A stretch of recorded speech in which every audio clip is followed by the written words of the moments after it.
Boop.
Good morning, Twitch chat. How are we all doing today? Welcome everyone to the stream. Chat, we have a treasure trail that is currently going on, and I ask all of you to quickly share your resub. If we can get that to level... If we can get that to level 5, I will drop 100 gifted subs right now, right for all of you. It's 5+ week, yo. It's 5+. All right, let's see. Let's grab this. So today, chat, we have a full stacked day. We have 9 Kings, followed by a sponsored segment. We're gonna be watching a live stream for Dune. And then we've got more 9 Kings, and that's gonna be our plan for the day. Sound good, everybody? Mm-hmm. Lots of 9 Kings today. Lots and lots of 9 Kings. Let's see who we got here. Yo, Judge TV, Petro, Rare Thunder, Amini, Mr. McForever, Uncle BK, Rex Lex, Undead Feathered Snake. Thanks for getting about 5 subs. Appreciate that. Just a mechanic. Arctia, San24, Sonbro, JP. Thank you for the 5 gifts as well. Scruntian. Thank you for the sub. T Cupid Penguin, thank you so very much. Sixer, Senrox, Frankenfurter, Travi, and Kendor, thanks all for subbing. Appreciate that. All right, yeah, I got it. Yeah, I got it to level 5. Let's gift out these subs. There you guys go.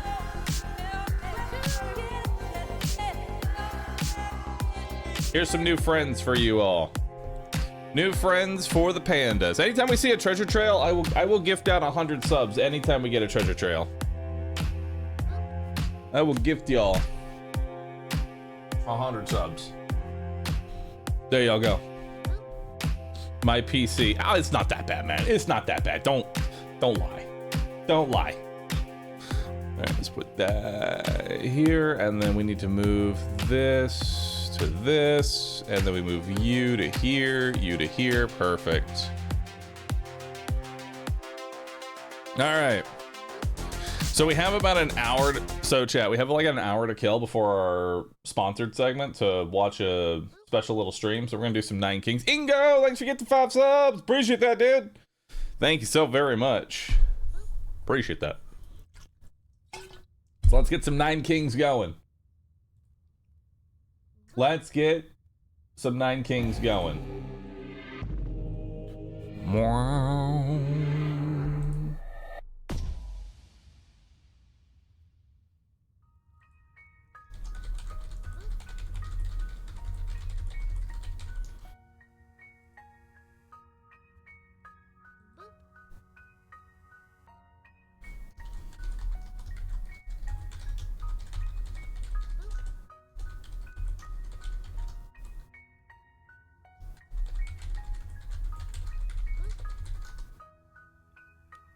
All right.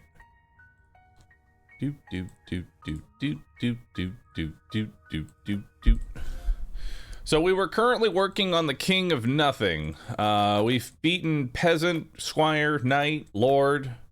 Now we need to do Baron. We've technically already done Duke, so we got 2 more difficulties to go through before we get back into Prince and King, so... Let's get into it, chat. Let's get into it. Are we gonna have more drop duchy? Definitely. I see no reason why we can't have drop duchy. All right, what do we got here? Get some paladins. And some soldiers. I'll put the blacksmith here. Now, who am I enemies with right now? Oh, God. There's Carnage.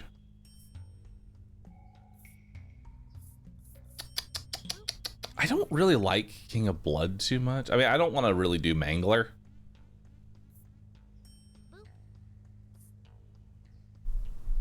We can go Bomber, maybe? Let's grab some Bombers.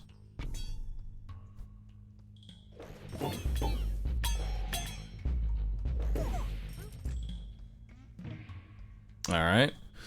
Flamethrower, trebuchet, walls. I'll grab some walls. There we go. Alright, maybe whatever's left over will go through there. There's cemetery. Which isn't bad. I'm gonna take vampirism. Give it to our paladins. Maybe they can keep themselves alive.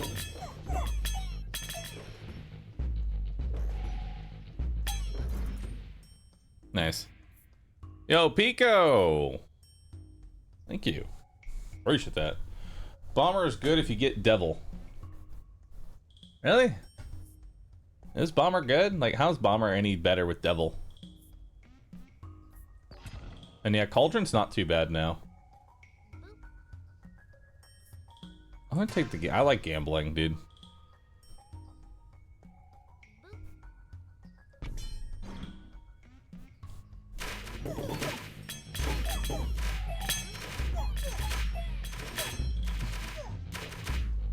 I really want a forest. Like, that's what I'm shooting for here. I really want a forest.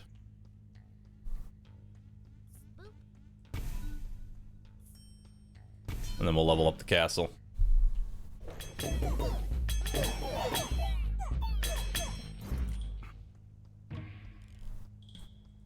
Alright, see what kind of blessing we got. We got double the HP. Hopefully it's right. Oh, okay. Well, double HP there does basically nothing. We'll give these boys a steel coat, and then we'll level up our bombers. How much damage do the bombers do? I mean, they do respectable damage, actually.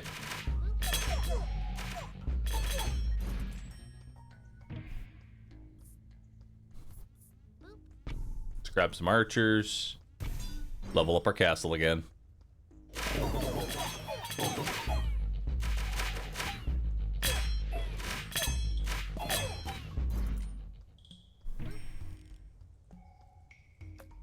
Yes, King of Nature, please. Give me a forest. Maybe put the wall here, but let me do that.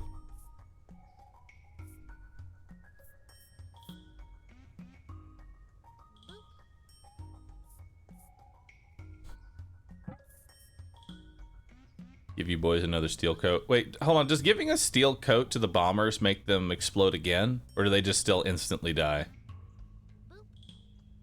Genuine question here, if anybody knows.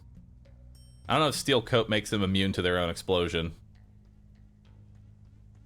Does not work? That's sad.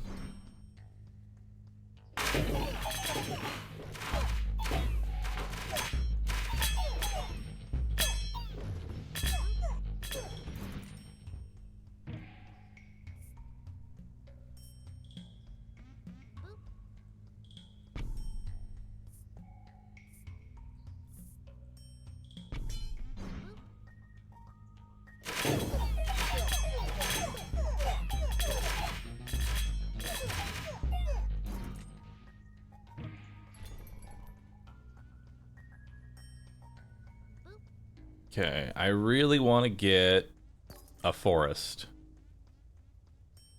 I really want to get a forest. Okay. We'll grab beacon then.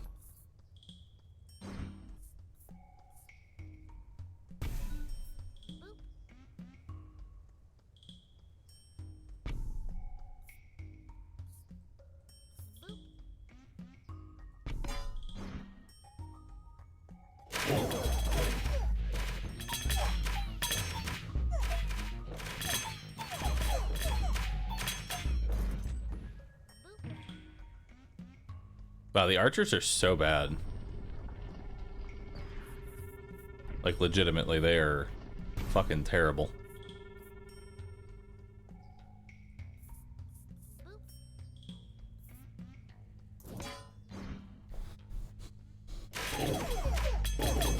Probably shouldn't take gambling. Gambling was probably a bad idea.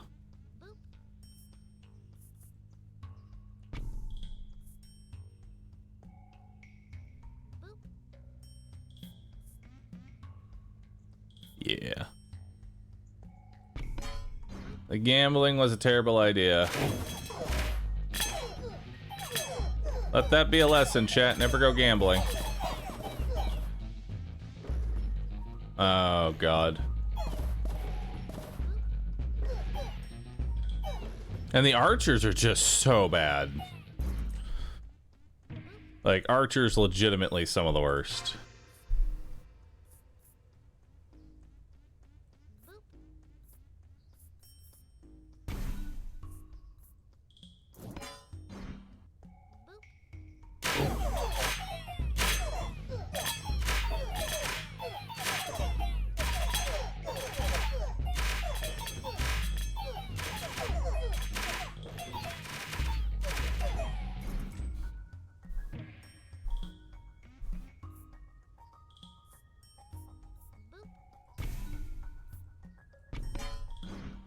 Maybe if we level up the paladins, they'll get a little bit better.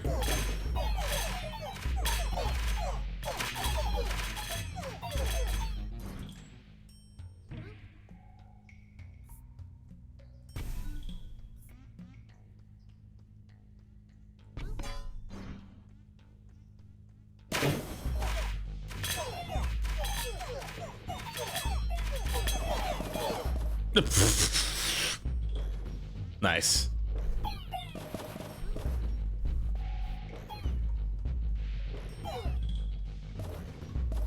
Get it, dude.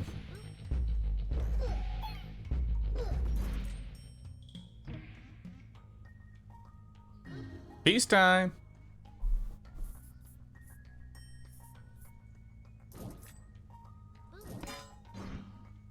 Yeah, this is a pretty terrible build. Never take gambling, chat, just in case you were curious. Never take gambling. Yo, Sir Friends! Thanks for the 1,000 bits. So always gamba? Yes. You got it. You nailed it.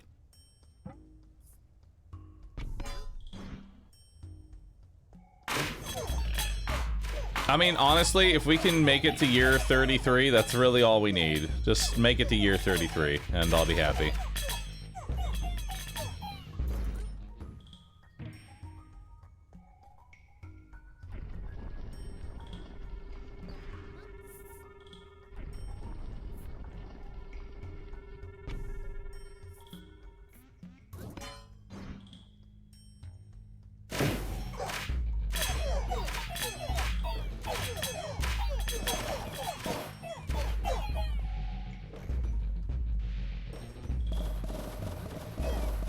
Go get him. My archers did 56 damage that last round. 56. How's that even possible?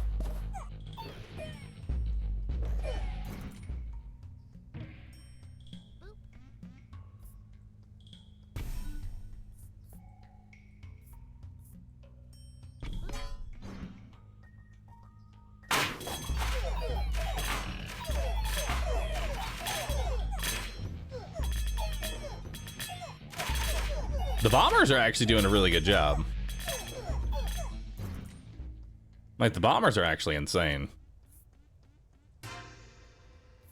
Oh, finally, a forest.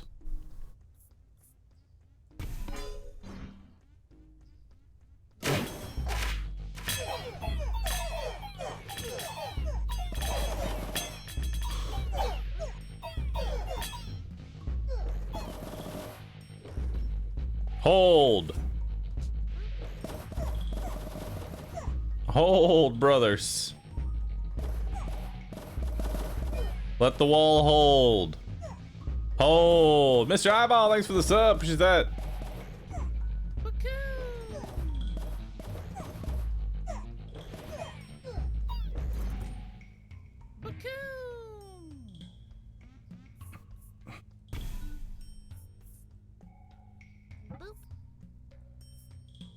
I wonder what boars and ballistas would do.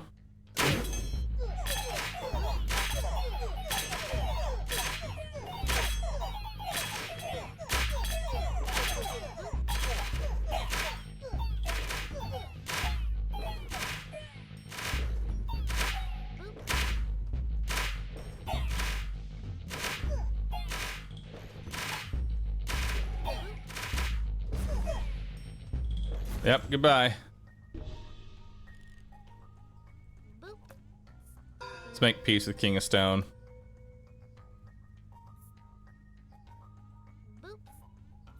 God. This is so trash.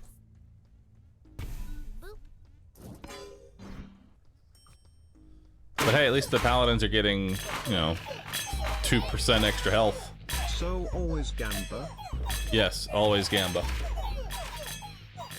Hey, there's the TTS from a while ago.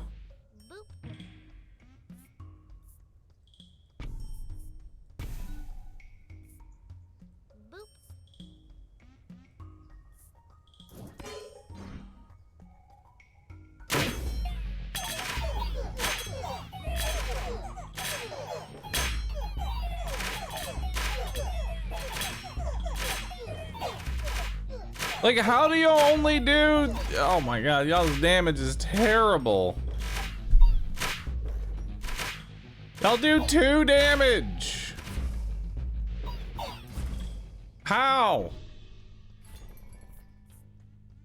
Sacrifice all troops adjacent to the target. Target plot gains the number of units sacrificed. Can I even use that?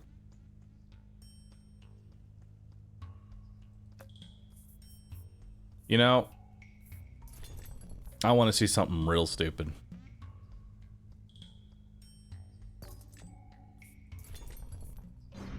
So it says... Wait, did it not buy it? Okay, never mind.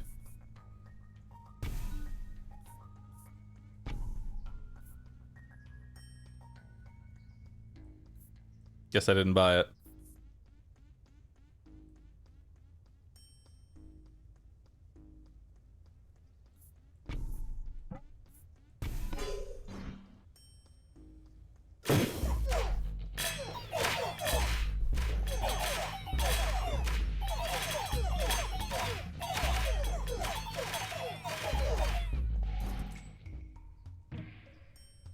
Yo, HP stacking is coming on in.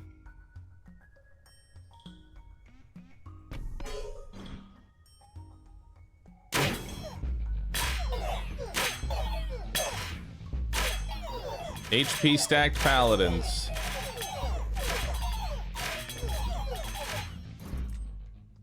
We really got to get rid of these fucking archers, man.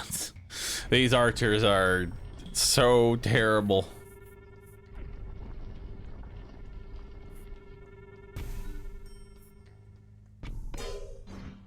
I bet these elves actually, these level 1 elves with like no buffs are probably gonna out DPS. They did. They out DPS the other. Okay.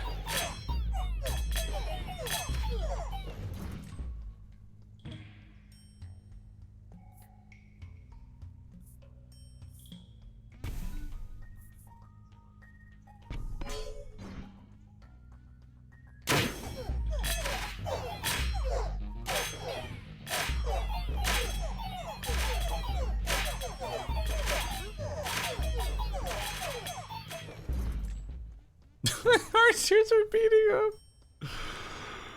Oh my god. Let's take 3 random plots. Hope for the fucking best, I guess.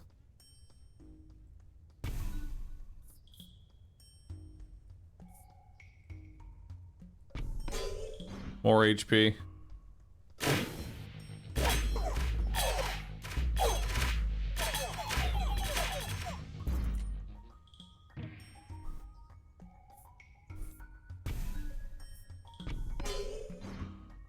More vampirism.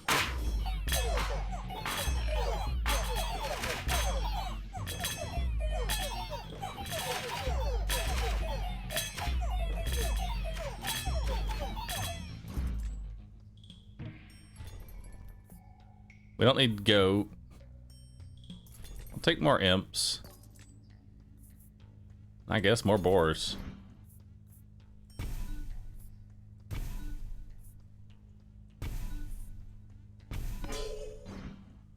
There it is.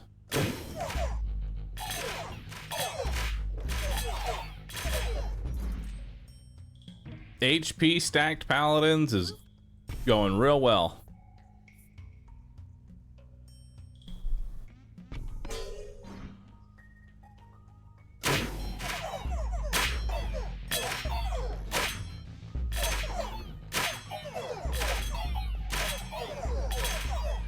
God, their archers are made out of paper mache, like ours are. Like, look at these archers! They do 100 damage! How do you do 100 damage? Fucking how? I mean, I made it to year 33, and that's really all I needed, so I'll take it. A W is a W.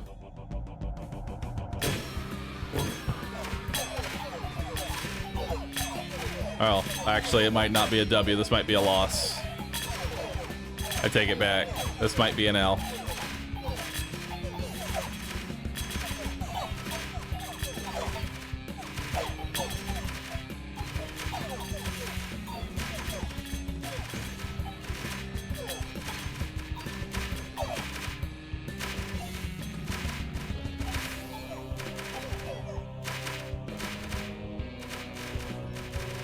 Come on, archers. I believe in you. Yeah, archers are doing actual damage. Good job. Your kingdom has thrived. Would you like to continue? Fuck no.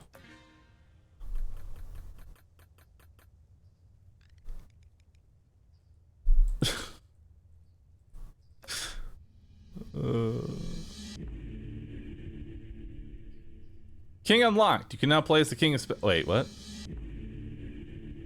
I already have the... Sir,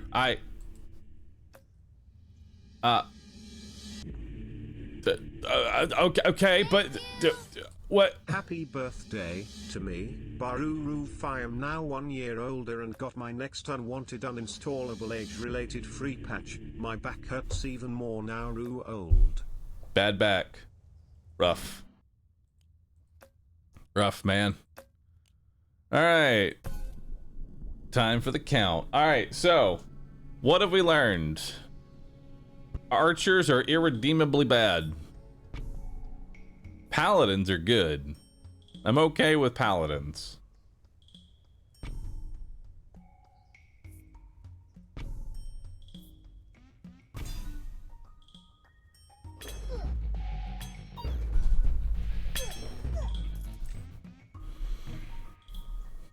Thieves are pretty good. I'll take a thief.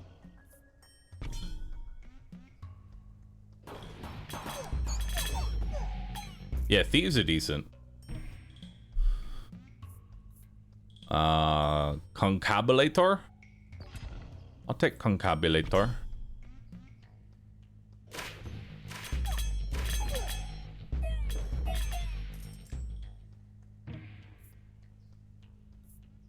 Grab another paladin.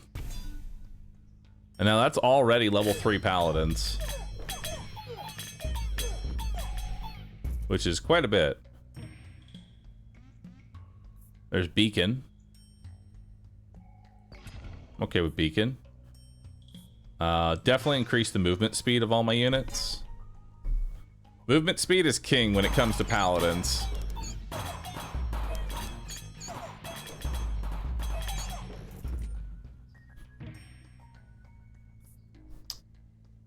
Take an overhaul. I'm just gonna put an archer down and overhaul it.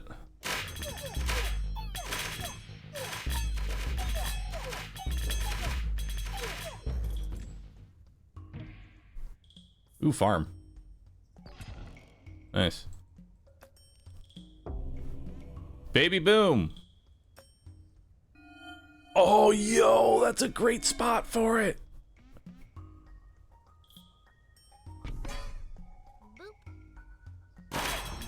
All right, time to farm up some paladins.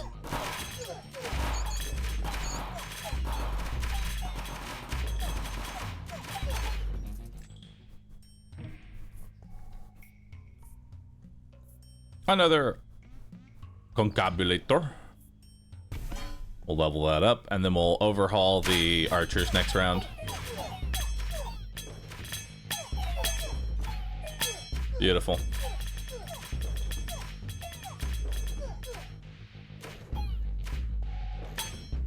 Uh-oh.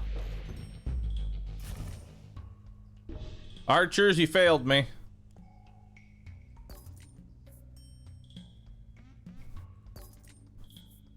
Over to the beacon. And we'll wage war against King of Nature. Alright, let's overhaul the archers, which levels up the farm.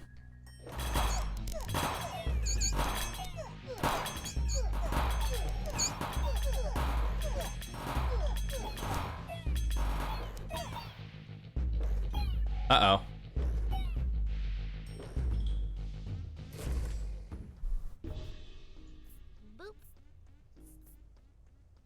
Defenders are being dicks.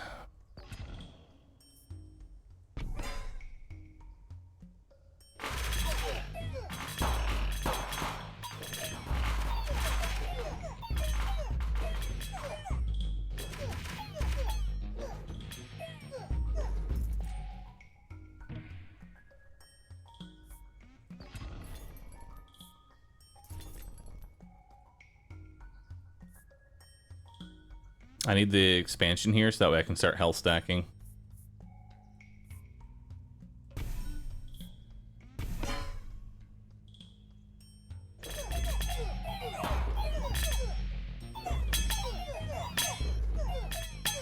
Nope, that's game. GG, boys! Damn. Beacon's not a really good thing to get this early.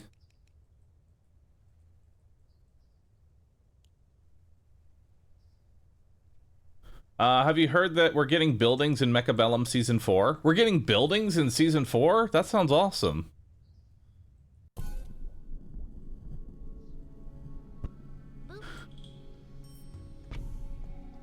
Oh god.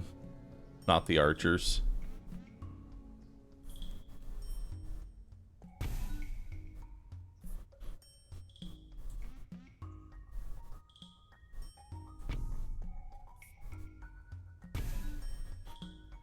Give me a real unit.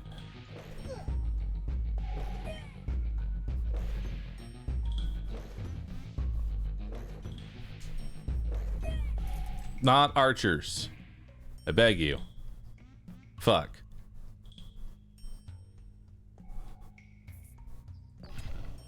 Well,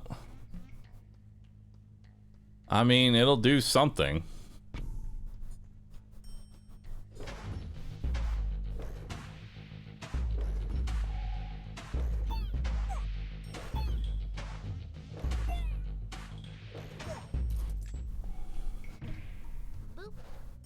Stop giving me archers. Let's take soldiers.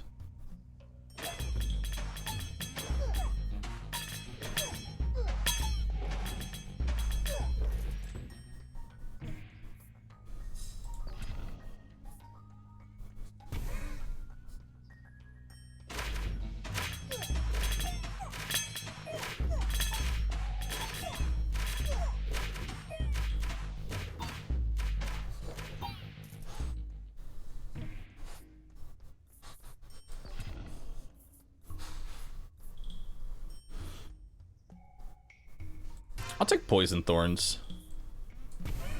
That seems pretty decent.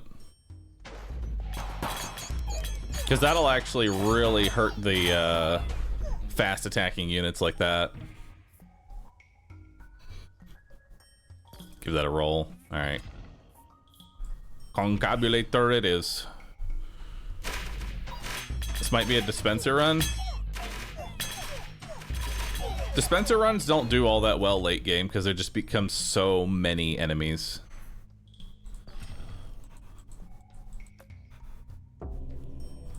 Double the HP of a target. Well, I'm not building there, so.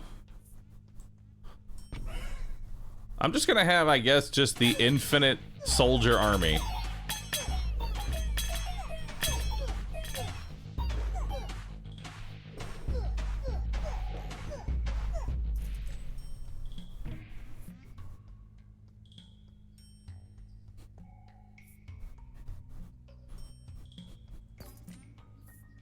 Okay. I'll take the castle. Let's give them a steel coat. That way they take an additional hit.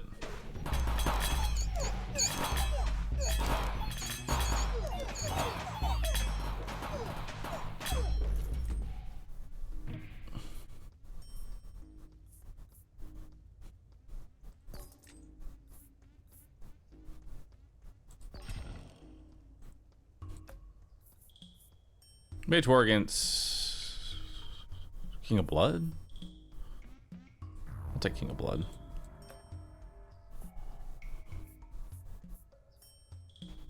I don't know what I'm doing here.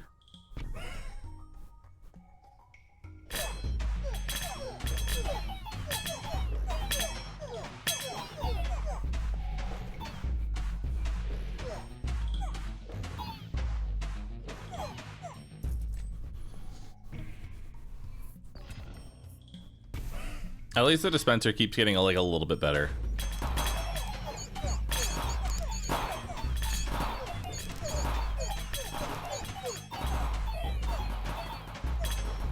What we need is more soldiers.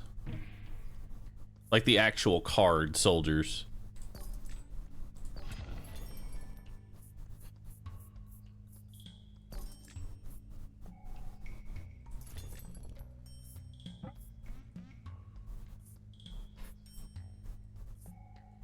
Reinforce. There we go. Now we have 40 soldiers.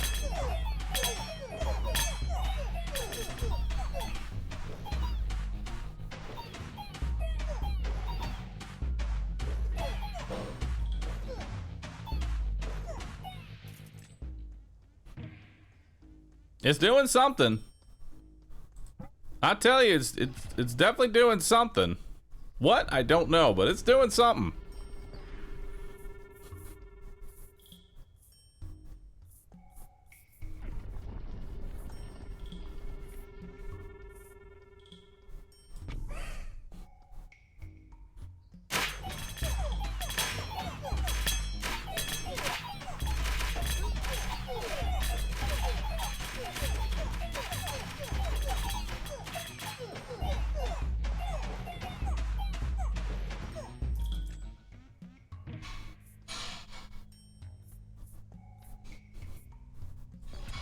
Take wild card.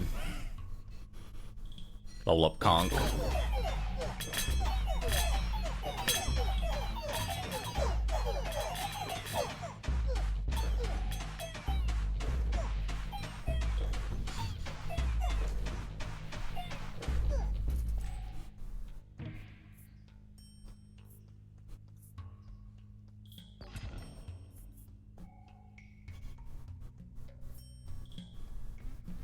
Poison effect is now applied twice. Not sure if that's actually good or not.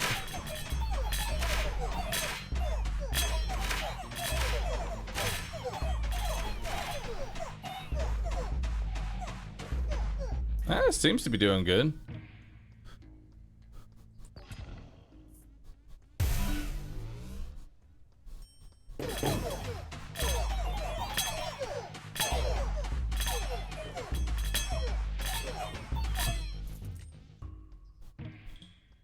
If we could get a cauldron, that would actually be amazing. I'm gonna grab a cemetery here.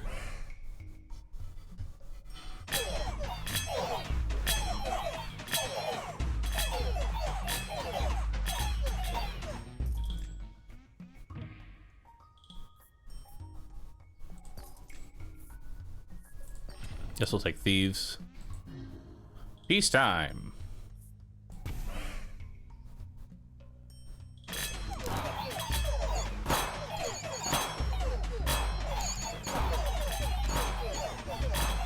Yeah, that venom and poison thorns is doing real well. Every time they hit something, they just take damage.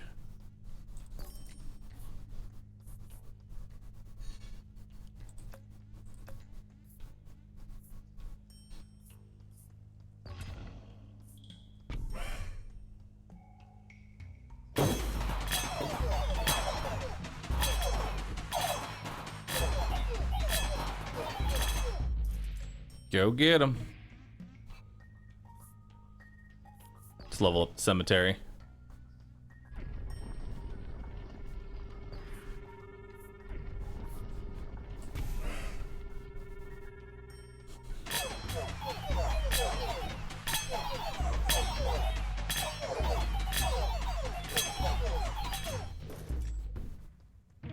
Yeah, that's working really well. Surprisingly. I already have maxed out thieves. Ay, yay. Alright. Shit archers, go.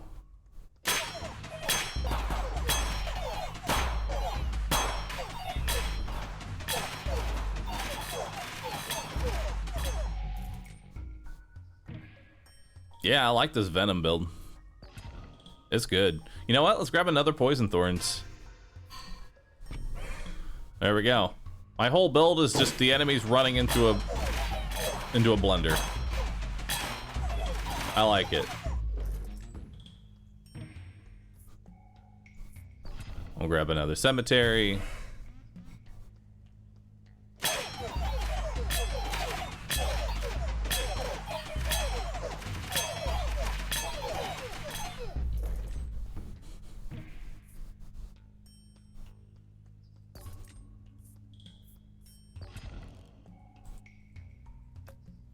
I'll make peace with greed because I really don't need that. It's not doing a whole lot for me.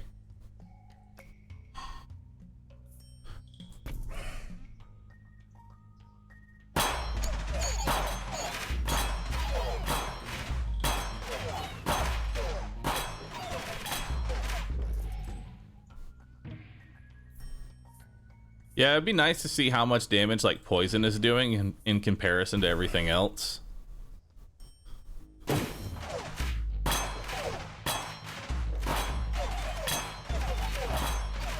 But all we can see is their actual damage stat. I'll take a demon altar. It's not the worst. What level are these? Level 2. Alright, we'll grab a executioner. And then y'all are that, so we'll grab a warrior too.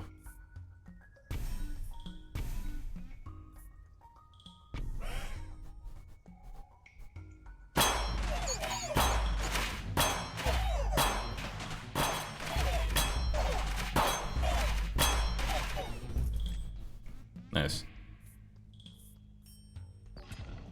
Let's reinforce.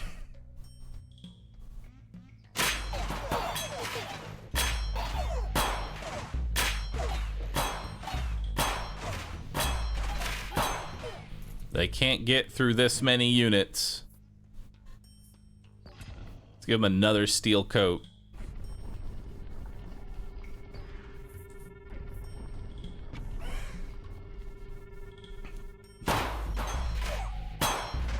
Many soldiers, brother.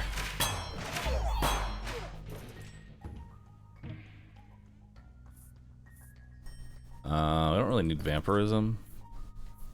Take another demon altar. There we go. Now the demons have 136 HP.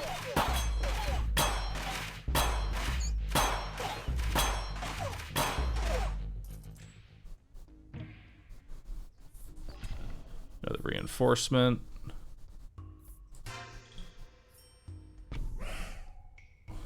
More units.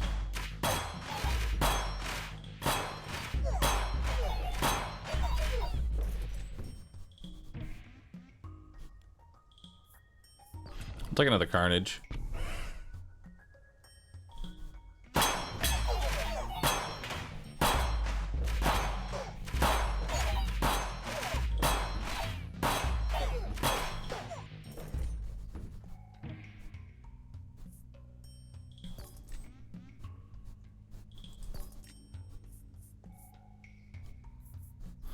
I got nothing here.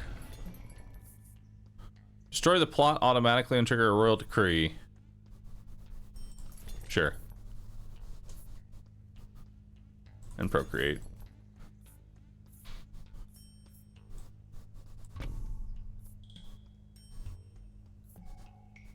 Double the HP of all my units? I mean, that's a lot of health. 35 HP for 149 soldiers. That's a lot of health that you just add into the board. You know?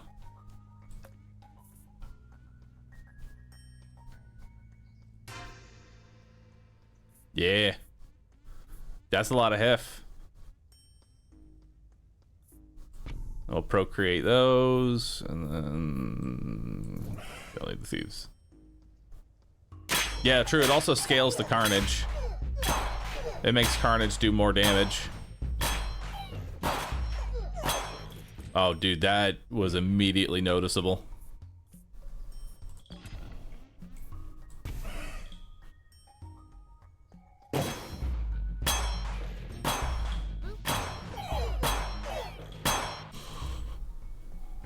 That's so much HP. Can I get another? No.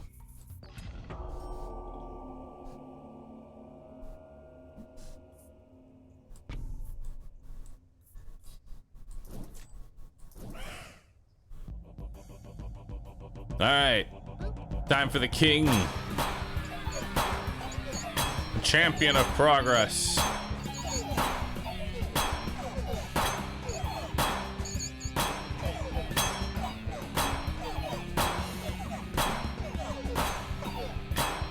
Hell yeah.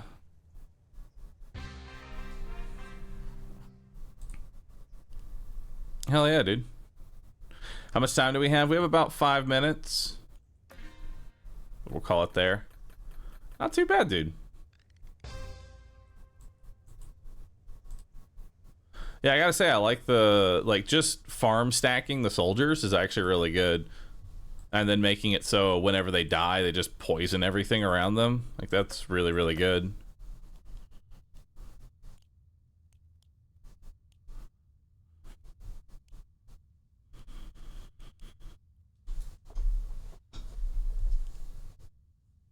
Expansionist. Take another plot. Just 3 extra plots is really nice, because then I can put my castle in bumfuck nowhere. Max level of a king is 9. Oh, is it?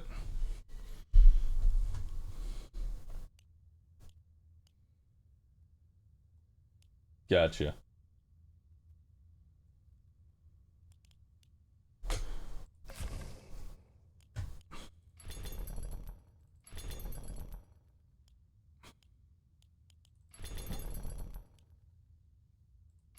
That seems pretty good. There's also the 10% HP. Like, that's not that bad, actually.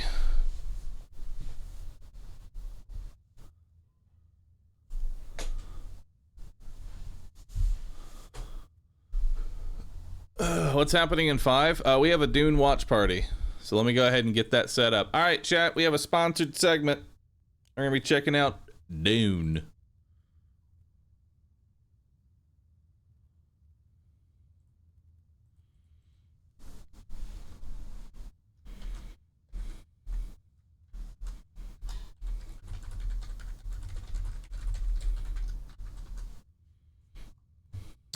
Let me get that going. And this is for a game that we're going to be playing once it comes out on, I believe, June 10th. I think that's when Dune comes out. I could be wrong. I think it's June 10th.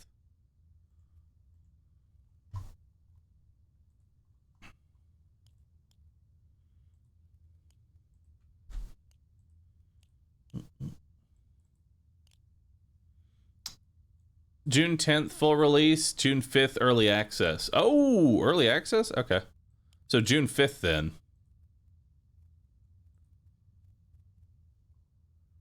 Gotcha. Wow, that's not that far away.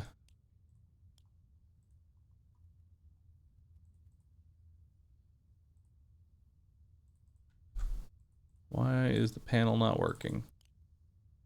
Panel.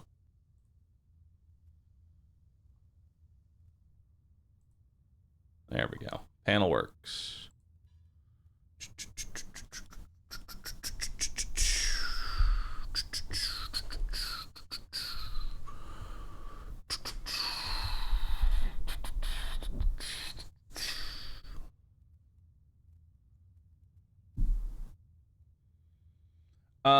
Did you see the game The King is Watching? It seems like a game that's up your alley. Yes, I actually played the demo for it. Super fun. Love it. I'm gonna be playing it again.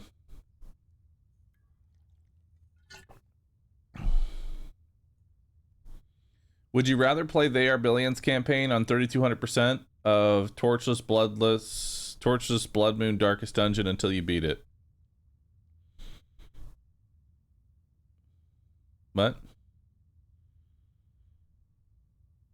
Oh, you mean They Are Billions or Darkest Dungeon?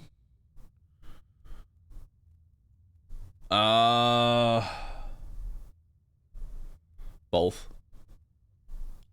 I would do both. I would do both, dude.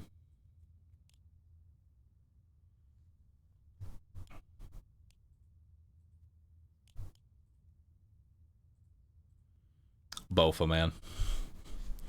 All right, I'll put myself in the Dune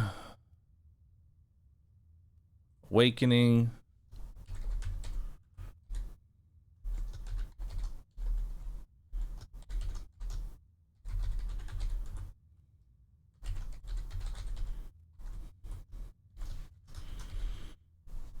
All right, so the main purpose of this live stream right now, main purpose of this live stream is it's going to be going over the mid to late game content, which I'm actually kind of excited for, because y'all remember when Once Human like came out and it was like really good, and then we got to mid to end game and it just kind of fell apart? It's because there was no mid to end game, right? I'm actually really excited for this because I want to feel like I can invest something, and as soon as I hit the end of the game, I don't go, oh, cool.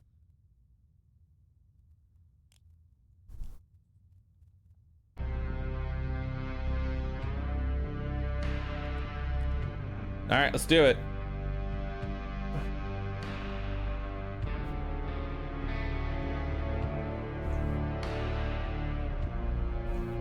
I'm here.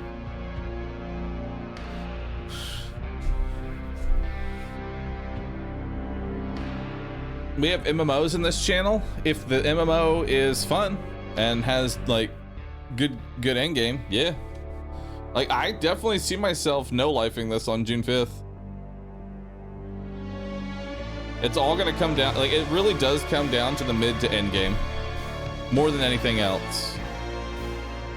It really comes down to that, because if you have nothing to do,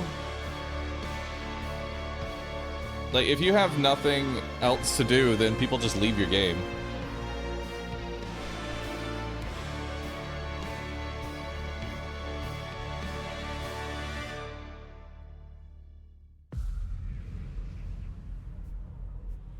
Few survive this world, but those who do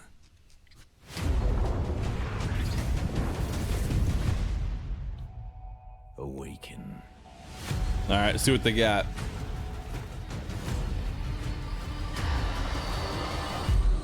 The desert wants you dead, off-worlder. If the sands don't take you, the storms will swallow you whole.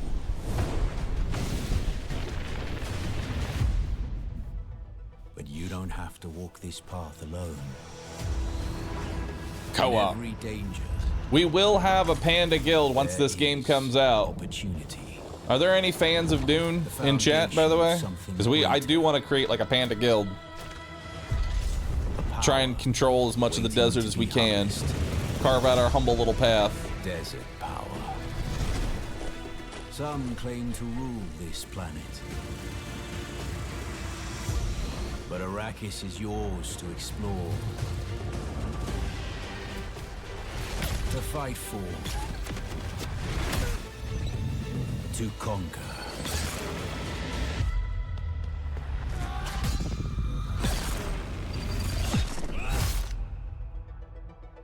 But there are forces beyond even your control. Worm.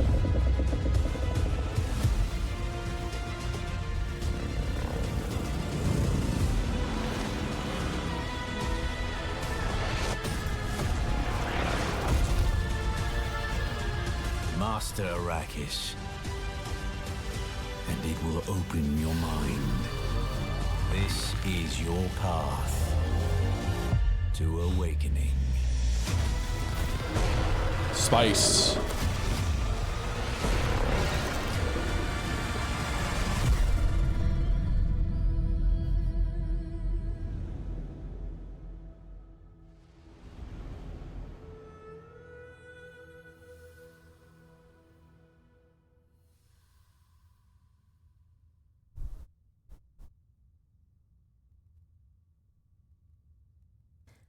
Hello everybody to Hello. our, and I can't believe I'm going to say this, last developer live stream before our head start and the full launch of Dune Awakening.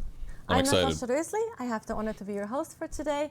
And I think I'm not the only one when I say I'm so excited for you to experience what our teams have been working on for the past years. I'm excited too. So, some of you have gotten a taste of This person what never the talked on a game camera feels before? and They looks have. like If you'll notice, they're during the talking beta normally. weekend. You're just but an today asshole. we go beyond the beta and show you a glimpse of mid and end game of Dune Awakening. We have first a little segment where we talk beta and combat. We then have live gameplay of Haga Basin and also social hubs. We go into live gameplay of the Deep Desert. And as always, I'm we excited have for a the Deep Q&A Desert. in the end, where we'll be connecting questions from you, from chat, live during the stream. But before we dive into all of that, let's watch a brand new video.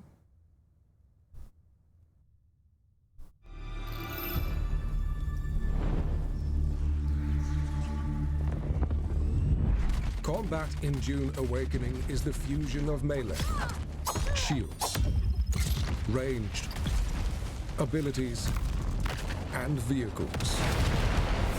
As Nice. you progress, your tactical options expand, allowing you to express Tactical yourself through options different expand styles of until play. eventually blow it all up. In the beginning, combat is a short, brutal affair. Do everything you can to knock your opponents off balance and open them up for a retaliating strike.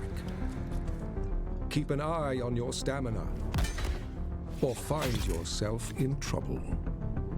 Early abilities change the paradigm. Use the voice to force your enemies to come to you. Nice. Shigawire Claw to stagger an enemy. Knee charge into melee range. Ranged weapons like the Mauler pistol allow you to maintain distance and take down enemies from afar until a shielded enemy enters the fray. Boltzmann shields change the nature of combat. Their kinetic barrier can only be pierced by slow-moving objects. Fast on defense, slow on attack. Swords, daggers, kinjals, and rapiers are effective for dealing with shielded enemies, but without a shield of your own, you will quickly be overwhelmed by enemy fire. But the shields also have a weakness beyond the slow blade. Ranged attacks cannot be fired from inside an active shield, creating a window of opportunity for the others to exploit. Specialized range weapons can counteract shields. The drill shot rifle fires drilling darts that will attach to a shield and slowly pass through. Oh, that's cool. The disruptor fires statically charged darts at variable speeds to overwhelm the power supply of the shield. Abilities can turn the tide of any battle. Swordmasters use their deflection ability to close the distance and bring their crippling strikes to bear on their enemies. Troopers use their techniques to take to the air and bring death from above. Bene Gesserit stop enemies in their tracks with the power of the voice, or use This their looks sick, Bindu dude. dash to quickly close the gap. Mentats control. I'm gonna be the honest, they've like battlefield with really their improved sentinel. the gunplay. Use the When they hunter first showed seeker this for off a like 6 silent months takedown. ago, it looked a lot more scuffed. Abilities, ranged weapons. They've really improved it Shields over and 6 melee months. work in concert to allow mastery. But beyond mastery lies the spice. Consume it to awaken. Transcend human limits with new abilities and prescience, seeing what others cannot, the narrow path to victory. Combine these techniques freely to experience. Oh my god, you can run sandbox so fast. I combat. want that ability. Create unique strategies and bring them to bear against your foes. Always remember, Arrakis takes the weak.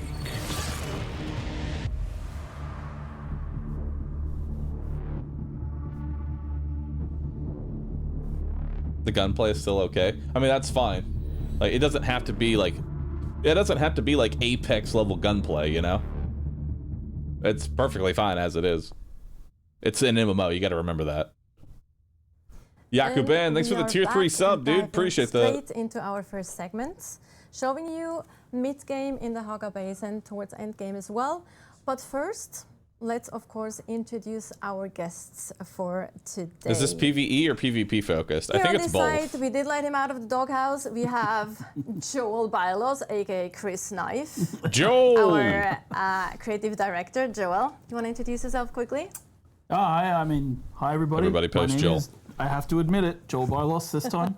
Spring So, hair, thanks for the This is prime. the Appreciate last that. live stream. I'm going to admit that my name is Joel. Love it. It's fine. And yep, looking forward to talking about everything we're going to talk about today. Yeah. Yes, and on this side we have Scott Jr., our executive producer on the game, new face. Yeah. Finally let me out. You know, now Yes. the game is done. Exactly. But yeah, it's good to see you both, and good to talk about Dune finally. Very excited. So, Scott, let us do a little bit of a throwback to beta. Sure. Players, as mentioned, have had, let's say, not a small taste, but a How much taste have I of missed? the game, Not the much. We survival just got aspect started. of the game. Maybe we can have only an missed like 10 infographic minutes. where we actually see what the players in the beta were able to experience. Here we have a little infographic. What was the most valuable takeaway from this beta? I think getting the game in so many people's hands so they can understand what we made. When we started working on Dune, we wanted to make more than just a normal survival game. We wanted to make a very Dune game, first and foremost. And so that's not obvious, right, what we were doing, because we were taking a lot of risks trying to do some new takes on things to make them more Dune than survival. So we have a lot of people finally being able to play the game and understand, you know, what we're trying to do. So that was great. And then seeing Thank you, the Chaos. feedback and the reactions and all the social media posts, all the YouTube videos, it's been fantastic seeing all the feedback. My personal takeaways is that we had a couple technical issues that we were able to sort out. I mean, and some of get y'all are fixed going to say completely. hard pass, but I'm going to Some need issues some with, pandas. I'm going to need an army of some pandas, crashes and chat. freezes that we've already fixed. So we're gonna have to I'm recruit really some of excited y'all. to get the game out next week so everybody can see what we've changed.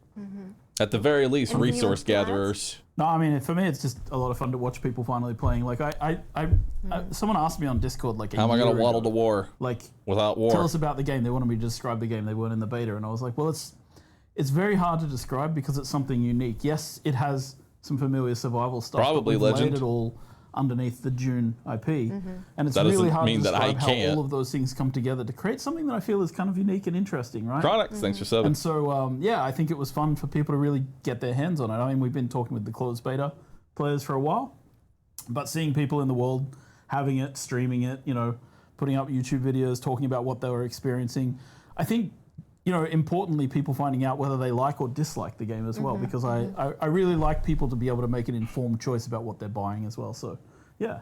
100%. I think one thing I can add to this as well is, like, for me, having a little bit more of a bird's eye view of how the developers and the teams were reacting to this, because me too, we have been so close to the game for such a long time, you can't really judge it anymore, like, from a normal, like, gamer perspective. And then seeing all those amazing kind of, obviously there was feedback as well that we kind of needed to address and things. More on that in a second. Yeah. But it was just so fun to see how everyone kind of was like, no, we have something here. Like, people are enjoying it and they're getting it and they're like having fun playing the game. And that was really great to see from that perspective. As I'll never well. play another MMO. Wow, And burned the me out for a moments, like, lifetime. people almost That's what getting you think fan until you war, find the like, right one. Those are very tense moments that happen in the game, and Yeah. just seeing the reactions for people has been fantastic. Exactly. Yeah, there was one thing I really enjoyed was also like watching people coming in. I don't want to say skeptics, but they kind of, as they hit the beats of the game, as they progress through the game. In the beginning, they're like, okay, this is this and this is this, and they kind of.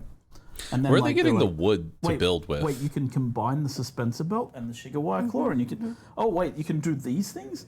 Oh cool, I got and suddenly the game like it's opening up more and more, and they're really starting to understand the philosophy of how we approach the development with the sandbox, right? So I don't know. As I saw people experiment, I was just like, oh god, they're seeing it and doing it. It's They great. get it. They have get those it. light bulb moments that we were Yes. hoping for, right? Yeah, Yes. and they just were growing more positive as they played more, right? And that to me is huge. It's really important. Yeah.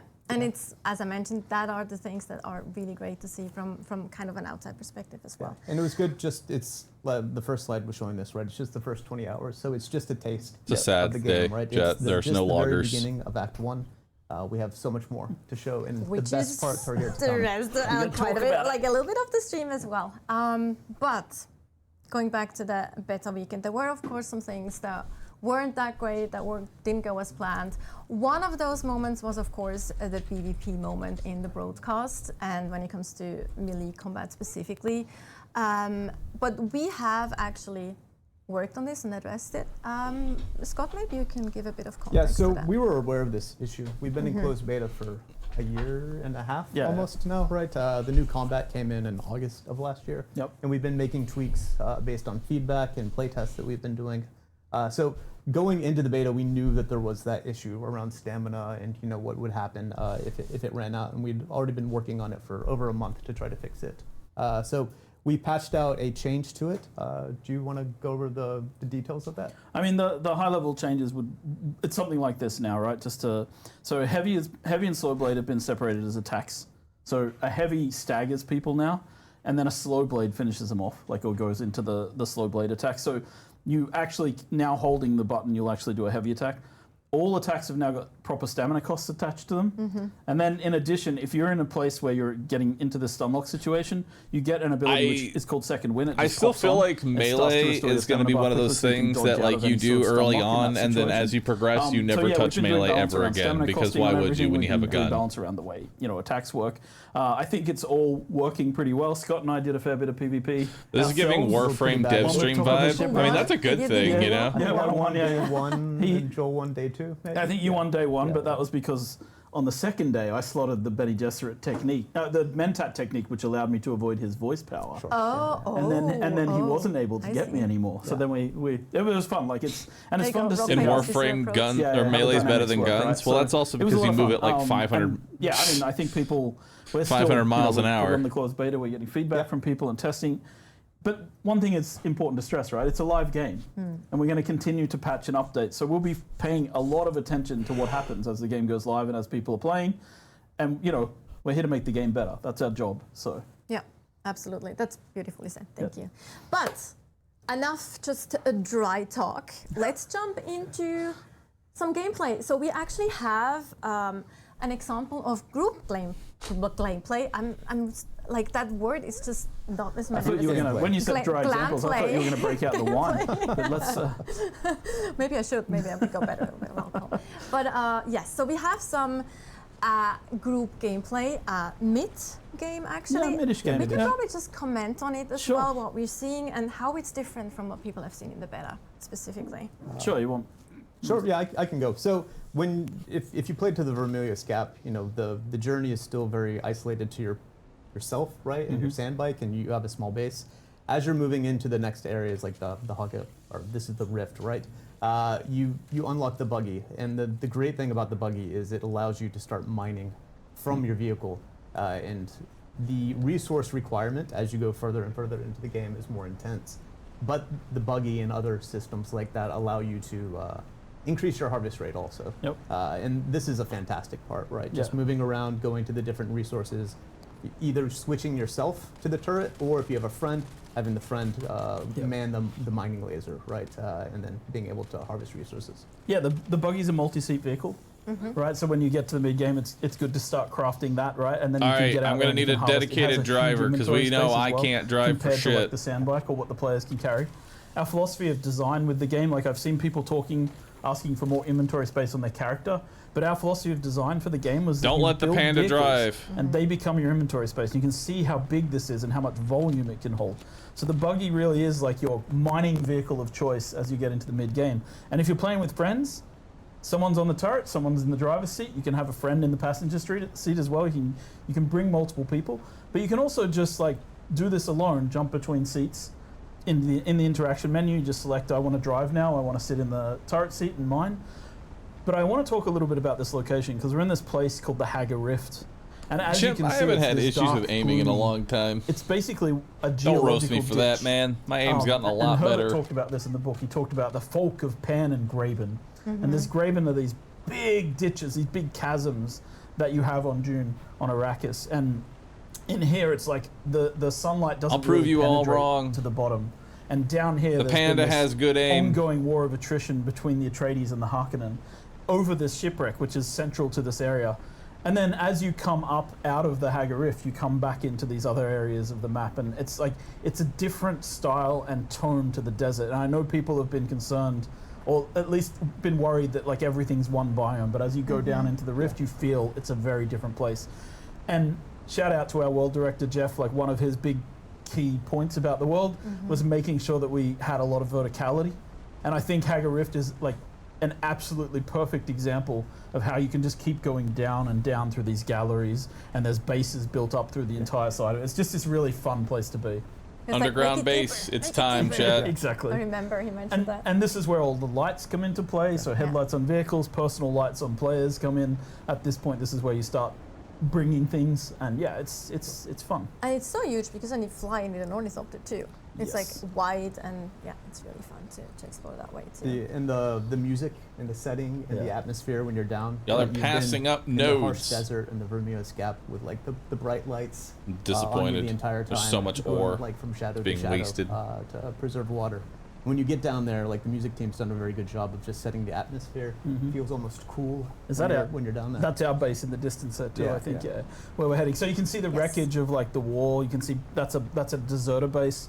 Like because of the war of attrition that's been happening here, some of the Atreides and Harkonnen have deserted, and they've set up little camps around here, and they create like they're obviously hazardous. But now we're coming to a base that we created for this, and this is the Atreides base building set. Yeah.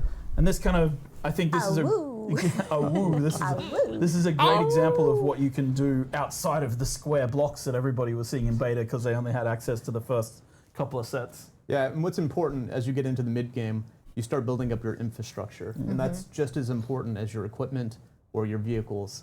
So even if you lose a vehicle, right, like you make your buggy and you get unlucky enough to get eaten by a sandworm, like the infrastructure will allow you to get back on your feet. Hey, good morning, way Bunny. quicker than that first. Can we way get can we can we stop for a second and show a pro tip here? I Yeah. really want to pro tip something. So, can someone Absolutely. go and use a chest? Yes. Oh, you want to mention my favorite thing? So, so if you go to the wait, is that a chest? Yeah. Okay. Yeah. Go to. So if you're in a chest in the game and you have a vehicle anywhere on your land claim, you can go to the top of the inventory on the left there where it says backpack.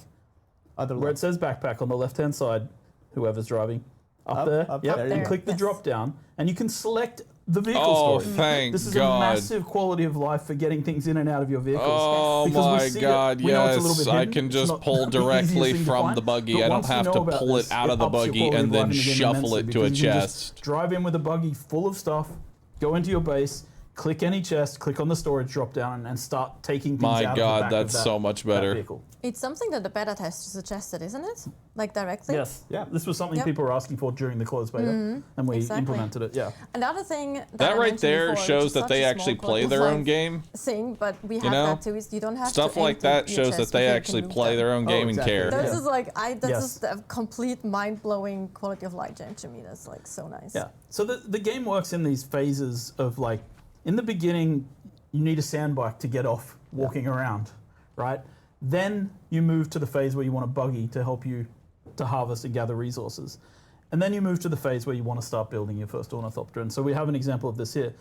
And the vehicle building in the game is very cooperative, right? You can see that these different, we're now adding permissions to allow people to help us to work on this ornithopter. So this, these guys are all in a group. And so people can cooperatively build. And of course, I think this is the medium, the assault ornithopter, as we call it. So it's the medium tier. But the largest ornithopter, the transport ornithopter, also requires, a lot of parts and a lot of people. So it's kind of part of the way we designed this was to make sure that we had this collaborative building system in the game, both for buildings and for vehicles. This is my favorite part of the game, just the building the vehicles actually physically in the world, right? Putting the pieces there, working with your friends to make all the parts of them, and then like mixing and matching the different modules to make the vehicle, fit the role that you want to use the vehicle with for that moment. Yeah, and vehicles come with different module sets, right? So you can put inventories on some. You can, like we talked about the buggy. You can actually have a rocket turret on top of the buggy, which I think you saw in the combat trailer earlier. Yeah. You saw the buggy firing rockets. So you can have different types of things on the different vehicles, and we'll continue to expand that post-launch as well, making the vehicles more and more useful with utility. Yeah, it's fun, right? And then I guess the other side of this is that we can start talking about variants and swatches, which is our customization system. He's actually going to change in a second. We'll actually see that. So there we go. Yeah. So cool. This Atreides ornithopter. These guys are aligned with the Atreides. Boo. So here we just switched out the Atreides. And a variant, just to put the distinction in place, a swatch allows you to change the color sets, but a variant allows you to change the physical visual. The actual so this model, this is the shape of the Atreides. It's got the hawk-like lines. It's got the sharp angles. And the Harkonnen have more of an insectile kind of feel to them. Yeah. And so this is and you earn these variants in this case by leveling up in the factions, which is a part of the mid game. We aren't really showing a ton of that today, but as you join a faction, go through their quest lines, you earn access to these kind of variants and things like that, and then you're able to use the Atreides colors and swatches and variants. Yeah, both on vehicles and your armor, right? So yes. Looking at the wings is kind of you can trippy. represent with your Harkonnen clothes, running in the deep desert, perhaps. And it's important to note that like a lot of our philosophy around this was as well, like you create, so let's say you create a tier 4, like a mid-tier armor set, and it's like a scout armor. This is first-person RimWorld with Borderlands-like vehicles. Like any other I don't know how the fuck you got that far in when it's not first-person. This isn't RimWorld and has nothing to do with Borderlands. PvP what they're fighting. That is But you can change impressive. it into any other visual of a scout armor, and it's the same with social clothing. It's the same with you know what? Fuck it. Throw obviously combat Tetris in armor, there and it's too. the same with still suits, which I mentioned, which are kind of our 4 major armor types. God, do Obviously not, chat, do not Social let me medium, fly social scout, anything. I will combat crash and, it. Still suits. Yeah.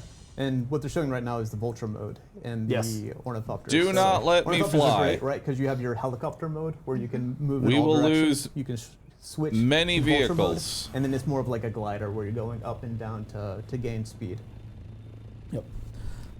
It's basically a airplane mode and a helicopter mode, so to speak. Yeah, right? it's like a hover mode and a glide mode, right? Yeah. And the Vulture mode allows you to be more maneuverable. You see that they have a boost module. Actually, this is fun. Like when you get to too high an altitude, you start increasing your fuel consumption, which prevents people from going too high in the game. Also good to know for people who want to stay, close to the ground. That's kind of cool. And now we're flying through an area of the map known as the Shield Wall, which is on the para-northern side of the Haggard Basin. We can talk about the para-directions at some point, because that's always awkward and weird. But So it gets height and then it just para-north glides. is really south in relative terms to the map. But this is like, vehicle's these are kinda cool. rocky areas, so I like the it. sandworm is less of a threat up here, but the enemies are much harder, and the resources you gather up here are much more value, right, to what you're doing. So these are areas where you harvest. And the first time you're coming here, you don't actually have an ornithopter. More than likely, Yes. you don't, right? So Yes. then you're having to make the choice of like, do you bring your buggy here, which is really high, really hard to get to, or do you go with your sand bike and try to climb up the wall? So it's ultimately it's about choice, how you go to each of the biomes, and then which vehicles you bring, right, which enable different mechanics based on the one you want. Yeah, and like this area we're in now is known as the Uldum as well, and the Uldum has a little more plant growth and a little more greenery, and that's because the Uldum is an area where they were doing experiments on some of the land, and we won't talk too much about it, but yeah, we're gonna fly over. I guess this is our second base. This is our yes. second base on the Shield Wall. Yeah, so this is the Lots of guild shields. base. So this is further into the game. People have progressed a bit. They're probably so we divide the game into 4 phases: survive, protect, expand, and control. So this would be here you're either on the expand or the control part of the game, the sort of last two phases, right? So you've got a bigger guild, you're working with a larger group of people potentially. You can still play the game solo at this point. Everything just takes a little longer and is a little harder to do on your own, right? And you can still do it. You can craft these ornithopters. There's no problem. But we encourage people to play together and work together in a multiplayer game. And we're showing off some building sets we've never shown before. Yes. These will be the Twitch drops. These are Twitch drops, yeah. Exactly. So Twitch the one drops! this is actually that one's Chome building set, but those round windows and the ceiling pieces, pretty much everything that's more metal than white stone, those are actually going to be Twitch drops that you will get, so they kind of expand on the existing Chome. The layout of this set, base is which far I too love them. I pretty think they're and very cool. thematical for my liking. I'm going to make every Yeah, and single you can see building what, of our like, Panda what we'd army expect like a an guild Amazon base to look like, warehouse. right, lots of production going on. It was something that we were really pushy on in the game development, making sure that the fabricators actually show the items being crafted as they Yeah. craft, so you see them So cool. form up inside the fabrication units. And yes, I know this isn't exactly something from Dune lore. This is one of the places where I was like, I have to make a concession to the game. They don't have fabricators, they're not mentioned in the lore, but it's fine because it's It cool. looks cool. Rule of cool in some cases. Absolutely. Rule of This is a cool. vehicle fabricator, yeah. There's also circuits. Have we ever talked about circuits before? Nope, not actively. You can. Okay. Please feel free. They're pretty neat. It's not as intense as Factorio, right? Making blue science or anything like that. But you are able to set up different circuits in your base, so you can have some containers feeding into some fabricators feeding into others. You'll never have 100% automation like you would get in a factory builder game, but it does enable you as you get to mid game to start having a fair bit of automation in the game when you're playing, because water and electricity become quite a burden if you don't start upgrading your gear and the infrastructure like we were talking about before. So we introduced passive ways to get water, which is a huge help, because water in the mid and to the end game even is really important through all aspects, not just survival but also crafting. For my fellow lore nerds out there, we call the passive water generation wind traps. I was just about to say there are actually some wind traps on this, and Yeah. we've seen some while we walked by them as well. And it's just you also see here how much bigger those refineries are. We also saw a spice refinery as well, actually. Yeah, there was the spice refineries there, tubes. yep. Yep. Yeah, and that we just saw a room with some decorations in it as well. Yeah, just to you can pimp up your area in a sense, put out holograms. It was quite funny because here's a fun anecdote from development. The artist made a bunch of the artist made. We a need bunch more of hot plates spice. for people to put in their bases, and I was like, guys, it's June. There is no water to water those. So we have a things lot of holograms in your implemented now. buildings. Yeah, I was like, they we look can great have. though. Then I keep saying the word holograms. Sorry, everyone. Solido projections. Solido projections. Solido projections of You'd be plants. yelling at yourself. Oh my god, I'd be so mad. I'd be so mad if I wasn't me right now. If you like decorations, you need to explore quite a bit, Yes. right? We don't unlock them all. Yes. Go to trade posts, go to places where there are people. You can unlock tons of the stuff that you're seeing around in the Yes. base here. Exactly. You have to work a little bit for it. You'd have to work a though. little Yeah. bit for it. Yeah. Explore, find people that Yeah, sell you and stuff. and obviously these doors, Or- the pentashield doors and things as well. Once you reach a certain stage in Dune, you can put shielded doors out, so you don't have to have doors that open and close. Exactly. And that's really useful for when you have flying vehicles. You want to land in hangars. You don't have to wait for a door to open. Some of the cool stuff I've seen in beta is they will make a huge base, but it's kind of covering a road. So they'll open up yeah. the middle of it and then set the permissions on the Pinto shields so that you can actually drive Public, through it. So yes. you can't go into their base, but you can still go through the middle of their Yes. base, which is nice. It's nice. Yeah, I agree. Good guy players. Good guy players, yeah. Yeah. So I think we're actually gonna go up to the roof now and build a transport ornithopter. nice. Great. Which No. not No. yet. Okay, not yet. No, we're not. Excuse me. No, we're not. We're wrong. gonna run Excuse around the me. base a little Not bit more. wrong. We're Yeah, still Oh. doing other things. That's in. Yeah. Okay. But few ornithopters. What hovering we'd around. like to do is, because we're actually going to go to a social hub later on, and we'd like to throw that to, unfortunately we can do only Twitch, so I'm sorry YouTube, we love you over there too. It's just our bot is being a bit difficult. So we'd like to do a poll, throw that to Twitch chat only. Twitch for chat. today. Which 50-50 the of the social hubs poll. you'd like You to have a see? job. We have 2 available in the game right now. One is Arcane, the other one is Hardcore. Let's poll up. And you can I don't see a choose poll. which of those you'd like to see today. So we give you like a few minutes to vote on that while our You have a job, chat. rockstars and wizards behind the scenes are preparing that poll for 50-50 you. the poll. It's not running already. And yeah, we can talk a little bit. One of the cool things that they were just showing there is the vehicle backup tool. Yes. I don't know if we've talked about Where's that the on poll? stream too It's on much. Funcom's But channel. Once you build a sand bike or a light ornithopter, you can actually build Can we get a tool link? to Just hide go to the it or, directory, like, find Funcom, what's- go to the what's the poll, lore reason, 50-50 Joel? that shit. Let's go with the Ritchie's perfected miniaturization terminal. Yeah. And the player is able to miniaturize their vehicle, and it Get only that works for vehicles 50-50, have chat. Get that nothing in their inventory. 50-50. Correct. Yeah. And If they have the poll two up types of vehicles, somewhere. the sand bike and Yes. the light scout ornithopter. Yes. Yeah. Oh, we're flying past. Highly recommend always using it, right? When Yes. you're going to a location. Yes. Harko needs more votes, Store chat. your vehicle. Harko Don't needs let more it get destroyed votes. by a sandstorm. I learned Vote that the hard way H. myself too. So I will never Go to do that vote. mistake Go to ever again. I Funcom. see, Type I vote see we've H. gone with spoiler Ooh. territory here, and we're You type flying it in over the chat. giant power station of Misatariel. Don't look. I don't want to talk There's the too link. much 50-50 about it. that We'll let poll, people chat. figure that out 50-50 in it. the game. It looks cool. from It's my afar, favorite so it's location. like- Me too. It's Mine too. absolutely amazing. Mine too. And the Mine story too. This is what y'all been involved is- training So for. please look forward to Yeah. it. And there we have someone doing their vulture roll, which is very nice. Can you hit your scanner as well, whoever's flying? I'm not A few more sure. H's, Yeah. chat. So, Few more that's- H's. Vehicles obviously get like players got hand scanners probably in the beta, but now you're up to the I stage love where you y'all, actually Twitch. have a scanner and you're scanning entire like islands by pumping. Oh, I C. love So the Twitch idea chat is that, so Again, as much. you progress, everything just takes a step up in how quickly you can God, do I things. love We wanted Twitch the game chat. to feel, well, you've put in the effort to get this vehicle. We're going to give you the convenience of being able to scan an entire island very quickly, right? Oh, this is a trade post. this is perfect. This is the Crossroads trade Harko post. still needs more votes, though. Look at the poll. It's super tight. I love that. Like right now, Arcane is slightly winning. So let's go, Harko Village Harkon. is cooler. I agree though. Well, both We're going to see some footage from Harko both no matter are what we do. super to cool, it. that's though. true. Both are super cool, but I do like.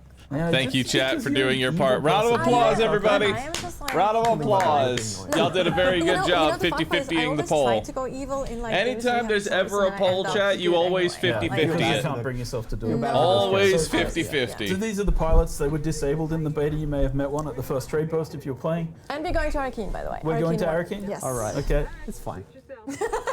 so we're going to go and visit Arcane. All right, that's cool. The pilot only takes cash. So you can't have credit. You have to have cash. So we're heading to Arcane. She doesn't use it on sunscreen, that's for sure, because she was really sunburned. Like, so let's just get that out there. Yes. But yeah, you need to have the cash on you as Yeah. well. One of the features in the game that we haven't really spoken about too much. Can we well, add we that have a as bit. to We've the spoken, stream but I don't roles? think Always people picked it 50-50 a up in the poll? beta. Oh, here we go. Well, I'll Yes. let us arrive because this is cool. Always split the vote. This is Arcane. And as we arrive in Arcane, so I could one create a of the poll that features we have in the says, game is the chat, would you like me community to continue streaming or system. end And immediately? when a player Chat will opens 50-50 their that poll. community, they can choose radio stations. They will to not listen pick to in one. the game. They will A la 50-50 like that. a Fallout game or a GTA game. And this guy, Finno Gary, he runs this trash shop, but he actually has a show on the Atreides radio. And if you listen to the show, it's his daughter talking about their adventures on how they got all this salvage that shows up. So it's kind of fun to just like narratively listen. You know, we tried to connect everything in the world. This is again, I want to make this point because I feel like I see it sometimes online and it's a little, let's say, disheartening. People, we were advertising the game and saying the word MMO, and then people were like, oh, they took all that off, and we took it off because we do feel like this is a huge world completely worth exploring with lots of other people. But it's not an MMORPG, Yeah. and people were getting confused by that. Yeah. So we took it down. But I think it's clear when you look at places like our social hubs, our exchange system, our banking system, that we have a lot of elements from those style of games here, right? So yeah, we're looking at the exchange right now. Players can post things on the exchange, and this is the banker. bank. Would you like to dip One of the great things here is you can actually store items and credits, right? So say you're going to take a long vacation, you're worried about your base getting destroyed for some reason, you can actually fly to Arcane and dump a bunch of stuff in here. I was actually thinking is like one of the great things here is his mustache. Sure, Yeah, that's it's also Expecting it to fantastic. come in on the mustache. I mean, we've all seen the Fantastic mustache. You also pay taxes here. Yes. Polls because are you not need to, decisive for the anymore. bigger, Hand up. sub shields fees, you up. actually need to I'll take make it. sure you have your taxes paid to them. Taxes. And this is where you pay. This is the Emperor? imperial consulate, as we call it. Yeah. This is where Chat, you go to pay your quarterly your taxes. taxes to the Imperium. So the first sub-fief console that you place on Arrakis, Pay the your basic one taxes, that you place chat. in the Pay starting your area, quarterlies. You don't have any Come on. taxes to pay on that. Cough it up. But once you get a bit further into Cough the it game, up, chat. Pay your quarterly you start building taxes. bigger bases. You pay taxes. You again. Once you start expanding that land claim, which you do through these land claim extenders, you start paying more tax. So the idea is that the larger guilds who have more members, who are more capable of achieving things in the game, they have a higher tax rate because Yeah. they're building out larger spaces. And that's our way of making it fair for people who only play solo as well. So they don't have as much tax to pay. The other important thing about the cities is that's where you really progress through the faction storylines, right? So here's where you're going to come and officially join the Atreides or join the Harkonnens. I can't and, pay my taxes, I'm poor. Start vying for the land's red system and getting involved in the politics of the entire world. And this is where the advanced trainers are as well. Yeah. For Time to people go to who the wanna mines. Progress past the basic level of training in their particular chosen classes. Except for Derek. Oh, Derek, the planetologist, he's everywhere. He's just traveling around. He's everywhere. He's a wandering He's- mentor. he's- You can he's, find him anywhere. Yeah, he's here. He's there. He's He's there. He's everywhere. Derek Chenault. Okay, no, enough. Sorry. No, but you have contracts here, of course, as well, Yes, and contracts, specific yeah. vendors, so they have a lot of things to sell as well. Yes, and the main story brings you to these locations as well. Yes. So now we actually get a glimpse at the overlap. Yes. Which So is you can one use of the things. pilots in the trade post to fly to the hubs like we showed, Mm-hmm. and you use those same pilots to get back. But once you have your own ornithopter, you can just fly to the edge of the Haga Basin map. Oh and god, you'll not get the a tax prompt asking you evasion. if you'd like to go to the overland map. Mm-hmm. And this is the overland map. And this is again one of Only the things people that with I over think 250k kind of points should be taxed. breaks us away from your standard survival game. True. This is where we have the ability Chat, how to many channel points do y'all infinitely have? expand this game, where we have multiple maps that players can go to. How many channel points do y'all have right now? I think this is where you go to reach the deep desert. This is where you go to reach several of the story maps. Right now, we've landed on a fuel deposit. We're just picking up a bit of fuel, refueling our ornithopter on there. We're able to expand here for a long time, and this is kind of part of what, again, we wanted to do to make this a coherent. Okay, a lot of universe, y'all have a couple right, and million. make Dune feel like something That's that, kind of impressive. we're going to be working on and adding to for a long time. So post-launch, there will be new locations that show up here. Yes. We'll have Can y'all events, real we'll quick have just fill up the pit locations here then? for short durations, Like, right, everybody for, that's, like, to over shake things up and 200k. Can y'all just fill up the eventually pit when real we fast? release Just huge content top it off. drops. They'll be accessible through the overlap. toss a couple into the pit. Exactly. Top it One off. other thing that you can find Top it off, chat. There you go. in the overlap map, which also There you goes go, into top it the off. story that we really Top it would like off. to talk a little bit more about, because we haven't as you mentioned, it takes a while to also get the story going, so people in the Good job. during All right, the y'all beta can weekend stop. haven't actually seen Y'all can stop. much of that. So we I'm have the saving for overlap Mad map. You can VIP. also access some of these story dungeons. Watch this, chat. And Hold on. we actually do have Stop some posting. footage Look at of this. one of those dungeons that I did ate it. you. And Joel Now that's a can mad VIP. hopefully give a little bit Yeah. of context what we're seeing. Part of Act 2. So here we're not going to spoil too much of the story, but Nope, this nope, is kind of the theme of Act 2, right? I'm a You've VIP moved in my from own a channel. survivor doing the trials. You wanna now see you're that? getting Look at this. involved in the Boom. politics. The kitten is back. Yeah, so there's a lot more interaction with NPCs, Mm-hmm. dialogue, Seems that the there's a lot more Watchers have cinematics, some new blood. and a lot of locations outside the Haga Basin that you'll be going That's to. cheating. You have One of my infinite favorite points. Don't hate characters. the Yeah. player, hate the game. Everyone does. In the Kind of. Cone of Silence. Yeah, we didn't mention the Cone of Silence, but you're inside the Cone of Silence here, and the game actually dampens all the sound outside of it when you enter, which is pretty cool. To be distributed in the What game am I suggesting? Dune. shipper. Suggesting Dune right now. Traumurky for law people who understand. What is that, by the way? I actually don't know what The that Assassin's is. Handbook describes certain poisons. Traumurky is poison in the drink. That's actually something I didn't know. Like, I was wondering about that earlier. Like, I didn't know what that term is. So you see we have a dialogue system in the game where you can make choices based on several of the things that you've done in the game as well. Your background at the start has some payoff here. This water shipper is well Again, I it's not like, you know, we're not making an Obsidian RPG with all of the choices that something like that has, but we're doing a level of this that's above and beyond what most survival games do, I think. And you will be interacting with some Dune characters that people Well, look are at her familiar last with. name. Yeah, Dune yeah. fans probably recognize already that last name. Yep. All right, so we're skipping ahead here. We've jumped to the part of the mission where you're heading towards the Watershipper's mansion. Yo, which is Food in the Force, thanks for Imperial getting a Basin sub. just Appreciate outside that. Barricane. The player is being sent there to assassinate and poison this Watershipper on behalf of Alara Tuek. And so we come to this new level on the Overland map.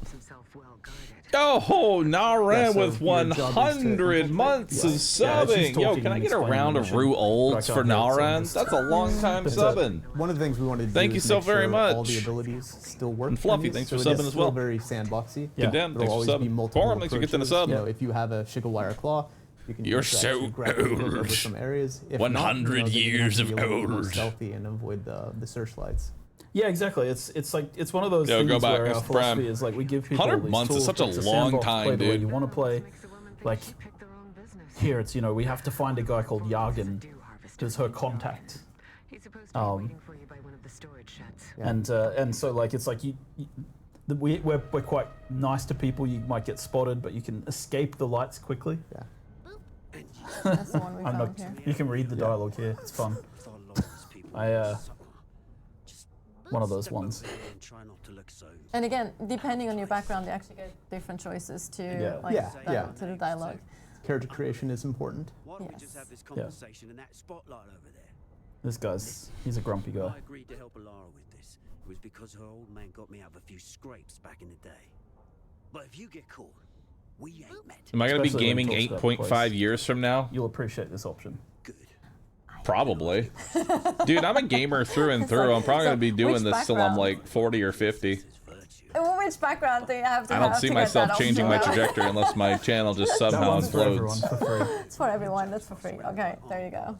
I love that. If y'all method will of have doing me it. anyway. You listen, smart ass. Aren't you 50 already? There's so many little I'm Easter eggs and fun 30! things that you also wrote, like especially also for like weapon Yeah, descriptions weapon and descriptions, things. item It's super descriptions. fun. Like everything's connected. Like for those of you who do like lore and who know Dune lore as well, you will find all Bro! the connections. But also for the ones who don't, It's been a while. Yeah. it's super fun to just. Follow the path. He's also Find explaining the different ways that you can approach this I'm quest not right now. even at the So he's sort of halfway explaining to you, to there's 40. like 2 paths that you can take. Like you I'm don't only have to go this way, you don't 33. have to go that way. I Here's haven't how you can hit get in, there's how you can get 35. in, right? So as a player, you can approach Bro, this y'all again can't. in Y'all kind of that cannot sandbox do that approach. to me. It's like, again, I don't want to oversell it. It's not an immersive sim where you have Yeah, like the no. Dishonored level of, Yeah. but you can definitely find alternate paths into the mansion to achieve your mission. And I think that like a shout out to the story content team with Bernard and the boys, as I call them. They've done a great job with these, setting them up. And here's what Scott was talking about, where you know, oh, like I've set the game up in this way. I'm a Benny Gesserit. I'm just going to stun this guy, and then I'll be able to walk past him, and he won't even notice me. He won't call up. He won't call the guards because he doesn't see me, right? And so you can use your abilities, your skills that you've picked up in the game to just pass through these areas, and yeah, it's kind of fun, right? And I'm gonna run and we just gun and wanted to kill show that everybody. We have more than just, you know, the basic survival game. There's way more going on here. Yeah, especially like I think it takes about if you let's assume you ignore Please stream everything until you're else, because 60 there's a so lot we of can choices hit for you, how you wanna 420 approach months Dune subbed. Awakening and what there's to do. But let's assume you're only going for the main story and like those cinematics and things. So it takes you. I did talk to Niels about it as well. It takes about 30 hours. How old do until I? the story How old will I really need to be to hit like gets 1,000 years going. subbed? Yeah, if you're playing by yourself, just Yes. experiencing Yeah. all How the old will I survival be? elements and going At at it 1,000 alone. years? Yeah, probably Yeah. 30 hours It's- to get to part 2. That's the real goal Yeah, here. it's, I mean, it's 1,000. deliberately like. I'm not defensive about Act 1, but yeah, the first part of the game is deliberately 1,000 somewhat months light. subbed, not Just 1,000 to years give subbed. people You know that, what I meant. Like exactly, acclimatize yeah. yourself. Like follow up on the Fremen. You have the Fremen That's trials. and 83 super years interesting, of and- streaming. And then we start introducing and So I'll be layering like the politics 103. of the All right, universe chat, and I'm more streaming of till the I'm stuff and more of your 103. personal story, like what's going on, why are you the one being asked to do this, Yeah, what's yeah. happening, right? And ultimately, it is a survival game first, right? So Yes. the player needs to learn how to survive in Arrakis, right? And it's a very harsh environment. There's a lot Y'all of are getting 1,000 mechanics months to of figure out, pandas. and then you have to make your make your way through there and figure out how to get out. You all have to live that long too. Experience, you know, more of the politics and intrigue that are going on. Exactly, and I really love that we have. I mean, the beginning of the game is kind of story driven, right? You get context to what where you a little bit of context what's actually happening. You have a person that talks to you and helps you at the beginning, and then, as you mentioned, it goes more into learning the actual mechanics and the tutorialization of the game. And we give you time to get a bit acquainted with everything. Can you make it 108 so I can catch up? Yes, I can actually. Things, like the basic mechanics, and then we approach you again with the story a bit later on. And I really love that too. I love this guy, but we're cutting. We're not already 50 like you, so we'll be fine. Exactly. I'm not so 50. We don't want to show too much. Is more to this dungeon. What we're gonna do now, though, is we're actually gonna watch another video that's gonna lead us into our next segment. So enjoy. I don't know why y'all are roasting me. Intense. Yeah, how old are y'all, chat? 20? Power. How old are you, chat? Given the right leader. Huh? How old are you? Move a planet. In Dune Awakening, I see a lot of you are actually older than me. Leads you through the great houses. But a lot of y'all are older than me. May earn their place among the Atreides or y'all are the old ones. I'm young and spry. And contribute to their rise in desert power. The pledge is only the beginning. You have come far, and now it's time to take control of the Landsraad. I'm a year younger. The Landsraad is the council of great houses that make decisions that impact all the players on all the servers in your world. Oh shit. Your goal, and that of your guild, is to secure their votes so that your faction, the Harkonnen or Atreides, can take control. To secure their votes and sway them to your side, you must complete specific house requirements on the Landsraad board. Alone or together with your guild, your efforts can move the needle. Be the first to fulfill a house requirement to not only secure their vote, but also reap their many rewards. Ooh. Whether you enjoy PvE or there was that PvP, 50-year-old that beat you on a bike race. Oh my! Why would you tell Twitch chat about? Oh no! If you prefer the relative safety of the shield wall, don't. There are many activities that will not put you into direct conflict with other players, while still contributing to your faction's rise to power. All right. House Torvald wants you to eliminate sandflies. Y'all don't need to know about that, okay? Rush in, or pick off y'all the don't need to know about one that. by one with your sniper rifle. House Rashis wants a delivery of ground cars. Join up with friends and build strongholds for large-scale production and deliver them safely to the House representative by ground or air. Large-scale production is costly and will require a lot of resources. To be able to craft certain high-tier items, you will also need the most sought-after resource of all. Spice. Spice.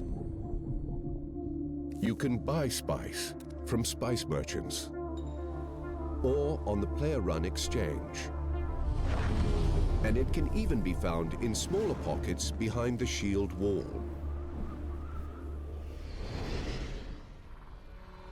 But to collect industrial quantities, you must venture into the unknown. Oh, the deep desert. The desert beckons. Here, violent Coriolis storms sweep across the vast expanse of sand, resetting the map every week, revealing new resources to mine and points of interests to explore. This ever-changing environment offers endless exploration, but also endless conflict. Each house in the Landsraad desires a specific control point in the deep desert. Seize it and hold it over time to gain their vote. Fortify it, and be ready for a fight. Other players will soon come to take it from you.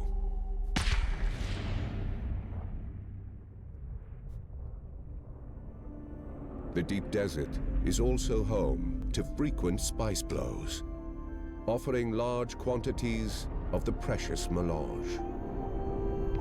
You need a lot of spice. Once you've located a spice blow, move your harvesters in place to collect.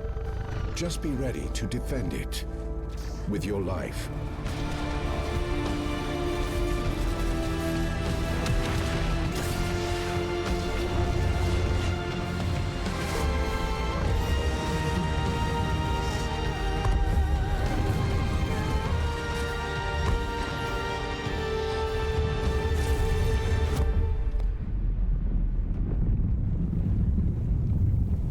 Oh my god, that's a big old worm.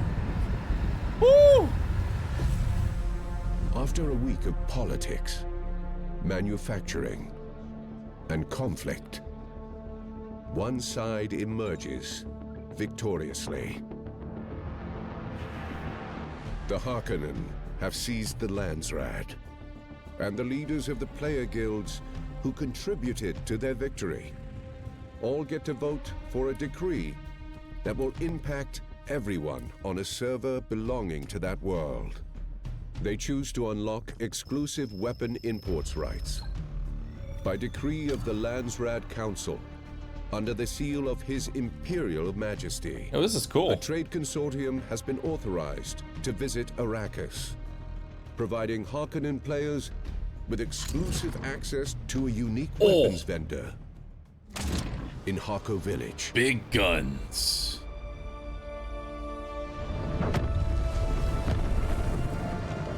As the Harkonnen Landsraad term begins, the race for control in the next term.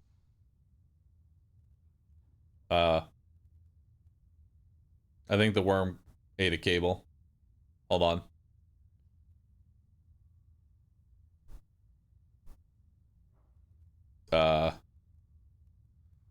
Dune Awakening. Welcome back. No technical problems at all. It's all fine. No one would have noticed if you didn't say anything, Scott. Sorry. That's my job. Pretty sure I couldn't hear it, but I'm pretty sure it cut off mid-VO. It probably did. Yes, I couldn't hear it either. But the video is going to be available after the stream anyway, so you can watch it in all its glory. Landsraad. Talking about Landsraad, so let's go to the next segment. Endgame and Landsraad. So yes. Show me the end game. I'm ready. We have, of course, expectations of what the end game and Landsraad, and especially Deep Desert, looks like, and what it's for, and how people will use the Deep Desert, and how it works.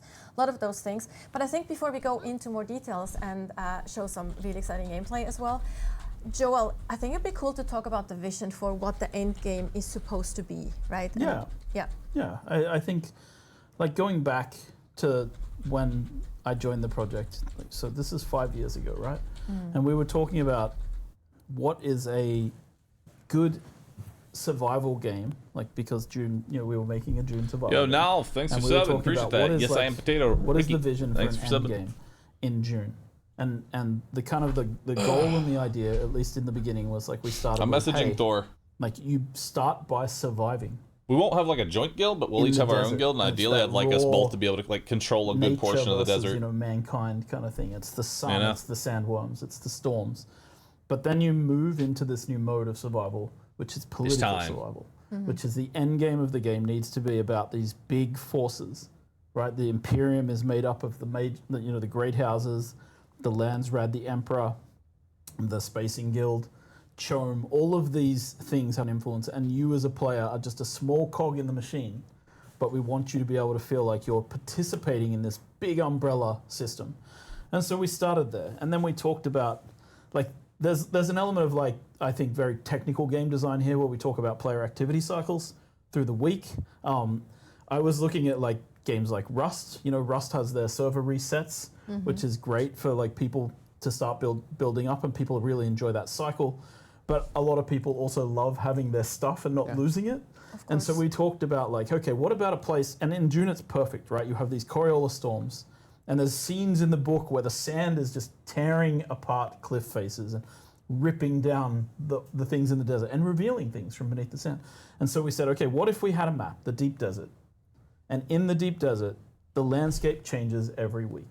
How does that affect gameplay? And then we started there and we talked about, okay, what about if there's a cycle of events that we want players to go through? And again, this is a design. This is a high-level design. We might actually have an infographic or a visual asset for that. A week cycle of. Oh, do we? Please no daily quest. I mean, it's not really daily. It's more like a weekly, a map that changes every week. Not that one, but okay.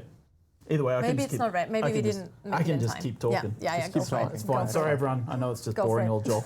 But like we wanted to approach this right. So we were like, okay, what if there's a based on the body language, Joel looks comfortable and passionate about this game. game. It's an infinitely explorable Joel is space. definitely the most comfortable. And we worked backwards from Look there at and him. said, how do we build Look at how he's a lot sitting. of our game systems towards Dude it? is, So we started with the idea of He's the there. map resets.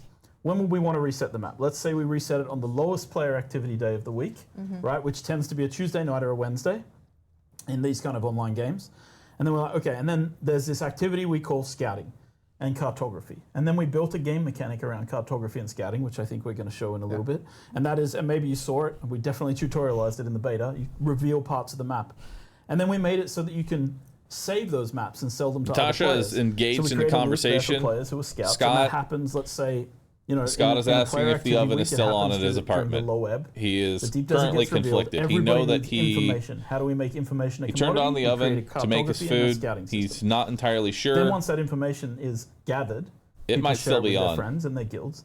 Then they start setting up what we call a logistics plan. How am I going to control the spaces in the deep desert that I want to control? What is my guild looking for? Are we looking for spice? Are we looking for unique schematics? Are we going after shipwrecks? Are we going after spiced out ecology labs that have been revealed?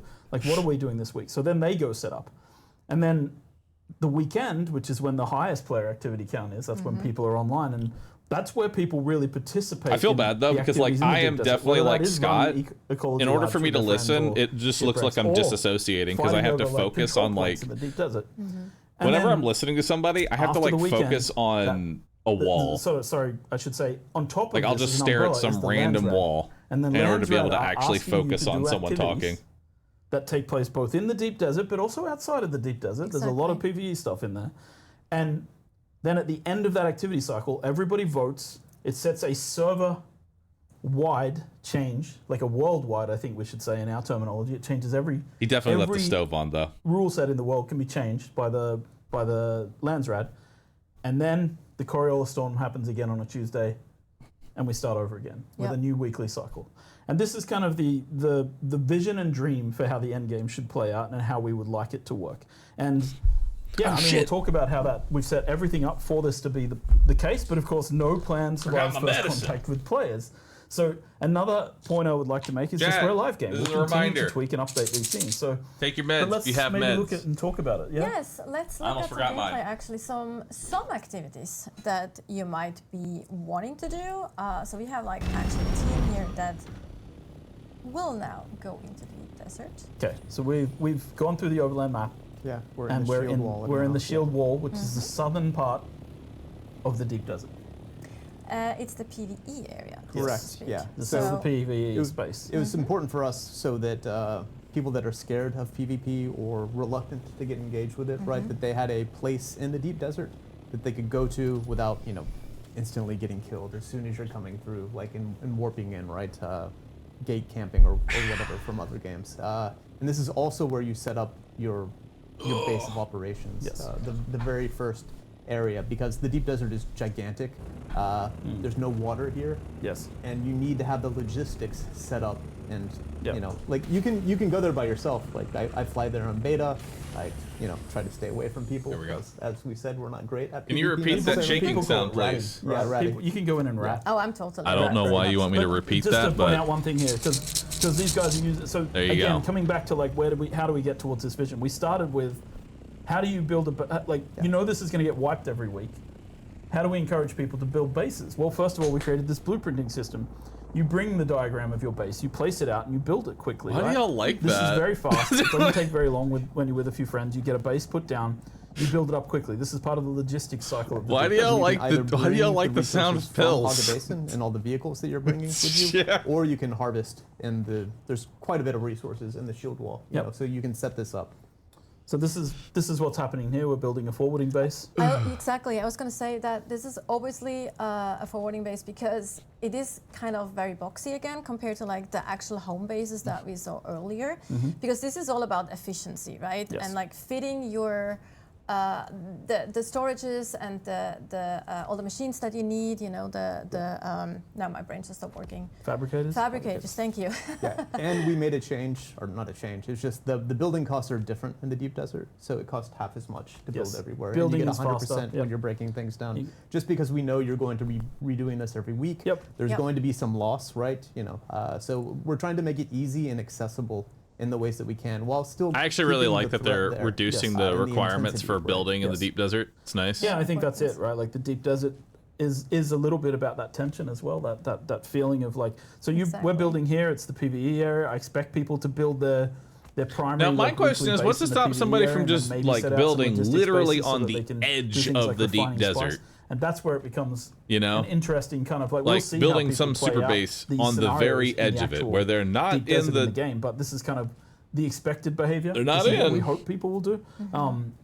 And we've tried to build all the mechanics into place so that people can do this, right? And that's been a large part of it. You also It's a see different map co-building here. There's entirely. actually, like, several Okay. people working on Yeah, this. everyone's working together, right? Yeah, And which that's is super nice that's too. the guild focus as well. Like you know, it Exactly. is a multiplayer game. It's really important to make sure that people can play together and do things together.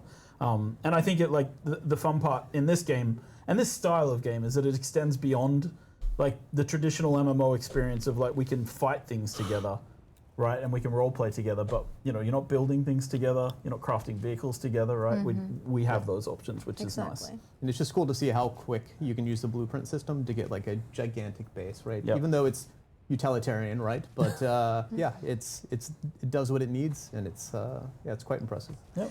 I know that people are also wondering that you won't be able to, copy that your setup inside. So this is literally. I like that there's the blueprint is blueprints. for the That's building gonna make itself, life so much everything better. inside. Correct. Yeah. Yep. Yeah. You still have to put the placeables in.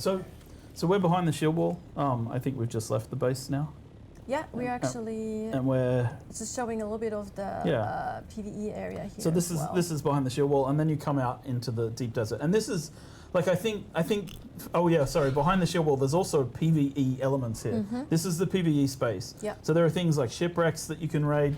There are like eco labs behind here. So there is a section of the deep desert. I know people are really worried about doing PvP. There's a whole section here. It's 24 kilometers long, where you can actually go and like do the PvE part. And we're about to see. Well, this will take a few seconds. We're actually survey. We're in the middle of just the survey. surveying the- So now we're surveying the land in this section, and we'll see the segment reveal itself. And this is like one of Wait, the you actually PvE reveal segments the of map deep by desert. surveying? And what you'll see here is that we've surveyed one square, and just to give some Oh, context, dude, that's so nice. I one love of that. 81 That's actually a really good system. squares within this map. So there are 81 of these squares. It's huge. Yeah. There We're are actually also seeing the sync chart that you mentioned earlier Yes. as well Yes. come into so play. so now I don't know whose name it is, but whichever player it is crafting a. They have surveyed. Camille. Now they're going Bahroo's to base craft will a be an sync inverted chart. pyramid or a They've giant crafted a panda. sync chart of Incorrect. the deep It's desert. always It tells the you in Amazon work information factory. which It's sector going to of be the a deep giant desert, box. Who created it? Efficiency how long ago it overall. was created, so you understand whether the information's out of date or in date. They're going to share that sync chart with their friends. Yep. And then their friends hopefully will be able to switch camera perspective and see their friend apply the sync chart, That is which the saves plan. them having to Yes. explore. Yeah, So this is that Exactly. cartography loop. You could go out with like a Oh. really quick ornithopter. Look at this. That's the deep desert over there. Oh, sure. To the left. But you can go out with like an exploration kit, right? That's Yeah. really fast. That Yes. you can go around. You don't have much harvesting abilities, right? And then Yeah. you scout the area, bring it back, and then your base can roll out with your transport ornithopters, your harvesters, Exactly. sand crawlers. Depending what your plan is for the day. Yeah, Yeah. what Which people- doesn't what necessarily people have need. to be PvP. There's actually a lot of other things, Yeah, that exactly. might bring you to I the expect deep people desert.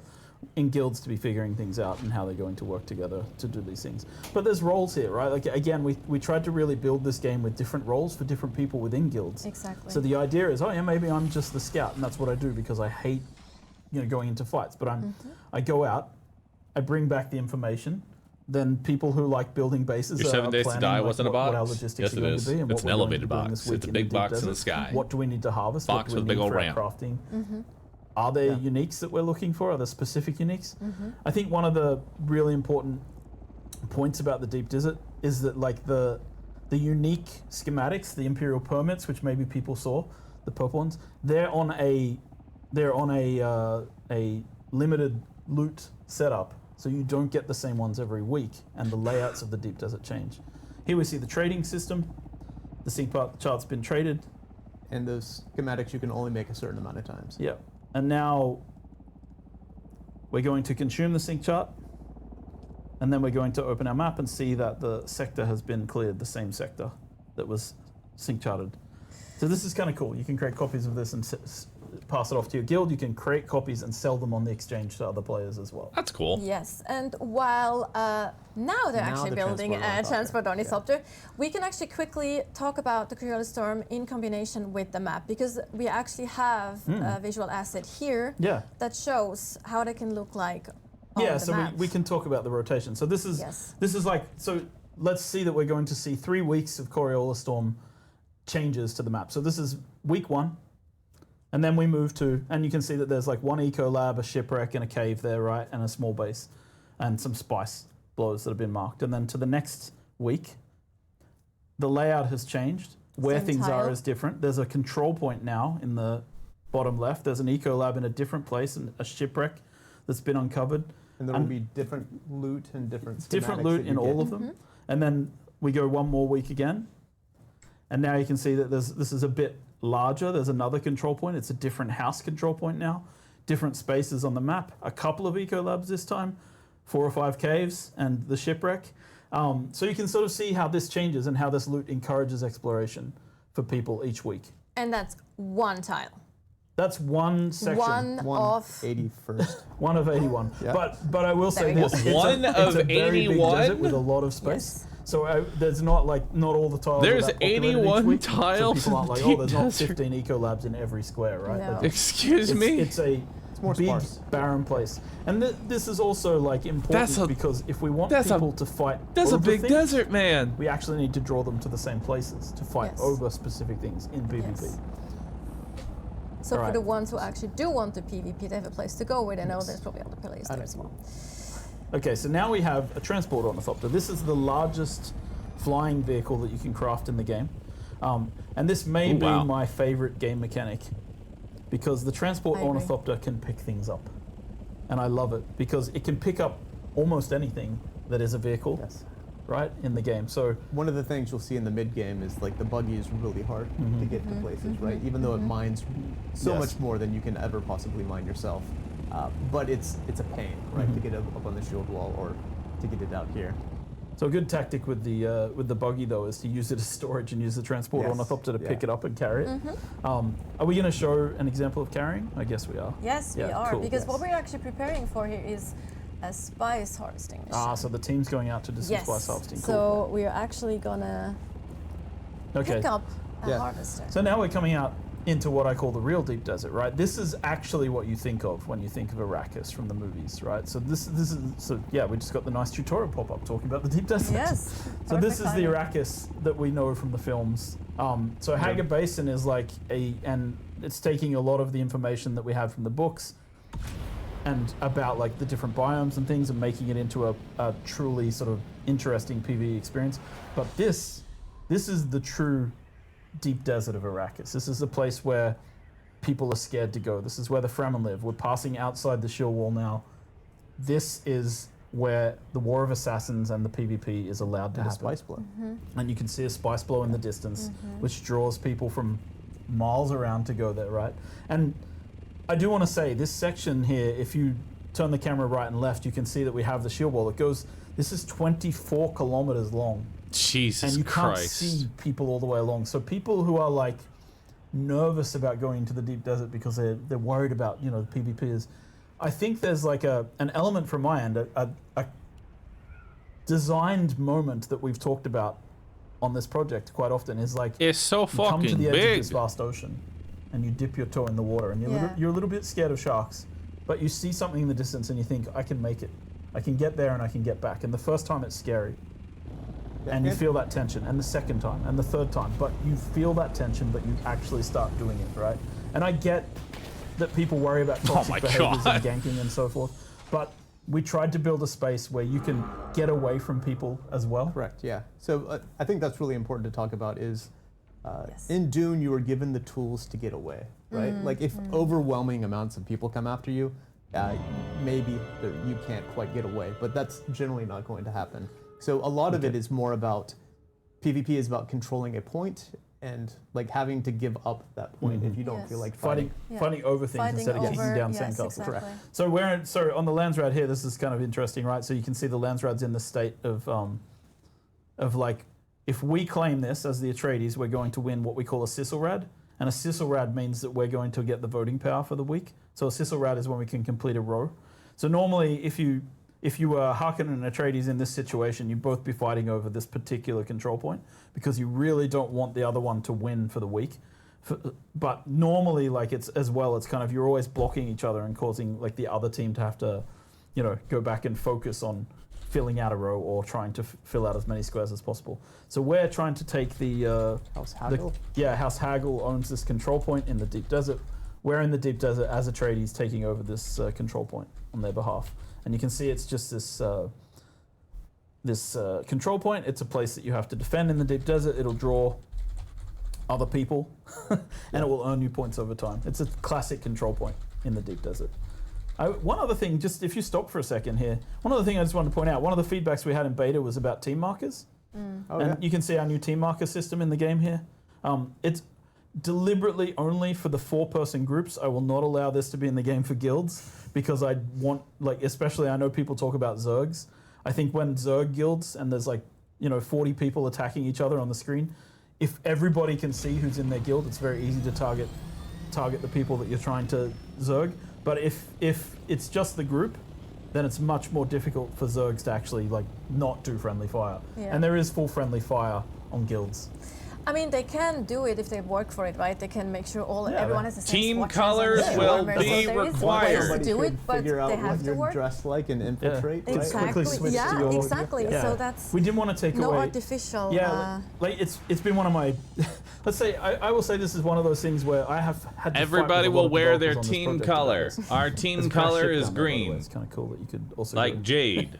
loot that. But it's like giving Anyone too much that is not information wearing for free to Jade play is shot on actually sight. limits our ability for people to have politics and intrigue. Yeah. Because if I can see your name over your head, I know who you are, right? But if I don't know who that is, and you dress in my clothing and you walk into my base and you follow me around, it's like What I if might Thor's just group think you're isn't my friend Jade? from the guild, when in fact you're just Best of luck.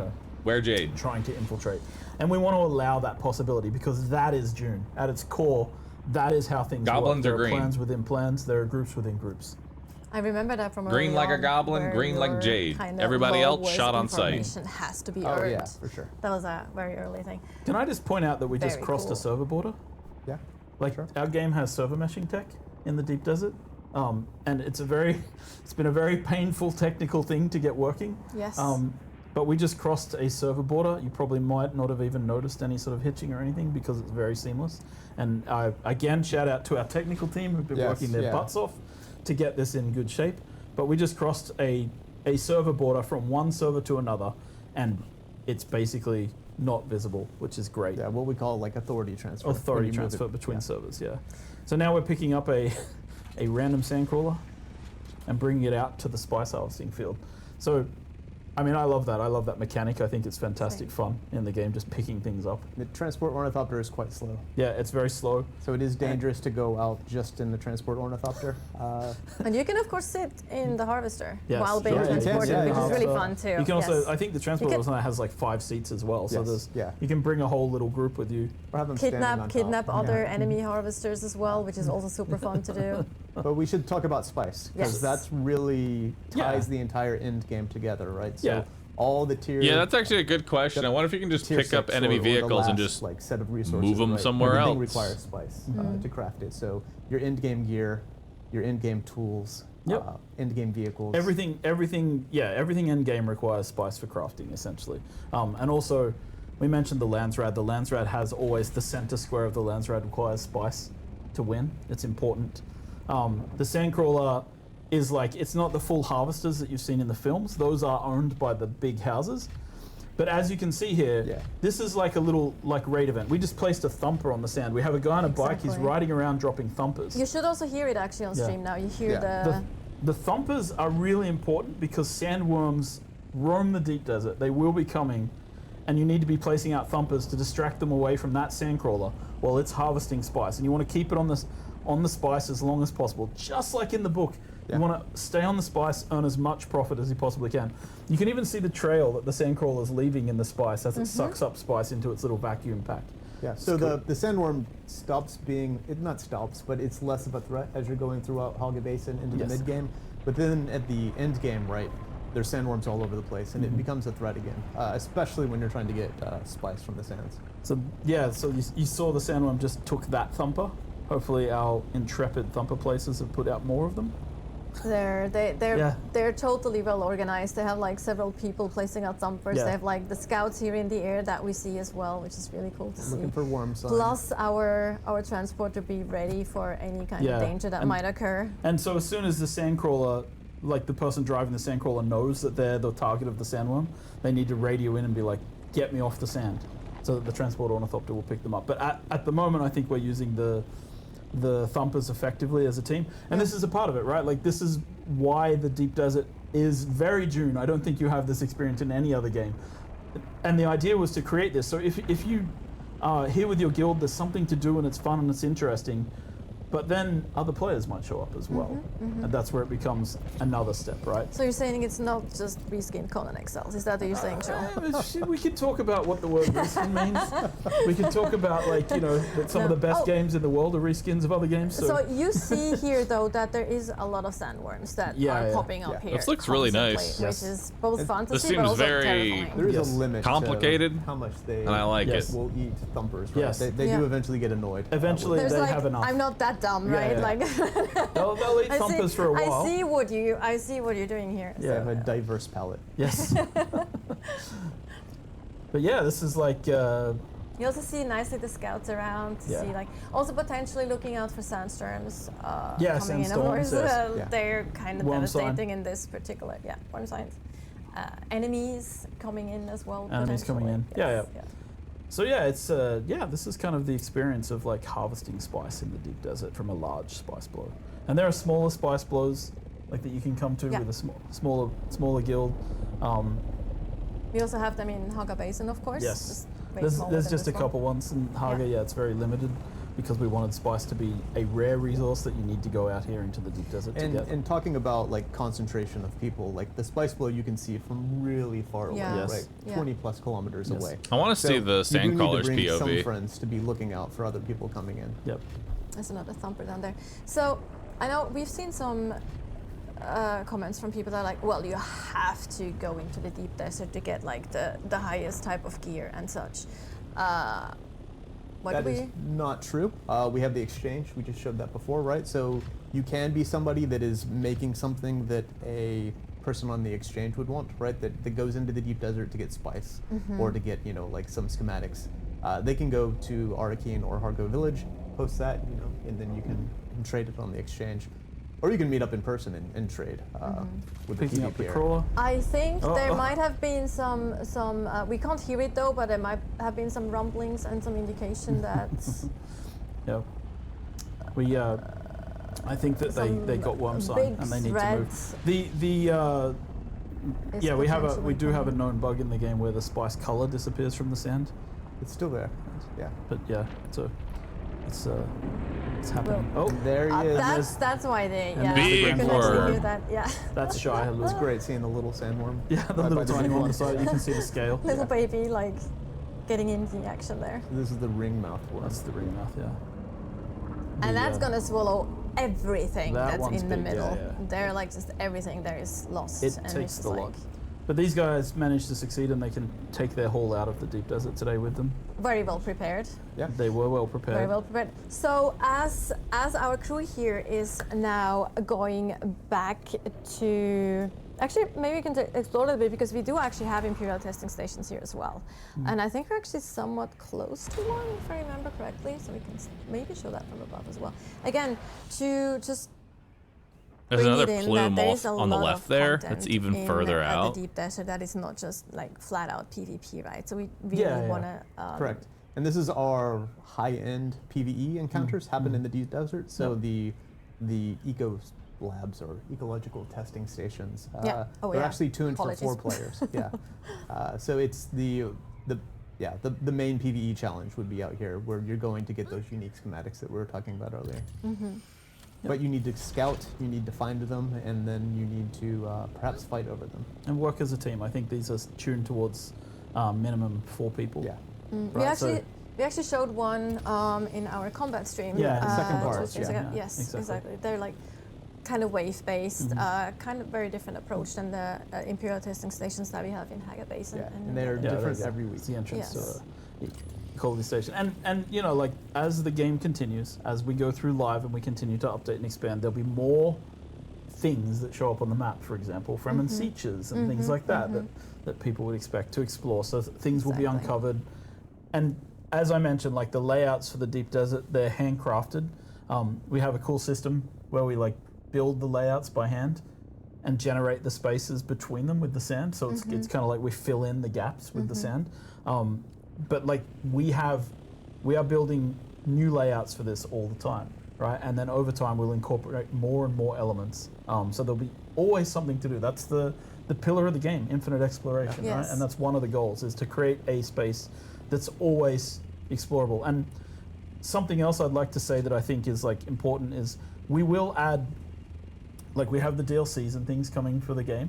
We'll be adding things in the DLCs, but the deep desert will always remain something that we consider to be at the zenith of the power curve in the game. So we'll keep adding to the deep desert. So let's say that we have tier 5 items in the game and we go to tier 7, then the deep desert will start to have tier 7 equipment and items and things in it as well. We will always try to keep it on par with anything else we add in terms of power, because the deep desert really is that continually explorable space. The central point that keeps all of the things Yeah, together. we'll continue to add like stuff, and there will be like in DLCs there'll be places where people can get access to gear that is currently in the deep desert, right?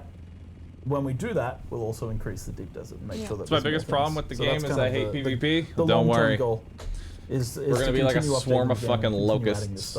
Exactly. Yep. Yeah. Suck the desert dry of all of its resources. We have our team, or actually the spice Once we have enough harvesters go resources, we back won't have to worry. To on the way to the quartermaster to deploy, or like to kind of Harvest the spice. Yeah. give him the spice, basically. Yeah, give him the spice. For Jade the monster thing. locusts. We do have an additional asset. We have actually a video from a stress test that we did with the beta last week on Friday, where we see a lot of things happening. Shout out to the beta players. Yes, thank you, beta players. Fantastic work on that side as well. So here, that's actually a glimpse at the stress test that we did. That's also deep desert. Lots of people together in the deep desert, a lot of ornithopters, and it's just really all cool in to line have like to that. get their ornithopters. to like we were see spawning. that as well. They were spawning thopters like crazy. Someone's flamethrowing, throwing bombs. Players never behave when you put them in the same space. If I remember, that's actually Camille with the flamethrower. Oh my god, this is gonna be so ridiculous. That was Ignacio. The context of the stress test, by the way, was like we were testing people crossing the server boundaries with our mesh servers and fighting on them. Ornithopter back there. Sorry, it's like sorry, go ahead. And fighting along the server boundaries just to see how the performance was. So you'll see people firing rockets, and yeah, it was a cool test. I think we got a lot of very useful data out of this. Yeah. And seeing how people were fighting together. Also, shout out to our automation team, because they every build, right? We have the deep desert, and they have basically they deploy our automation system called Legion, and it goes and it tests all of these things, right? So it's got hundreds of ornithopters going back and forth between all the server zone boundaries. Yep, there's a lot of testing that goes into a project like this. It's insane. Yes. And the more sandboxy you get, the more things can break, and that's obviously the more freedom we also give to players. Don't want to join a streamer and squad just to play the game. Join I think I mine. said that to you earlier. Join as well, my that, streamer like, squad. Play the game. Story-driven games that are linear and you follow one story are one thing. We do have that aspect in the game as well, but I think what we at Funcom really love to do is we love to create worlds where players can write their own stories and can tell their own stories, right? I think that's such a different approach to game development. It's one of the ways we describe Arrakis as a crisis generator, right? So it is spawning stories, and that's why like these tense locations like the deep desert are really important, because it does spawn these memorable moments that you remember, that you go experience with your friends or your guild. You make friends, you make enemies, and that's really important to like fully experience the politics and intrigue of Dune. 100%. The power. What do I, as a worker, get from joining your squad and not some other streamer squad? Before we go back to actually delivering the spice, we had a very protection actually a lot from of other streamer squads, from streamers and players and YouTube content creators. About the beta weekend or from the beta weekend. And I remember one moment, I call it the GTA moment, where one of the streamers, I think, he was harvesting something or something. Yeah. Oh no, he was downed. He was downed by an enemy. He was downed but not out. Yeah. And then the other one comes in and just drives over the enemy that was like targeting This him. game is an MMO. Why would you want to play an MMO solo? May I introduce you to RuneScape? You know, that create those stories that are so the best fun to solo share as MMO well, ever. unique to you then, and it's like, and that is, I think, where for me that satisfaction of really creating those worlds comes. Yeah, I think is one of the things, like we get a bit of I mean, it's fine, like we get feedback like, oh, jank, right? Like, oh, being able to stand on top of an ornithopter is janky. It is, but when they asked me if we should remove that, I said no. Surfing on an ornithopter is actually very cool. Why isn't that cool? Like, why isn't that something we want? So like sometimes we make those choices as well.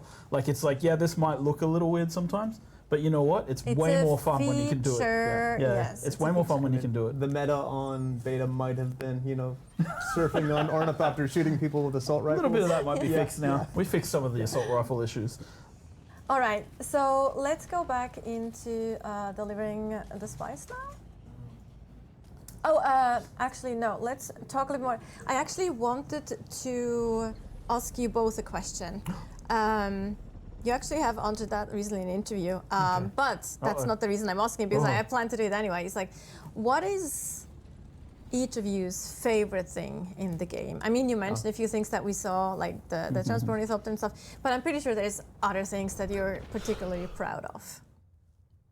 So, survival games for me, one of the best things they do is they make the world more interactable than other genres, right? So I think the team has done a great job of like using the harvesting system.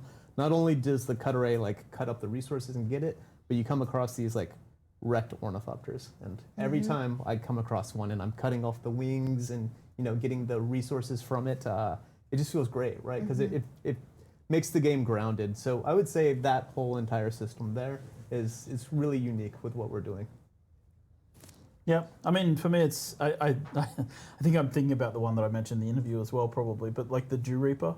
And the way that you, because I like, look, I made Conan we made Conan, and Conan's a bit more stock standard in the survival sense, right? You're chopping down trees and you're harvesting rocks.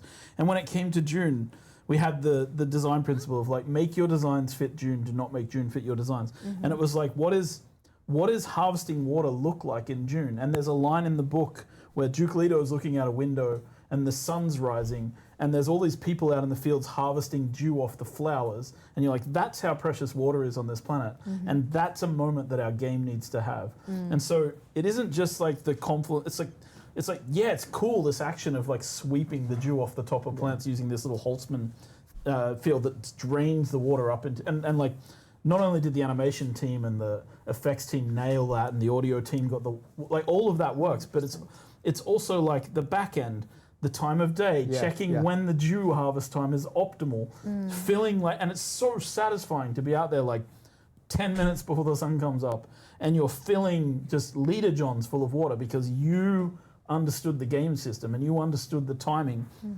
All of those things come together to create an experience that I think for me it's just like, you can't have this experience in any game. Twitch chat learns that people have accents. And to me, that's more the news most at precious 11. thing, right? Like I feel like it's so good when all those things come together. Like as a developer, that's just the most rewarding stuff, right? Can we And- get a and it Dune feels channel good. in It Discord? doesn't- Yes. I don't really care Mods, if anyone go else ahead and likes create it. a Dune I love it so Awakening much. section No, because I think it really nails it, right? Like I for can't Discord. speak more highly of how cool that works, right? Totally And get it. shout out God, to the we team need who to worked clean on up it our and everybody Discord. who did their part. No, I Because get ready. that. Because games are made by teams, right? To That's the other refine thing. spice. Yes, absolutely. So we actually made it now to the quartermaster, and we are So we're going to deliver delivered the spice. Yes. Try to win the Lansrad. Okay, so these Took a while guys, to get back. these guys ask you, you know, so you because you're sort of you're a minor house or a minor house under the umbrella of the Atreides, you deliver Lansrad bribes to the quartermasters of the Atreides, and they make sure they get where they're supposed to go. So now we're delivering for House Alexan, we're delivering spice, and the House Alexan are a part of the manufacturing unit, which is where they. And so we're delivering 500 spice melange, and then they're going to make sure that it reaches them, and then that will, in a moment, change the Lansrad. So you can see how you have an impact now. So Lansrad is there under the social tab. This board refreshes every so often, so it's been a few seconds since the last refresh. Now we should be able to see our borders refresh with a certain amount of spice. Oh, we didn't go to Alexan. You're on the wrong one. You need to go to Alexan. It's in the middle. The middle. Yes, and then we can see that we've delivered some spice, and the goal amount has gone up. So that you can see that we've increased our goal amount with House Alexan there. So we've worked towards. Yes. gaining So we haven't favor. worked like once 64,000 more to once go. we hit 70,000 points, and we can do any of these activities to earn points, like the control point. We can claim those, Yeah, yeah, we can those deliver fields. spice melange. But once we've done enough to earn that center square, then it'll flip to be Atreides and say that we've claimed it for the week. Exactly. Yeah. So that's. Great. Nice. So that was a little bit of a glimpse of what mid and end game can look like. Obviously, that totally depends on what you like to play and how you like to play. There's quite a lot of options. We showed you a few of them, an approach of what can be done. We're also jamming like dozens of hours of gameplay into like a very quick Yes, presentation. 100%. Like this is very like preparation is everything, which is of course true for the game specifically as well.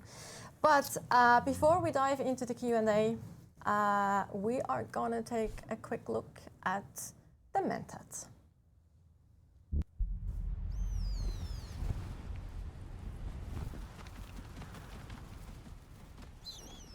So then, you're not quite dead. Great plot. Developed out of the need to replace thinking machines, the Mentats, trained on the principles of philosopher Gilbertus Albans, became one of the most important people in the Imperium.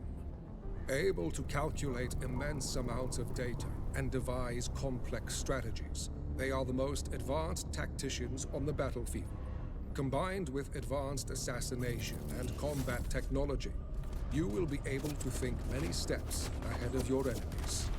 With a significantly higher cognition, as a Mentat, you can calculate trajectories and weapon handling to find weak points in an opponent's defense, or even guide the calculations of an external sentinel turret to assist you with extra firepower. Focusing on strategic control over raw strength, a Mentat is an expert in assassination technology, using poison capsules to trap enemies in a cloud of death. Or when out of sight, send in a hunter-seeker before the enemy has even noticed your presence. For tactical advantage, the Mentats have devised further development of Imperial technology, such as the shield wall for extra protection. And to fool simple-minded enemies, a projection of yourself will confuse and scatter their focus. Throughout the dunes of Arrakis, any school can be trained and improved by masters, increasing your mental capacity and further advancing. I'll probably your just be something tactical simple like a technology trooper. will let you hold the strategic advantage in any situation. But to reach the highest tactical operation, adopting other schools of thought will increase your mental complexity, opening up further possibilities. Focus your mind and calculate each step forward to find the optimal probability for your survival on Arrakis.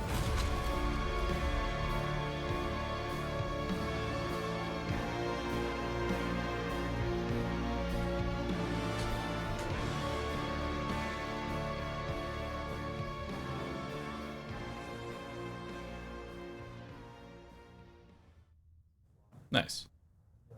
All right, and we are back for our Q&A. So our wizards behind the screens and behind the cameras are gonna throw up questions that have been collected. They're ready now. I was just told, fantastic. Before anybody asks any questions, though, I just want to make a reveal of my own. What? Special toe shoes today for everybody's. They look really cool though. They are cool. But it also looks a bit like Hobbit feet, to be fair. Yeah. Like at least close up, Chad. So it's good to Why, dude? It's good to have Not close for all the money in the world. From what I He's showing understand, his they're very healthy, grippers very for better free. than actual normal shoes, so. Yep. That's what they say. That's what they say. I started wearing them 10 years ago and I'm still Still fat, not so I don't know. Maybe Super they're, healthy. Maybe they're not working out. Well, your feet are very healthy. My Let's go feet there. are massively Yeah, healthy. super Sorry, all healthy. right. Enough distraction. I apologize. No, you don't Just have to. the toe reveal was You important don't have to me. to. We wouldn't want you any other way, Joel. All right. Rui's probably going to kill me now. Yeah. All right. We want him every other way. Every other way. No. It's all good. Like it's also you guys make a really nice, you complement each other really well. I've got pants, he doesn't have pants. Exactly. He has toe shoes. You actually wear socks as well. So it's just like, it's a whole balance. Stop there. wiggling your toes. All right. All right. While we still wait on the questions, they're still collecting some of them. Nobody has give any them a little questions. bit of maybe no one has We've questions. answered every possible question I people wish. would have. I have many questions, but not about the game. That's kind of both the blessings and the blessing and the challenge of Dune Awakening. I think it's just. It's so. Is it bad I want those, it though, has so Chad? many aspects Like, I of want different those. Things, that we really tried to put together and I want people are trying to understand. Were you there when I was like presenting to the press about the game and I was calling Funcom morons for taking Yes, so of course I was Yes, there. yeah. I was was expecting fun. headlines. we We didn't take get a a lot of single risks. headlines. Yes. We didn't get a single headlines like that. Yeah. Funcoms are morons. Well, Chief Creative Director says. Well, we are like we keep trying to, like it's one of the things that I love about working here. Is like they let me do crazy stuff. Yeah. They let me try and do weird Like toe shit. shoes? Like I mean- it's like you could work somewhere where you're doing the same game every year. Speaking of reskins, like and you're making the exact same thing and you're within this box and it's like and like I do like that we're allowed to push beyond those things, I right? And agree. try harder to do something different. And yeah, it comes with a little bit of jank, but man, I don't know.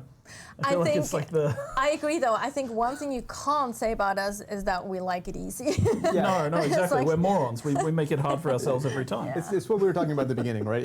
We make unique games, right? We take risks. Oh, thank God. They're gone. Sometimes it means that we make divisive decisions, but I think that's what was great about the beta, right? Is like people got to see what the true experience was. Oh, and here is. Exactly. So we're ready actually for the questions. So is that Lopil 125? Is the exchange global or per server? It is per world. So the world is what we call a container of all the Haga Basin that you will play and interact with, right? So there are hundreds of worlds, so it is not global. Yeah, it is one deep desert per world, Yeah. 2 social hubs per world, and then many Haga basins per world, and that is what we call a world. And yeah, as Scott says, at launch there are hundreds of worlds to choose from, right? And within each world there's many Haga basins to choose from. Right. Yep. All right. And Speak asks, are the overland map dungeons instanced per player? Can you do them as a group or are they open like the social hubs? The answer is that they are not instanced for a group. They are per player. Bring back the and they're not toes. open like the social I missed hubs. them. They are instanced, though. Yes, they are To a instanced. limit. I missed them. So several people in the same world can be doing the same, like Yeah, the single. water fat Yeah. engine. Right? Yeah. Yes. Which are kind of our only instant content in that way, Yes. in that Yes. sense. Yep. Correct. Charlie Foxtrot TV asks, how do the different circuits work? Oh, they basically isolate resources so that they can only be used if they're on that circuit. And then you can set a circuit for the, it's a little bit hard in the UI, but you can set like a machine's input and output circuit that way. And so that's kind of the extent with it. Like draw from this storage, deliver to this storage when you're finished, right? Like and that's basically this group of connected items. Yeah, exactly. And you can set a certain number of storages per circuit, and so yes, that's basically it. Kriegsdrachen asks, how will they ensure balance between Harkonnen and Atreides? There are systems. I think I talked about this in that other. You just mentioned as well as like we have, but we he have didn't some want to systems, spoil but I'm it, not going which to we talk should too much exactly. and then when we introduce a third faction, which we are planning to, it will also have a role in that balance. But that's basically what I can say right now. But ensure is very hard. Like it's very hard to like be 100% certain because, when you give players choice, they choose. And so you can't guarantee that it's going to be 100%, not 100% people on Atreides on a world.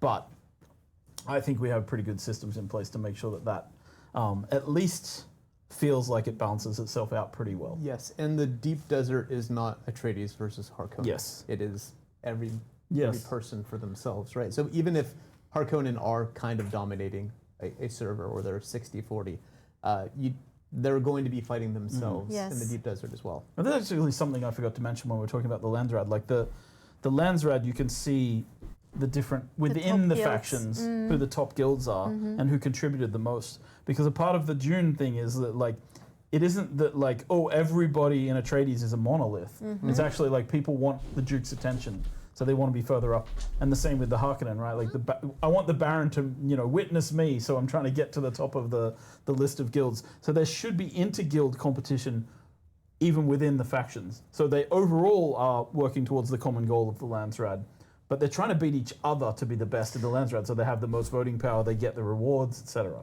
Yeah, especially also because like one Atreides guild might be focused on PvP, the other one might be super opposed to PvP. Yep. So they definitely don't want the PvP guild to like get, we want full PvP. So they will, work against them and like, we want to be top because we want to have more say in which decree full we actually PvP. want to have next week. Yeah, like exactly. So we now pass an order. PvP is everywhere at all times, forever, even within the factions. Yes, exactly. So, good question.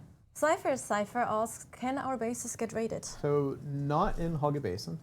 They will be safe in Hogga Basin.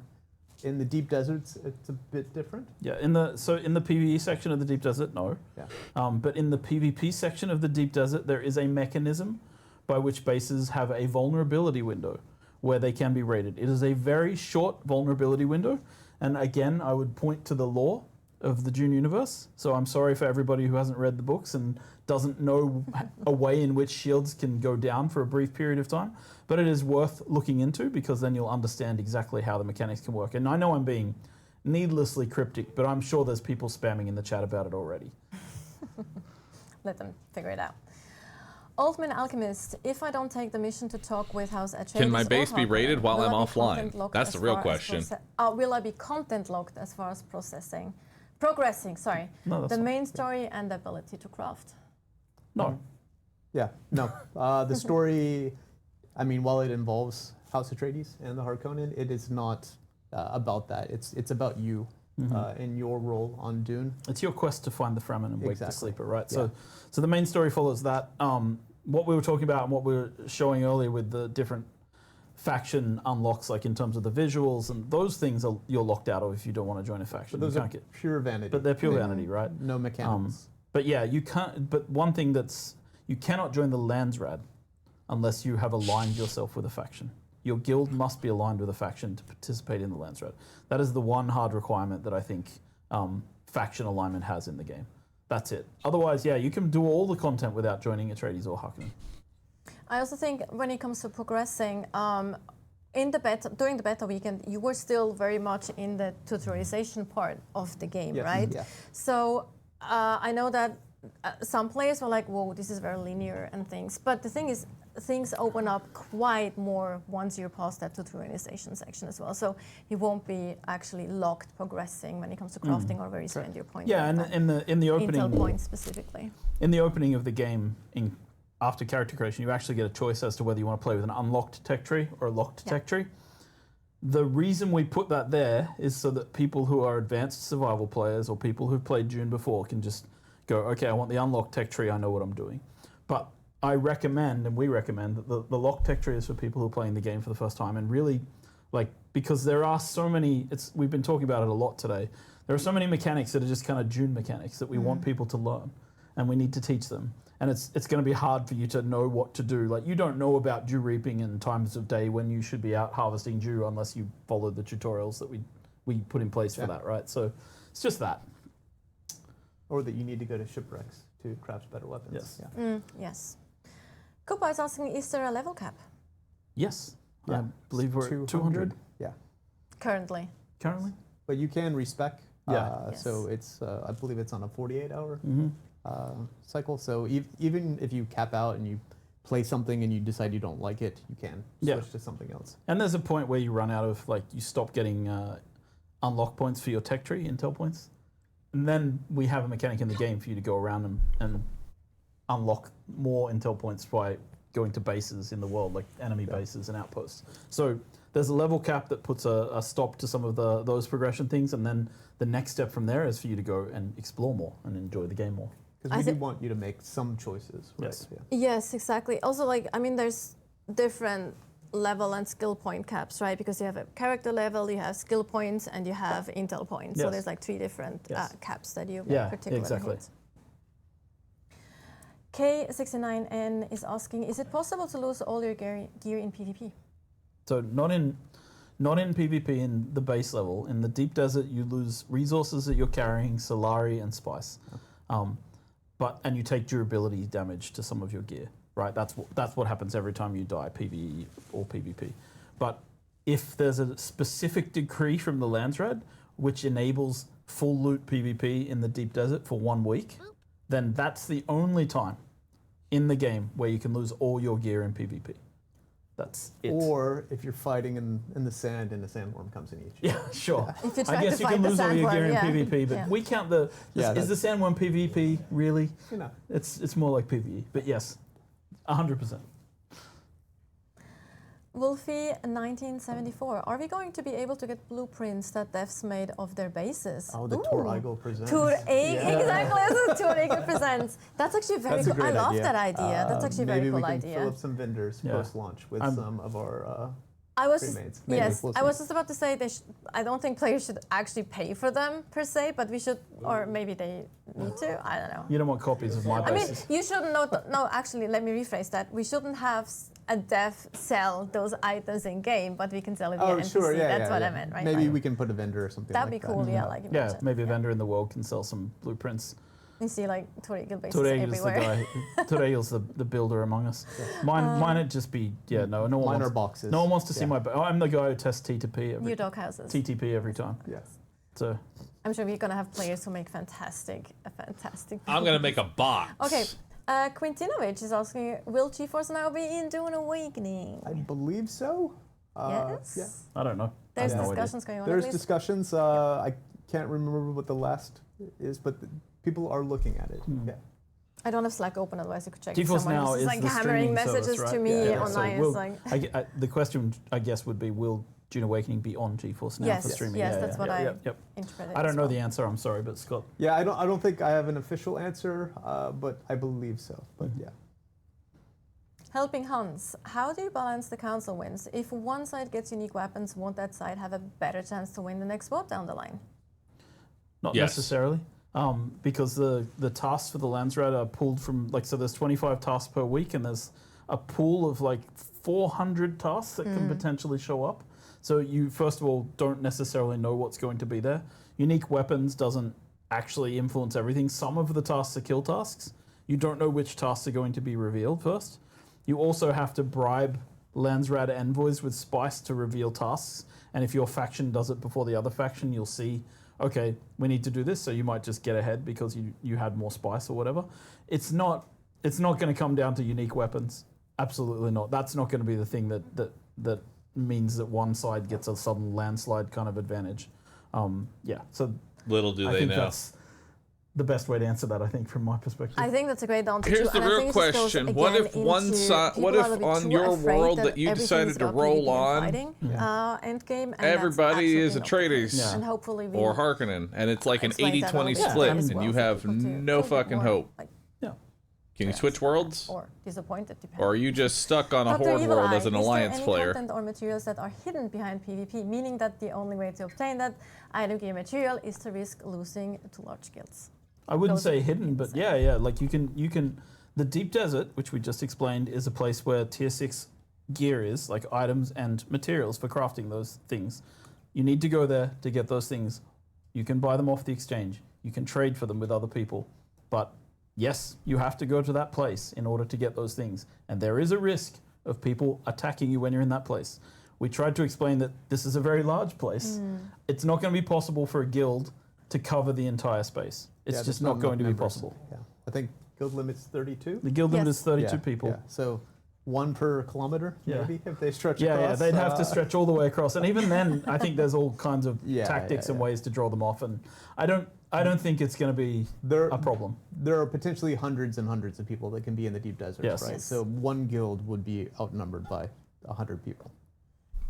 Again, if you want to rat, you can rat. Yeah. Like there's options, right? And also, like the tier 6 gear isn't required for the story or Yeah. for anything that's having to do with Honka Basin, right? It's sort of just the deep desert loop. But we can't tell people that they can't get to the top number if number go up because they really people always want that. So Yeah.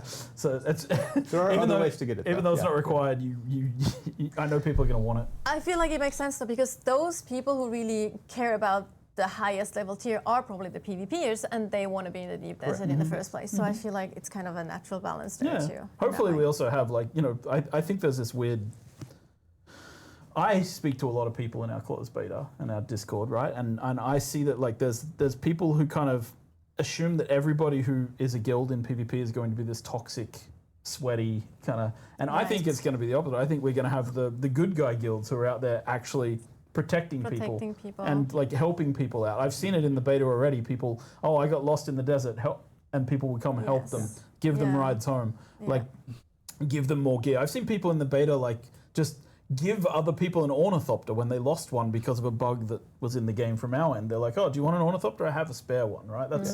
It's great to see, and I think that people worry too much about toxicity. Hopefully, we'll keep track of it, of course, but it should be fine. And you have one player for the entire world, right? Yeah. So Sweet summer child. Yeah, exactly. There's that as well. Yeah, as a callback to more old school MMOs that I grew up with, like EverQuest and all those. But anyway, so we have 2 more questions. 14 is asking, do you need a sync chart for each person in your guild? Yes. You need to create a sync chart. For I have every been person on the who's going internet to long want to reveal enough. those Do things. not underestimate Single-use items. Yeah, they're single the use level items. of pettiness Once you've that created them. players will sync to in a PvP And game. last questions. Neo Valkyrion can transport ornithopters. Some carry gamers other have the mindset, ornithopters? Yes, they can. I don't have to win. Can indeed. I was playing. I it just need to earlier. I was make you flying around lose. Carrying a medium ornithopter Yes, with they my can pick transport up pretty and much assault. anything. Yeah. And Well, again, they anything- have anything passengers vehicular. too. Yes, vehicular. Can't pick up people No. unless they're. Inside. They're sitting inside a vehicle. All right. So that was it with the questions for today, and also for our last developer stream before Exciting. Head Start and the official release. I'm like still like how. Okay, so It's like 7 how days, do 8 you days? how do you boys feel, gents? Me How do you first? feel? Go, Scott. Pretty good, right? Pretty good? So beta went really well from Yeah. our perspective. The tech was stable, and that's what we're always worried about. Because we knew the game was pretty good, or we thought the game was We really think good, so, right? yeah. And all the tests we had run showed that. But we were a little fearful, that tech would hold, and it went really, really well with the closed-ish beta, right? The weekend, the server crash rate was low, the client crash rate was within our acceptable tolerance, and we're fixing most of the issues that we found. So cautiously optimistic, right? Incredibly excited to show the entire game, and so yeah. See reactions. But the last week is always Yeah. yeah. Yeah, it's like Clinch. it's 5 years of your life, right? And it's like I think that's the thing that I think is like what I'm not sure people understand. It's like when you've been living and breathing this kind of thing for 5 years, and then like you see the game industry is volatile. Yeah. Things don't go well for people. We have a team of, that I love to work with. We have a team of great people that we've built over the last years. And it's like it isn't about like success in the sense of like, I just want to say that it is a game that I think is great, right? And I've played it and I kind of know that it has a lot going on, right? And I think it works well. And from the beta, we got some confirmation of that. But I want my team to be together making games for a long time, right? So for me, this is like I'm nervous about that, right? Like the gaming industry is not a safe place anymore, right? It's not easy to guess what's going to be successful. I mean, I'm watching things and like you see things that are fantastic from small teams going great, like and there's been some fantastic games this year and games that you wouldn't have predicted coming out of nowhere, like Schedule 1 is a great one, but also like Clair Obscura, I'd heard of it, but I hadn't heard of it until really it blew up. And so you see these games, these huge successes. So I think it's like, you don't want to have the arrogance to think that you could be among that, but you hope.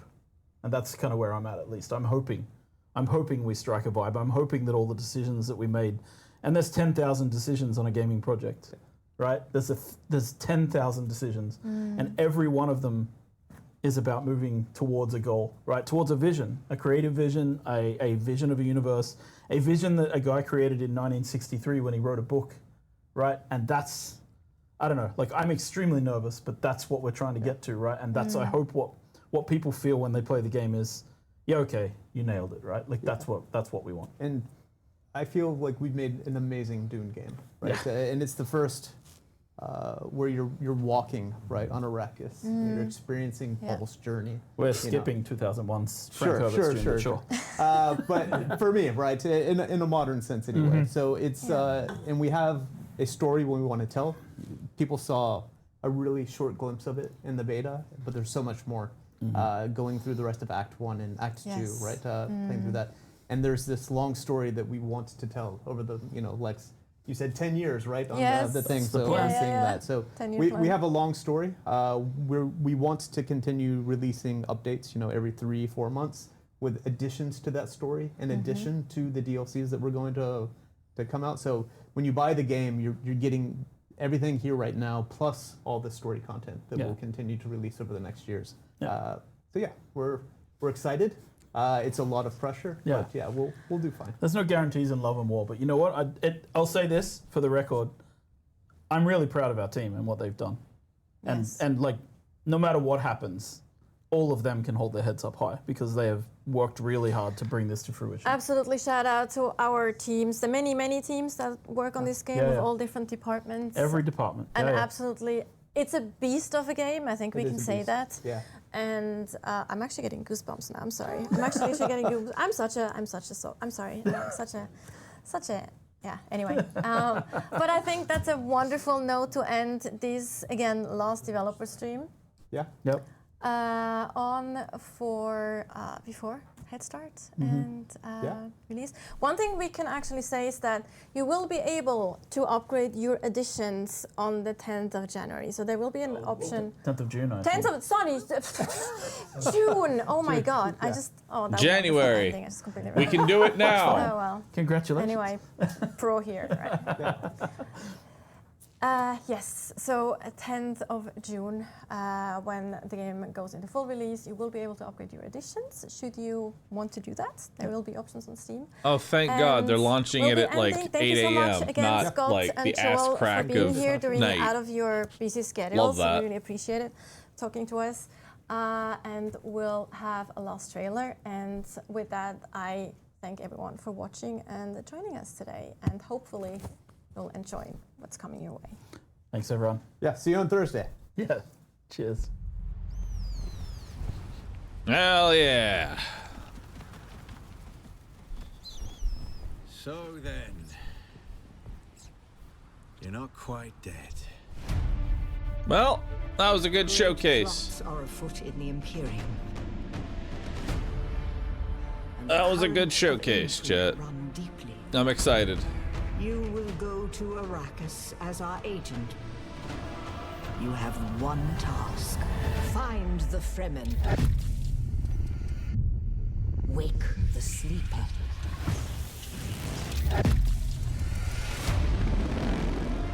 You were sighted fleeing the scene of a terrible crash. Who are you? You've heard the expression, the spice must flow. I am the man who ensures that it continues to do so.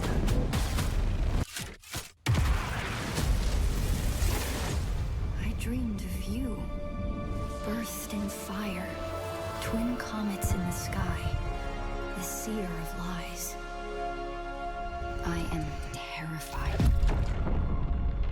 of what happens when you awaken.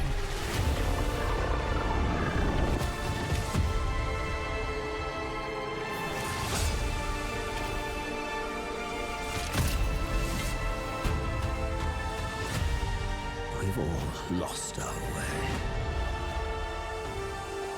You can complete the mission. It says June 10th, but we're starting on the 5th, chat. I hope y'all are ready.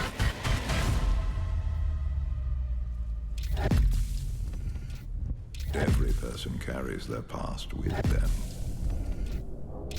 Who are you?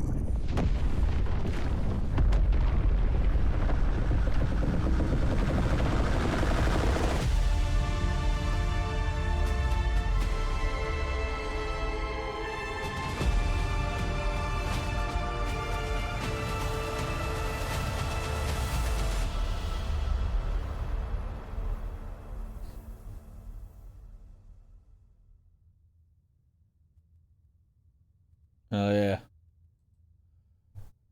All right, chat.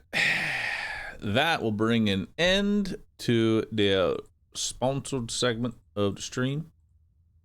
Thanks, everybody, for watching. That was a pretty long segment.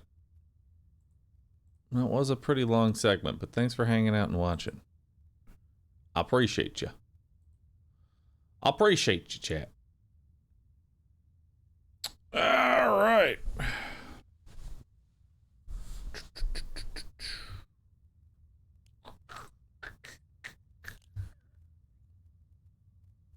And now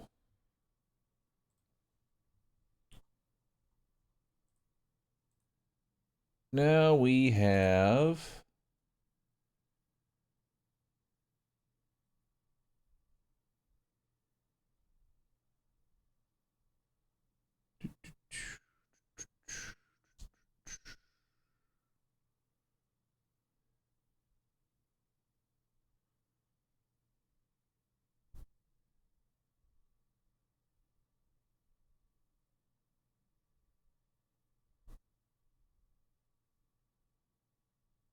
one second here.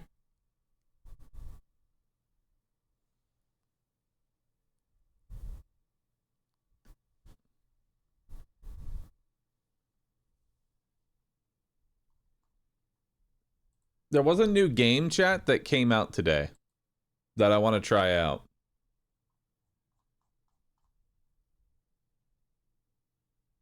There's a new game that came out that I want to try. It looks pretty cool. It's called As We Descend. Came out today. So let's download it and give it a look.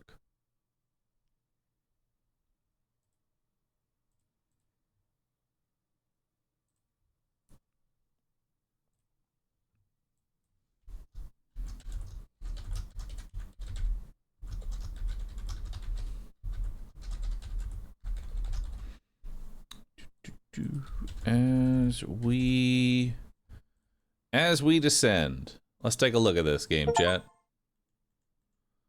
Let's take a look at it, shall we?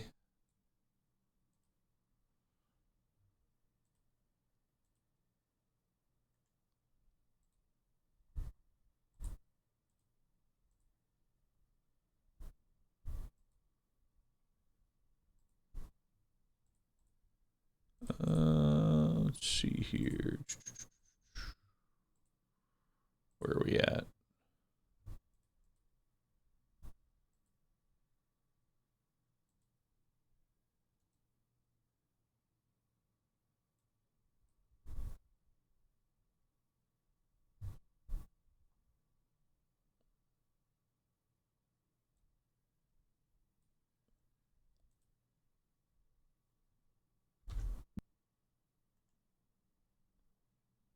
Let me just send this over. 1 second.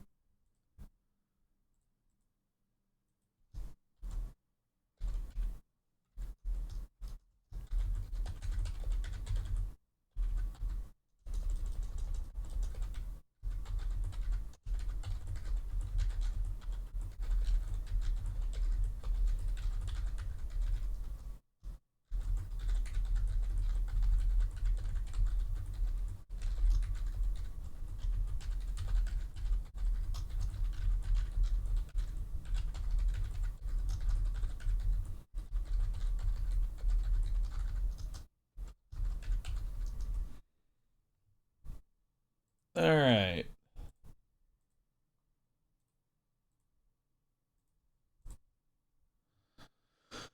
Let's see here. As We Descend is intended to be a challenging game. Any given run may seem hopeless at times, but should you learn from mistakes and persevere, you might just descend to the core. This game is in early access, which means we're still realizing the full potential of the game and adding content.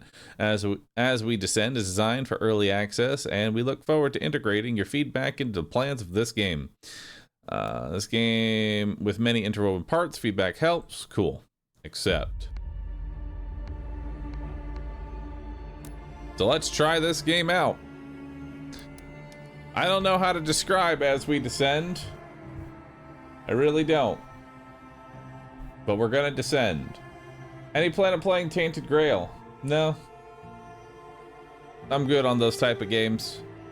Angry Arab 95, thanks for the sub. Appreciate that. Pogs for Logs, thanks for subbing.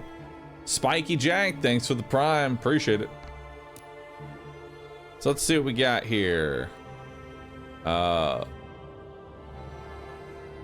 Ascension level, run vault, charges up empowered perk for this unit. Run vault. You know, let's just jump in, dude. I don't know what we're really getting into here.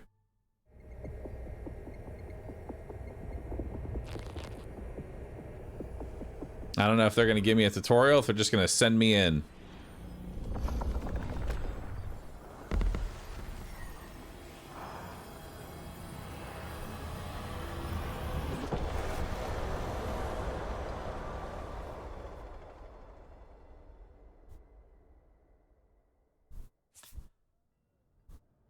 Perform actions in the city. Drop cards into locations.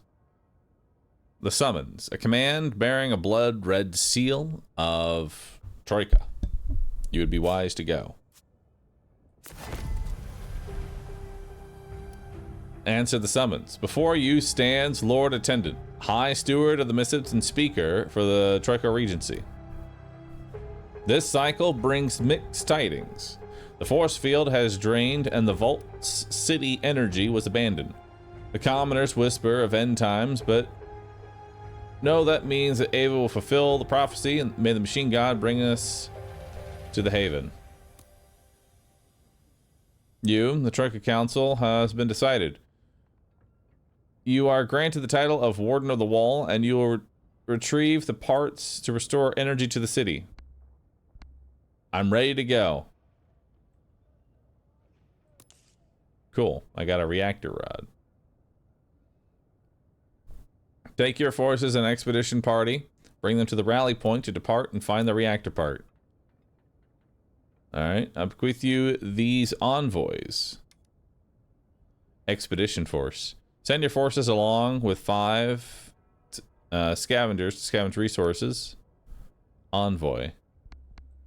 Collect and leave. Alright. Locations work differently depending on the type of card used. Certain cards can only be dropped into certain locations. City cards don't cost anything to play. Your expedition force and envoy cards will return after each cycle. Okay. Deploy and embark beyond. Seat of power. Send an envoy to investigate. Search for resources. Force field generator. All right. So we got a couple of force field generators here. Send someone to talk in the city. I guess we'll send you over there. Venereal light, the embers glow. Your envoy gets stuck in a side alley. This glowing darkness would surely be dispelled should you restore the power to the city. Given their predicament, they might as well scrounge up something. A light glimmers to the left and a noise catches their attention to the right. Seek the light. Gain 1 favor. Favor gained by helping those in the city and kept between battles, used to play in special combat actions. Dismiss this location means that the location goes away if you make this event choice. So we have money or faith. I'll take some faith. Or favor. Cool. An elder leads a prayer in the dark. Your ally lends to their faith. Alright, so now I have 1 favor. And it looks like I can have a maximum of 10 favor. Alright.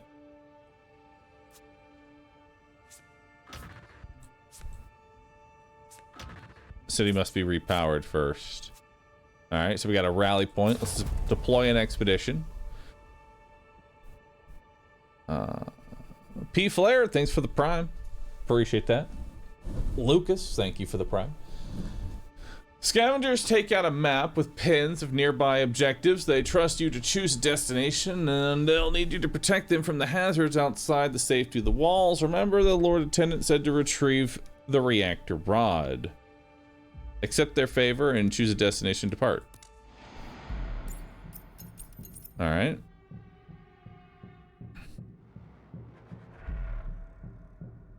Well, I guess we'll take them on over to the reactor rod here. We kind of need to do that. Skittering foes.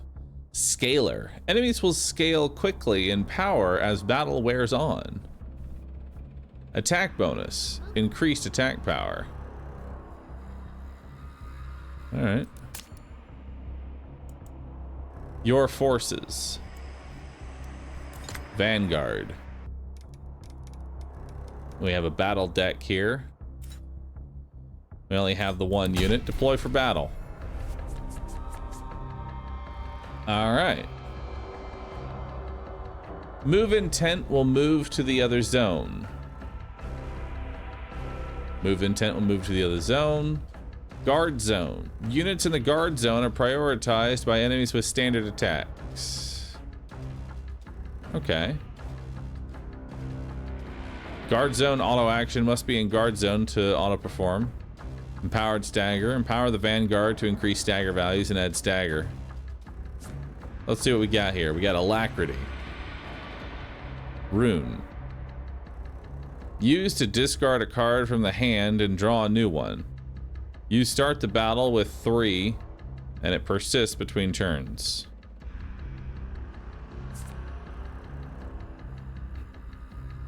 So gain 1 rune, draw 2. I'm gonna move my panda like right here. Runic Recycler. Toss a card here to discard it and draw another. Costs 1 rune. Rune is carried between rounds. Okay. This uses favor. We have empower. Apply empowered 1 to a friendly, improving it for the rest of the battle. Apply 4 barrier. Deal 4 damage and inflict 4 stagger. Okay. So we can do some damage here. We can also give ourselves some barrier. So we'll give ourselves a little bit of barrier. You retain 50% of it between turns. And then we'll run in, we'll hit him. Run in, we'll hit him again. And you know what? I'll save my stuff. Tip, Vanguard auto attack. This unit requires guard zone to use their auto attack. Use reposition to switch from support zone to guard zone. You can see enemy intents, allowing you to plan around their actions. When you end the turn, the enemy will perform its intended action. This enemy intends to do a standard attack, which can reach your units even in the support zone. You can barrier to absorb expected damage. You can also stagger the enemy for a chance to interrupt them before they attack. So it looks like this area right here, this darker area, is the support zone, whereas this one is the sort of guarding zone. Looks like that's going to be the same for the enemy. They've got a forward area and a back area. Buff intent will apply a beneficial effect, and they are going to do 8 damage. So let's go ahead and reposition them up front.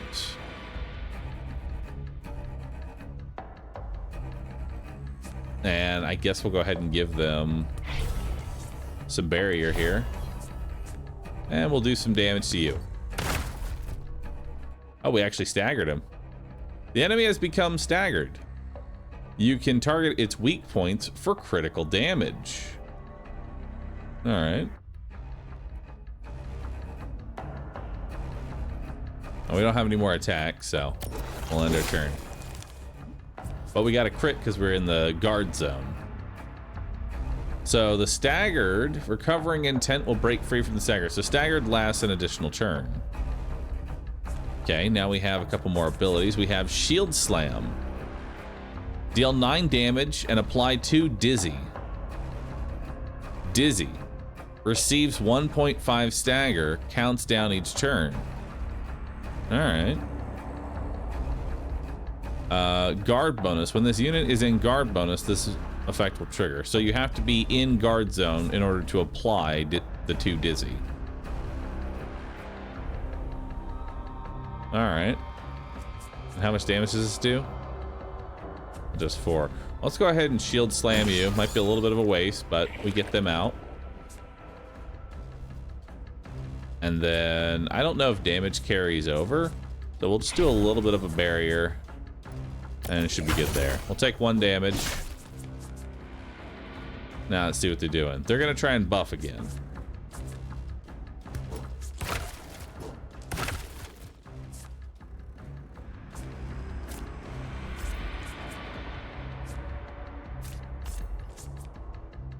All right, didn't get what I wanted.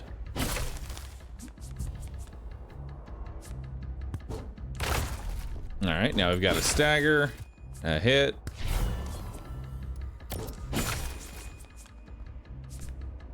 And a shield slam.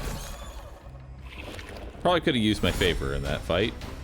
But hey, expedition victory. Select resource sites, spending scavengers. Okay, so we have this exposed cache. We can grab that. That's ours. So we're jumping down in here. We got a couple options here. There's a minor growth. A small mass of corruption must be cleared by the scavengers first. It's likely to contain resources or a basic item. More likely to contain more faith than usual. This is a major growth down here. Large mass of corruption must be cleared. More likely to contain a rare inorganic item. Or risky. Success rate is equal to the scavengers over the risk level. If you fail to check that, the item is lost. Massive corruption must be cleared, and it is likely to contain a Mythian grade item. Well, let's go for the Mythian growth. Let's go big.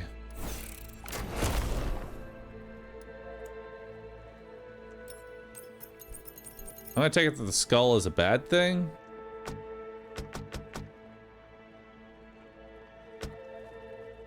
Well, didn't get anything else.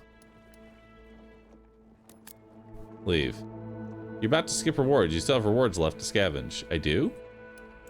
Oh, there we go. actually take it. Well, tried.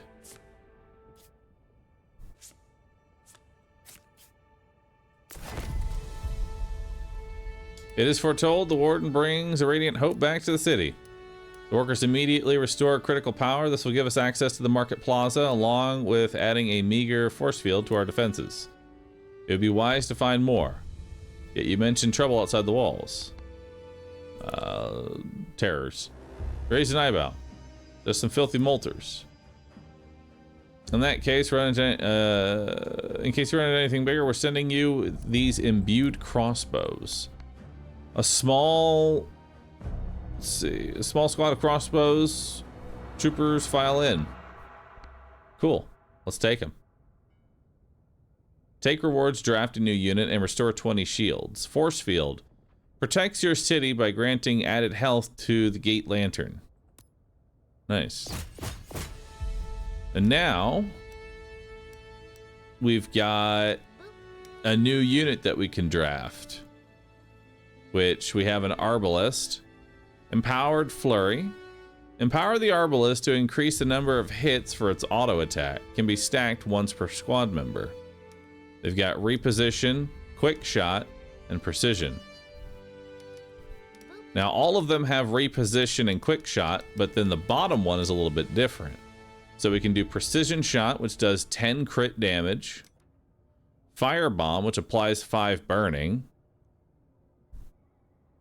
Or easy trigger, which gains flurry and also exerted 1. Flurry is multi-attacks gain extra hits. Exerted, this unit skips its auto action and cards cost 1 more. Pubert Adams, thanks for 7. Appreciate that. The Only Shizu, Agent Hugbert, and Recons, thanks for 7. I say let's take the Firebomb. Firebomb sounds nice. Bring them on in. I like that the mouse highlights the runes on there. We also have some force field now. Very nice. So we have a market plaza, which we can send an envoy to. Market shop, visit to reveal the mystery shop. Market plaza, anything could happen. What are y'all thinking, chat? Should we go to the market plaza or the market shop first? What are y'all feeling? And Dino, thanks for the 54 months. Appreciate that. Plaza. Anything can happen. You don't seem to be using that much. Perhaps I could buy it off of you. Forget this card for $12? Sure. I think.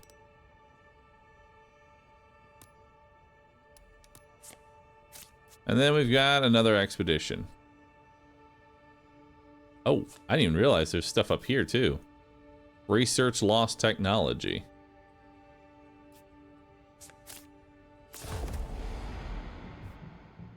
Alright, so we've got another reactor rod.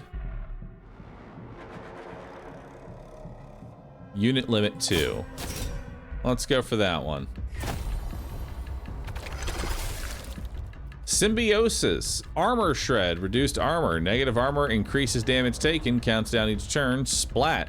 On death, vermin afflicts you with gunk. Nice. So let's grab a Vanguard.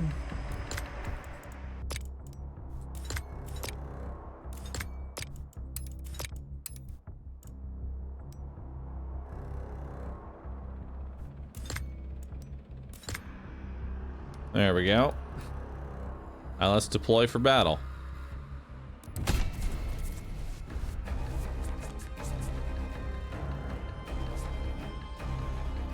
Alright, so what are you gonna do? We'll give you an affliction card. Afflictions are removed after battle. Splat. On death, vermin afflicts you with 2 gunk. We have a lasher and an attack intent. Deal 3 damage, apply 5 burning. Let's go ahead and empower. You've just empowered one of your units. Its unique perk is charged up for the rest of the battle. Each unit has its own empowered perk. Activate different perks to turn the battle into your favor. Increase the number of hits for its auto attack. Gotcha. The empowered increases the amount of stagger. All right, let's throw in a firebomb onto you. Get some burning going. You're gonna attack a random unit, so I could shield both. And the health actually does continue over. If you'll notice here, I'm missing 1 HP. That's from the previous battle. So I don't know who that's gonna hit, so we'll just shield both of them and call that a round. Standard targeting. Standard attacks can reach your units even in the support zone.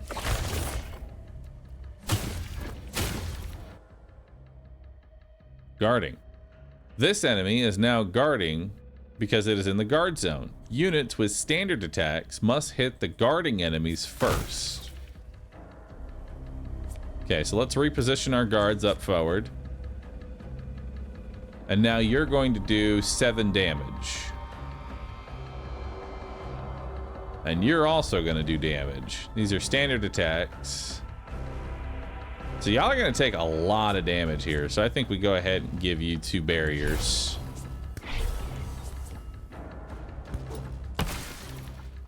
And then we'll do a bash there.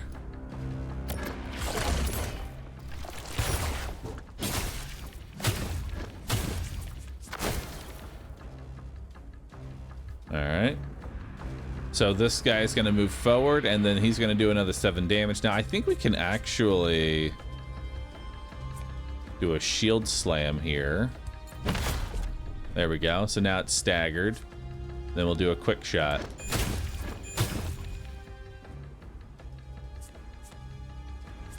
Awesome.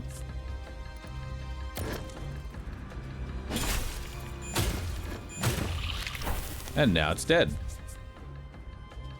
So now you're gonna do 8 damage. We have some armor shred on ourselves. Gunk. Play gunk to banish. Can also be recycled. Okay. So let's just go ahead and double shield here. And then we'll just do some shots.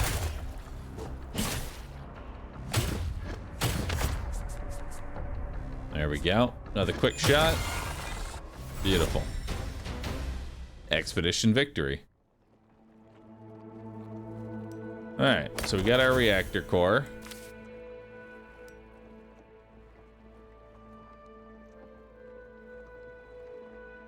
Hazardous nodes have a much lower chance of success. If you fail to check, the item is lost. Alright, I say do we go big again, chat? Let's go big again. Nice. Computation chip. A delicate metal chip. It must have been crafted with impossibly fine tools. Got whatever that is.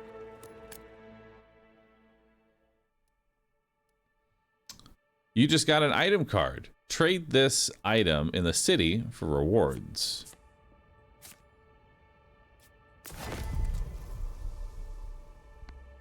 All right. And we got 20 more barrier.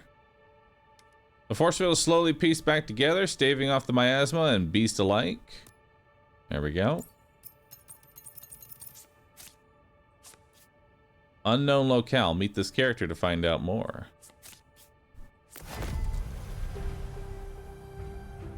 Lantern Researcher offers a simple conundrum. Upgrade the lantern card to its enhanced form. Forget a lantern card. Take item and leave. Let's enhance. So the lantern.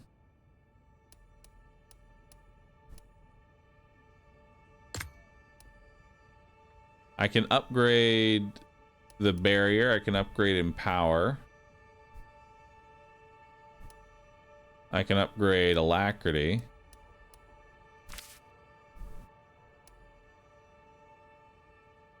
Upgrade a unit combat card. Okay. Guess we'll upgrade a barrier. I don't know if that was really worth it. Just one little barrier. So that modifies a lantern card. Market Plaza is a chance encounter. Play an expedition. Cool. So it looks like we go to the next cycle now. We're out of cards. Cycle 1 has ended.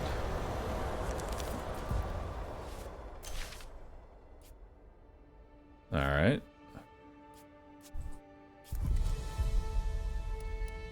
Your old mentor is hammering away at a red-hot copper plate. Looks like you've seen better days. That council truly has some wild ideas. Still, I knew he taught you well, and you'd survive.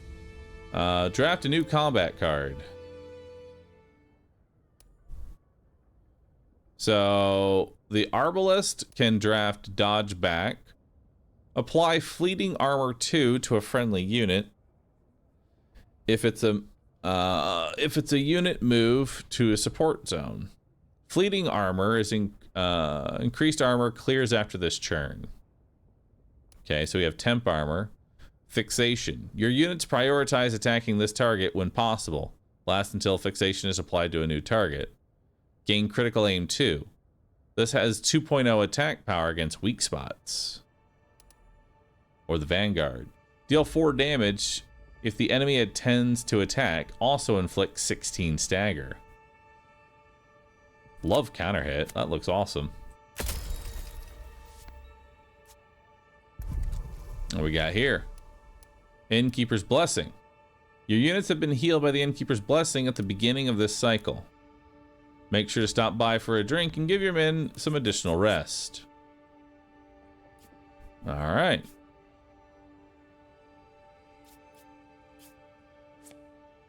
So now let's go to the market shop. Let's see what we got here. What can I buy? I can buy favor.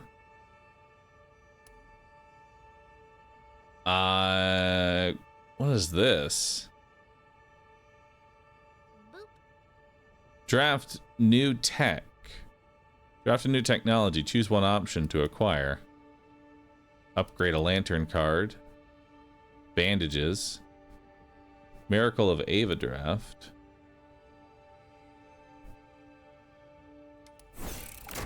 Failure. Alright. Well, I tried. Choose a lantern card to upgrade to its enhanced form. Miracle of Ava. Draft a new Ava Miracle card. Potent single-use blessings from Ava. When drawn, immediately draw an extra card. Alright, well, let's try this. Power Overwhelming. Imply empowered equal to its squad size. Or Star Hammer.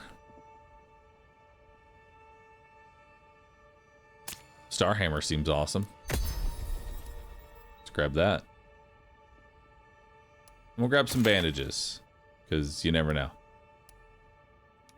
And I'll grab an upgrade too. And we'll upgrade another light barrier.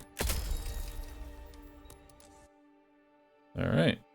Locations go on cooldown after certain event choices. Cooldowns count down when you end a cycle. Alright.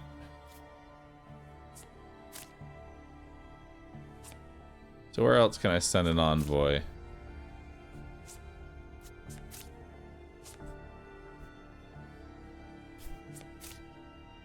What happens if I come here?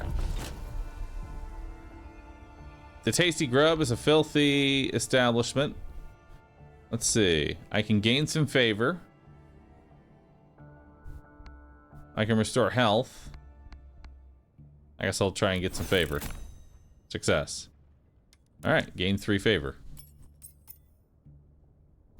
And now I've maxed out on favor. So now we know that you can rest at the tavern and get favor and health. We don't know what the old mentor does yet. All right, let's do an expedition.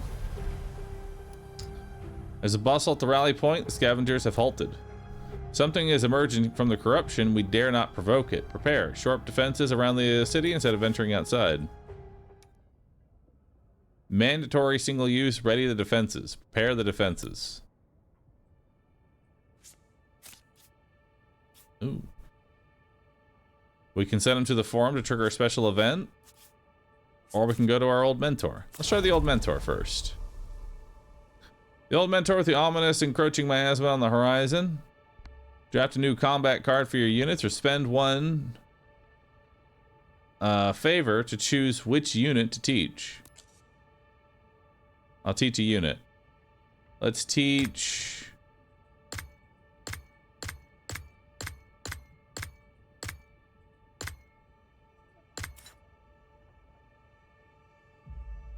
Let's teach our vanguards. So vanguards can now gain fleeting armor 5. Apply fleeting armor 5 to a friendly, gain exerted 1. Apply 3 feeble and 3 dizzy. Apply fixation. Apply fleeting stagger to all friendlies. Has increased stagger values and inflicts added stagger on hits. Clears after this churn. Dust bomb. Makes them take extra stagger and reduces their damage taken. Dust bomb seems pretty good. I'll grab that. Dearest Bahroo, urgent news alert. Insert siren here. An escaped convict of short stature that can predict the future has escaped prison. Authorities are looking for a small medium at large. I'll keep an eye out. Alright, so now we go to the next Bane attack wave. Spawner. Spawns additional minions. Attack intent siege. Will always hit your lantern. Pay the piper. Alright. Let's throw our units in. Play for battle.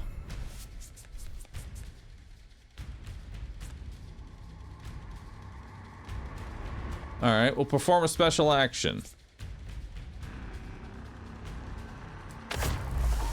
Well, let's just hit him with the Star Hammer.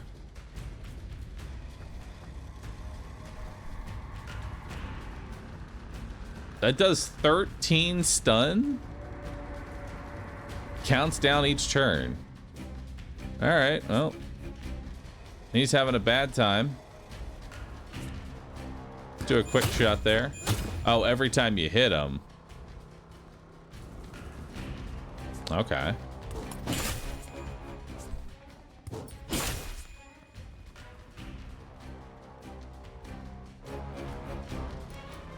End turn.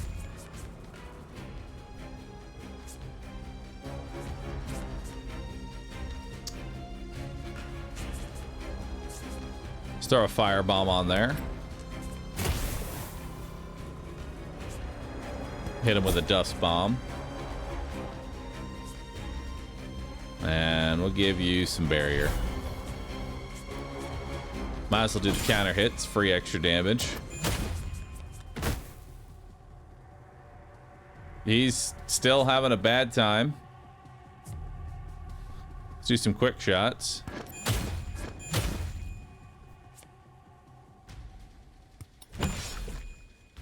And we'll just keep hitting him. The enemy is no longer staggered. For the next turn, it will be harder to stagger it. Dodgeable attack. Watch out. Certain attacks like guard break attack and lob attack will always miss when you have no units in that zone. So he intends to do 6 damage to me. Alright, well then let's reposition both of you. And then we'll throw another firebomb on. Missed.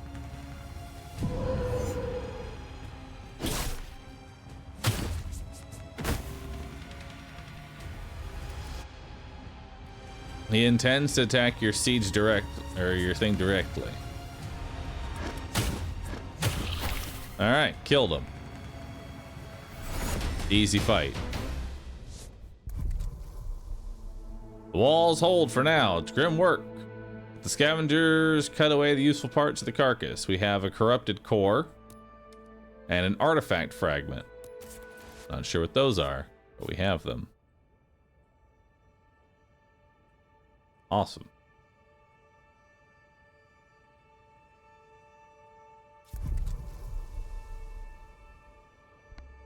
We can now draft a new combat card. We've got preparation. Gain 2 runes and draw 1. Pin cushion, apply fixated, and also gain rapid flurry. I'll take pin cushion. Pin cushion seems nice.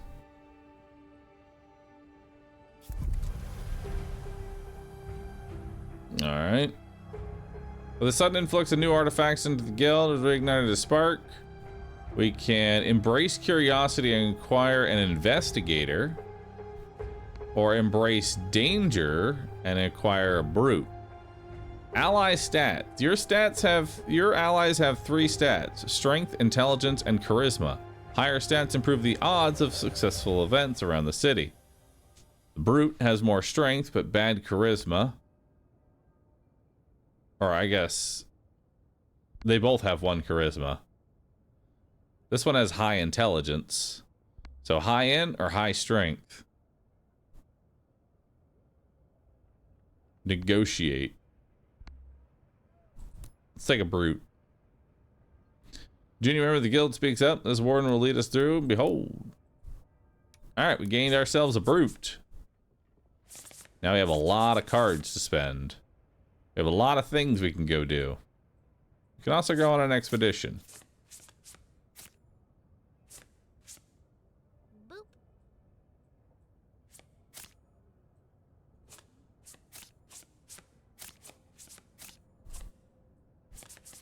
Let's see what this artifact fragment does. Thank you for retrieving this precious relic. Yeah, but 1/2 needed to find the piece. Alright, I gained a favor. Awesome. Corrupted core. That goes to the council. Let's do an expedition.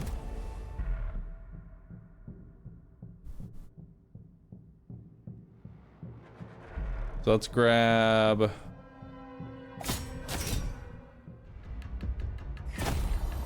Let's grab another core. Flying.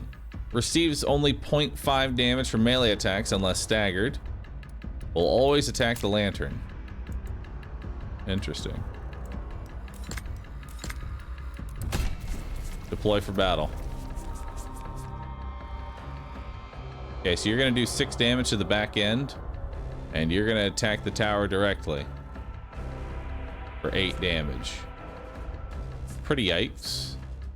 Let's go ahead and do Alacrity here and draw 2 more cards. See what we got. So we have a counter hit here.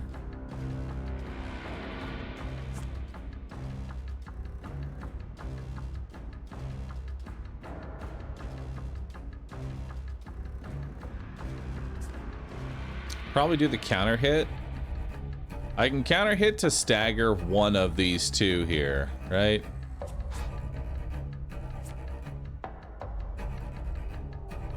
Fixation. Apply fixation. Units prioritize attacking this target when possible. Lasts until fixation is applied to a new target. Auto attack becomes a multi-attack and gains extra hits. Clears after this turn. So let's put pin cushion onto you. That'll be your fixation. Let's do a counter hit on you, which will stagger you.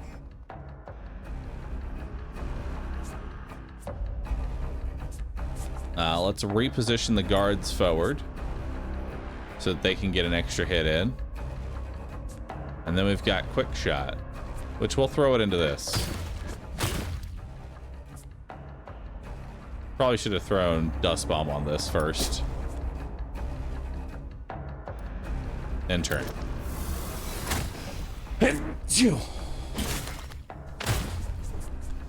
So now that's staggered. We'll apply barrier, which will absorb incoming damage and recover from its stagger. All right. Dealing 1.5x damage. So we can actually kill that one.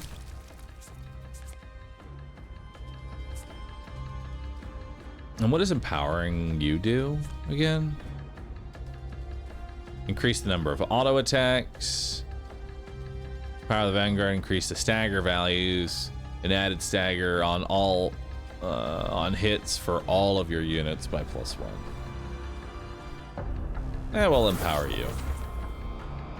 And then I guess we'll give you a light barrier.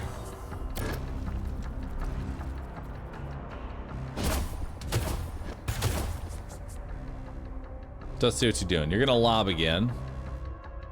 You're gonna do 6 damage. You've already got a little bit of barrier here. Let's go ahead and shield slam, which will apply dizzy, and then we'll just give you a light barrier. You'll be able to survive the entire attack. And now we attack this thing. Nice. Expedition victory. So now we've got our core.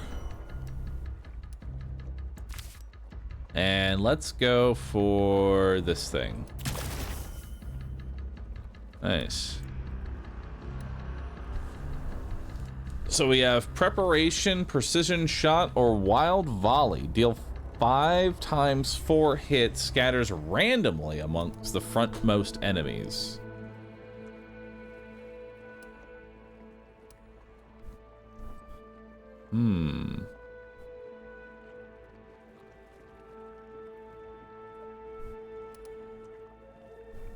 I mean, that seems pretty good.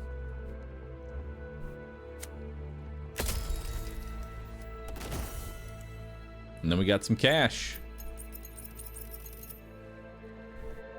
Hell yeah.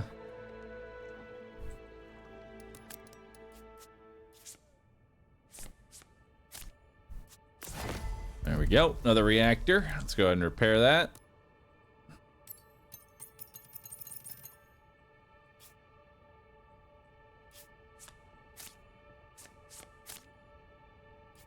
Let's see what this corrupted core does. Rebels' correct monstrosities lay at the heart of the storm. Can draft a rare unit. Ooh. Now we got some big units here. We have a bombardier, a knight, or a zealot.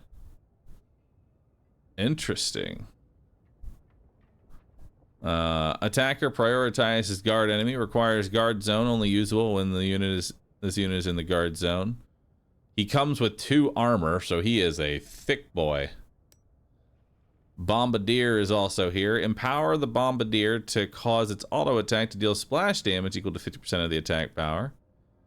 He's got signal shot. Deal 6 damage, add lockstep to your hand. Lockstep is ethereal and lets a unit switch zones. All right. Load the cannon. Gain fleeting attack 4. Shrapnel blast. Deal 3 damage and apply 6 rupture to all enemies. Rupture loses health when staggered. Added rupture to staggered enemies also causes health loss equal to the amount added. Then we've got armored advance. Move a unit to the guard zone and apply 1 fleeting armor. Intercept. Initiative. Deal 6 damage and inflict 12 stagger. Blazing blade. Next attack applies burning equal to the damage dealt. Or you've got the zealot, which switches unit zone, then move the zealot to that zone. Hack and slash. Deal 3 times 2 damage, hits and applies fixation. Bonus becomes active when the target is already affected by 7 stacks of any debuff. Pursuit. Move to the guard zone, deal 8 damage, apply 1 bloodletting. Alright. Well, for me, it's probably either the Knight. Empower the Knight to increase its attack power based on an armor. It's either the Knight or the Bombardier. I'm gonna take the Knight. He seems pretty good. Come on in. Alright. Chance encounter. What happens if we send the Brute to a chance encounter? New location discovered, work pit. A call for recruitment rings out in the marketplace. The foreman's voice cuts through the noise. Warden, we could use some of your help for excavation. We found something big in the mines underneath. You should help us in this endeavor. Help the recruit and gain an ally for the next 2 cycles. Perhaps you could be persuaded, gain either money or none at all. Gain an ally. You can always use an ally. What is honest work after the world has ended? 2 allies. Alright, now we can send you. The merchants of the market are having a heated argument with the laborers. Side with the shopkeepers, you gain 48 copper and put the shop on cooldown. Or you can side with the laborers and you acquire 2 allies for your next cycle. I mean, I could just have a whole lot of allies next round. Let's do it. And then for our last one here, I guess we're going over here. Well, take a risk. Yo, I got it. Hell yeah. 28%, more like guaranteed. Assemble. Draft new tech. Okay. We have the Silver Spike, the Shock Absorber, and the Far-Sighted Goggles. Silver Spike. Whenever a unit hits an enemy weak point with a ranged attack, apply 3 Rupture. Rupture loses health when staggered. Adding Rupture to a staggered enemy also causes health damage equal to the amount added. So this essentially is plus 3 damage to weakened enemies. Like anybody I stagger is just 3 extra damage. That's pretty good. We have Shock Absorber. Whenever exerted counts down on a unit, add Recoilless 1. This unit skips with auto action, cards cost more. Recoilless, ignore the effects of exerted. Interesting. Far-Sighted Goggles. At the start of combat, spend all of your runes and add that many Auricular Optic to your combat deck. Each one has 3 limited charges. Interesting.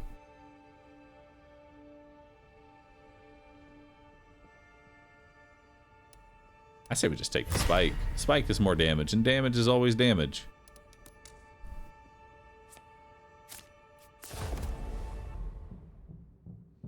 Amplifier module, or go get our last one. Let's go get our last one here.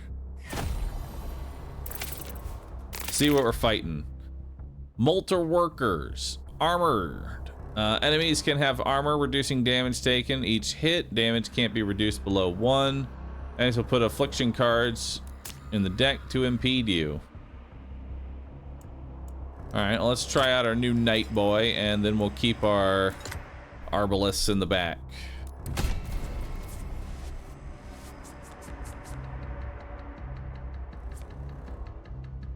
All right. So we have a drone and a nymph.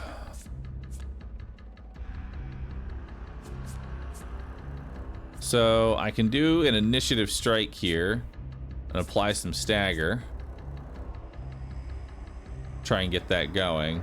Thing is, though, this thing's gonna be moving forward, right?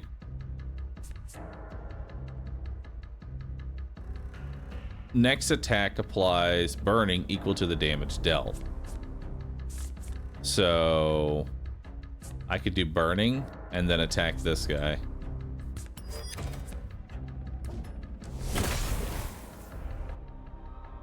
All right. Your damage was reduced by armor. Still deals full stagger, though.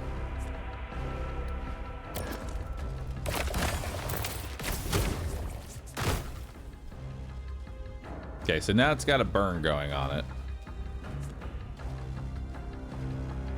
Let's move you forward. And we will give you a light barrier plus. And another light barrier plus. And another light barrier plus. And we'll give you another fleeting advance.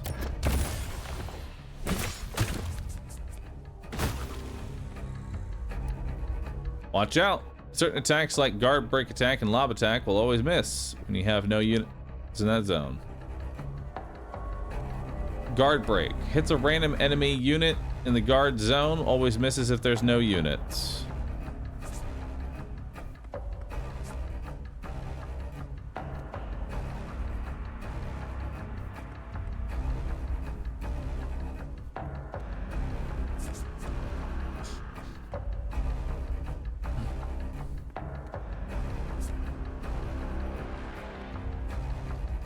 Guess we'll fixate on you.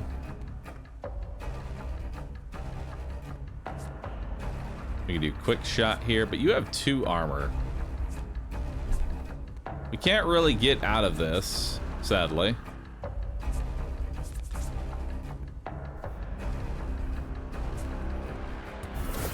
We'll just empower you.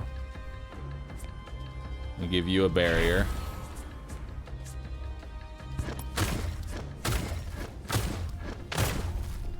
Nice.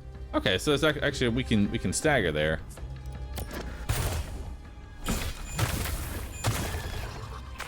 Nice. Quick shot.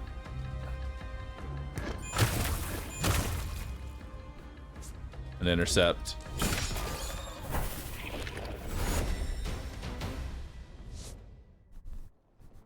Good round. Grab our item, and then I'm going big. Maybe. More likely to contain more copper than usual. You know, let's actually grab that. Oh. It lied. It lied to me. It said there would be more copper, and there was 0. All right. Let's restore our force field. So now we have some force field going.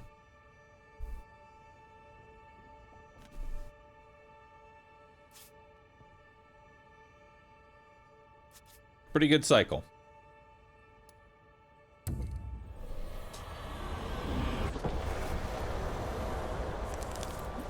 Boss Behemoth. All right. Veteran Forge Master will be willing to help train your units for the new threat. Draft a new combat card for your units. Let's draft it for the Knight. Move to a friendly unit zone. Knight gains Provoke and Fleeting Armor 3. Provoke. Enemies will prioritize attacking this unit if able. Readiness. The next card you play costs 0.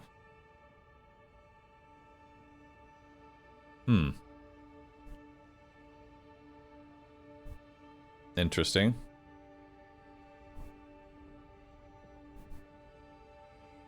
And if you upgrade it, it becomes 0 cost. Next card costs 0. I'm going to take this Intervene, actually. That seems pretty good. Prepare the defenses. We have a lot of allies. We have many allies. Must be played before you end the cycle. So this is to draft a unit action. What's the forum do? Let's see here. Take a mystery potion. Randomly acquire a potion. It will be Deathless Draught, Glass of Vapors, Tar Flask, or Vial. We can apply 1 Deathless to a unit, 6 Feeble, 8 Tar, or does nothing. Good choice. I naturally got the one that does nothing, of course. Nice.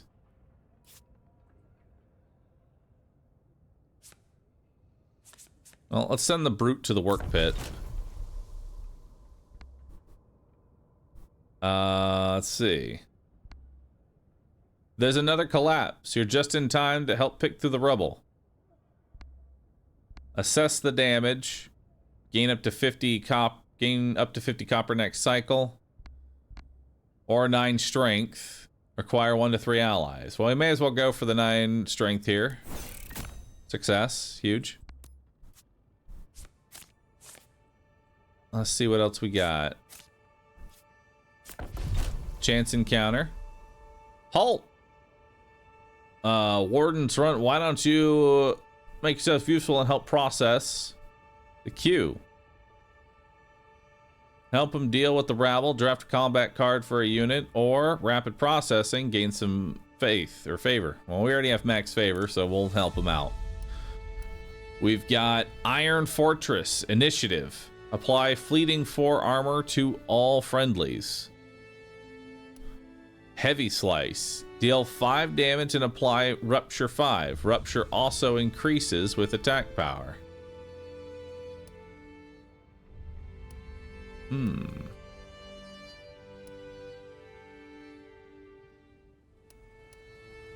Iron Fortress is honestly a pretty good card because it has initiative, meaning it will always be in my starter hand. So if I start combat and they're just trying to blow me up, right? If they're gonna blow me up round 1, I can give myself some armor. And if I don't like it, I can just recycle it into something else.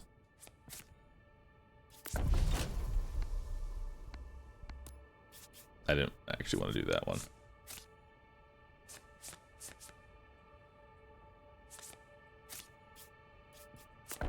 Another chance encounter. New location found, the fountain. Humbly nestled in the marketplace, sacred site for many. Different well-wishers often visit here in hopes of uplifting others. Touch the fountain, your allies gain 2 strength. Speak to the fountain, your allies gain 2 charisma. I'll take charisma. 2 charisma up. Nice.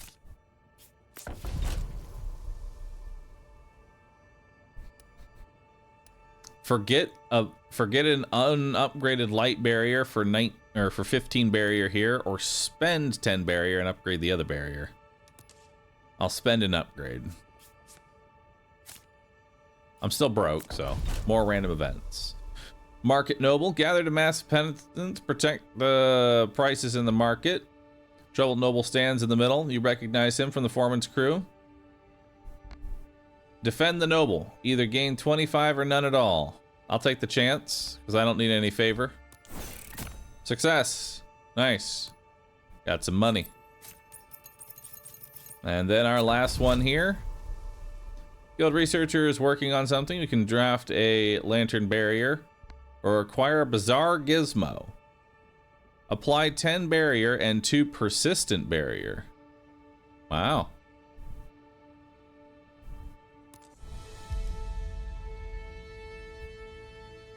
That seems kind of cool. Hell yeah. Yo, Alex, thanks for the brand new sub. Appreciate that. Thank you so very much.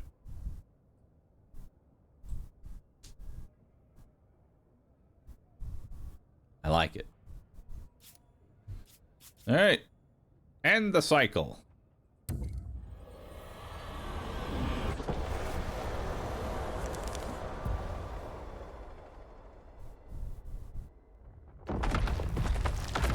The Behemoth. Magnitude determines the amount of aftershock created. Counts up after magnitude rising is used. Dazing intent will apply exerted. Cleave attacker. Enemy has attacks that strikes all your units within a zone. Warning. Seismic threat detected. The Behemoth is a living mountain with multiple splash damage moves. Alright. Let's bring everyone into battle.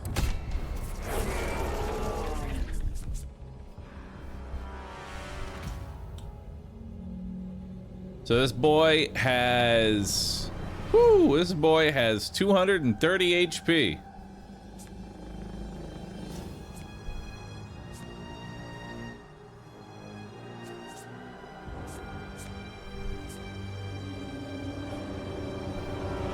Gain 1 rapid flurry. Auto attacks become multi-attacks. Clears after this turn. Move to a friendly zone. Let's go ahead and runic recycle. That one. Not what we really want there. Alright, let's just firebomb at initiative. Gotta get some fire burning going.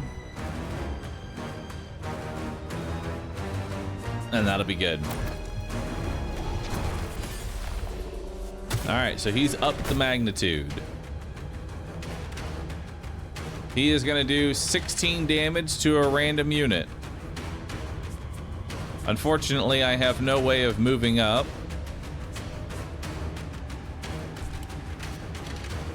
Get rid of that. Let's do a wild volley. Ooh, we actually staggered him.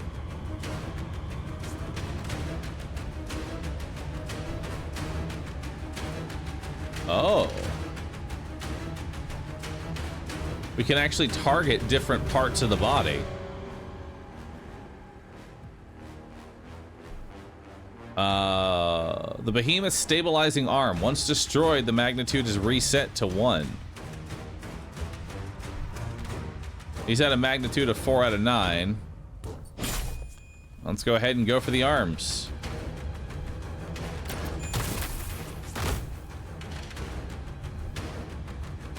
Barrier intent. He's going to give himself 8 barrier. Let's do some alacrity. All right. Let's reposition our knight forward. We're gonna recycle this. Keep attacking that arm.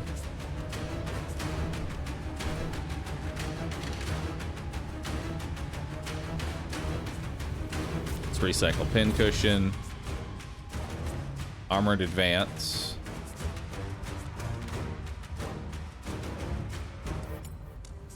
There we go. We'll move you up so now you get some auto attacks. Now let's take one more here. Unfortunately, we got to reposition. Dust bomb. I'll throw that on him. Now he's dizzy. And then we'll give you some barrier.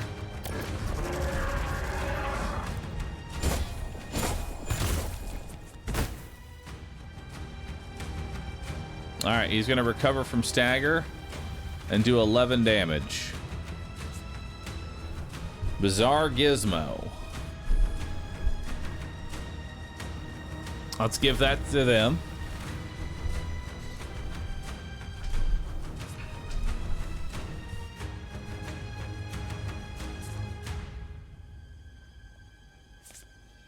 Let's do a counter hit onto the arm. And we'll shield slam it.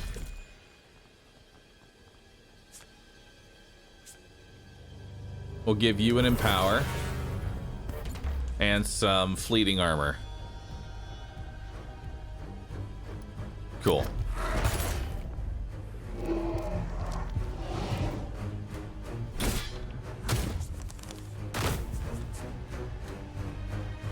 Alright, so he's going to do 8 damage in the back here.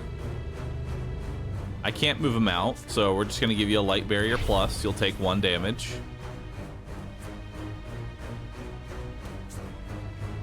We will go ahead and empower our arbalists as well. We'll give you a blaze, and then we will quick shot. And that'll be good. Okay, so they're exerted. Now we have an aftershock. Quick draw, unplayable. Ignore. Aftershock explodes, dealing 3 damage to the lantern. Quick draw. When drawn, immediately draw an extra card. Unplayable. This card can't be replaced, but you can recycle it. Ignore. If this card is in your hand at the end of the turn, trigger the effect. Well, we have 80 damage. We have 80 health, so taking an extra 3 isn't really that big of an issue. I could also go ahead and take Alacrity here to give me a rune, and now I can just recycle it into something else entirely. So now I won't take the damage. I say we go ahead and shield slam, apply some dizzy.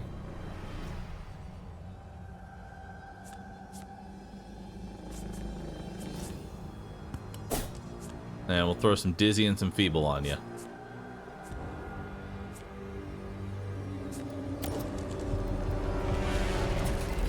He's up in the magnitude.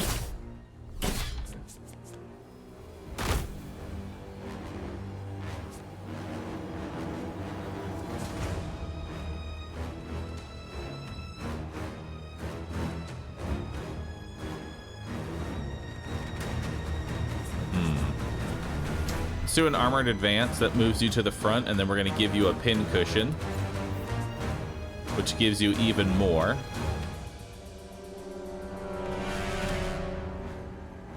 He's going to attack our random unit here for 13 damage.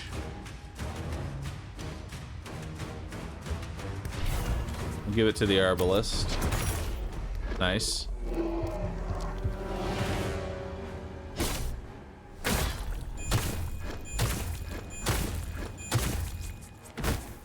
Nice, that's some big hits there. So he's staggered right now. He's going to give himself some more armor. Definitely want to go ahead and wild volley here.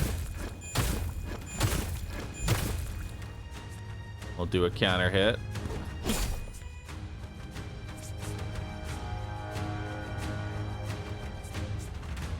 I can't get rid of these aftershocks.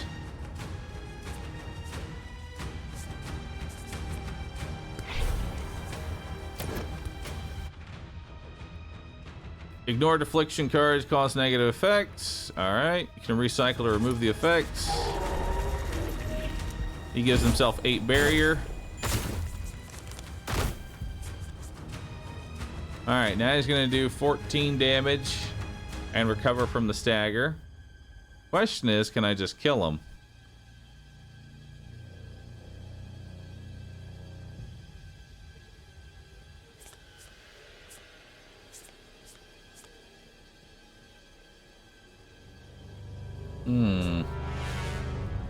Doesn't look like I can just kill him. I can reposition out of here.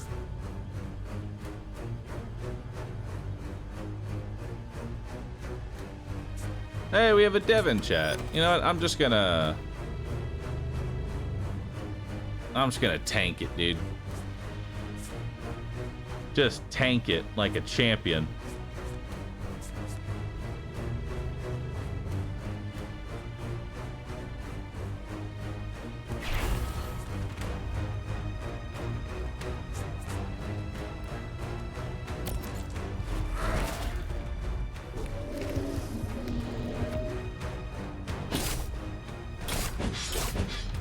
There we go.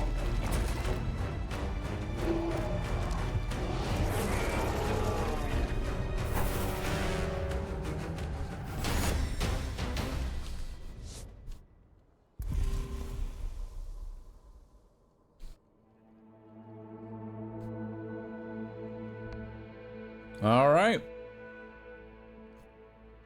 With the boss slain, the fabric of the ground rots and crumbles beneath the feet. Then entitled to the safety of the vault city, and its door sealed just in time. It drills deeper into the earth, and with its massive core laser beginning its descent, we go even deeper. We descend.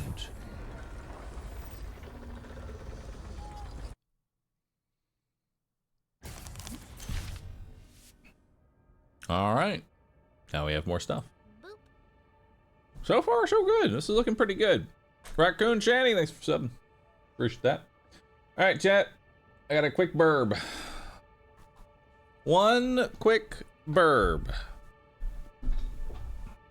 We'll be back in about 3 to 5 minutes. I need to get up, stretch my legs, refill my water, all that stuff. I've been going for about 4 hours, so I'll be right back.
right, chat.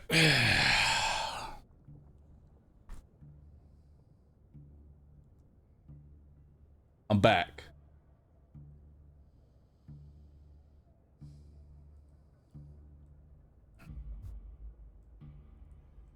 Ooh. Workshop. Scavengers have finished their work cleaning out the massive mysterious core. Draft a new tech.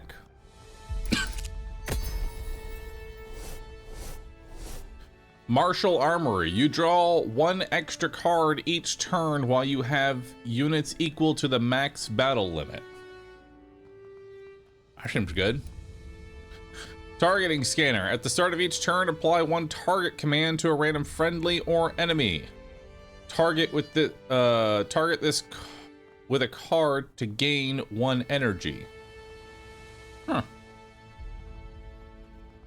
Quiet Garden. You gain 1 rune when you ignore a support card.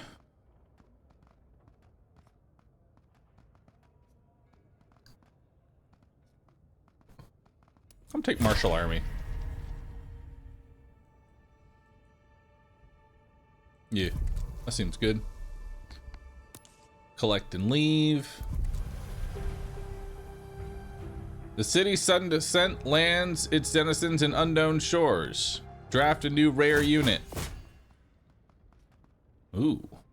Bell Maiden. What is the Bell Maiden? Holy squishy.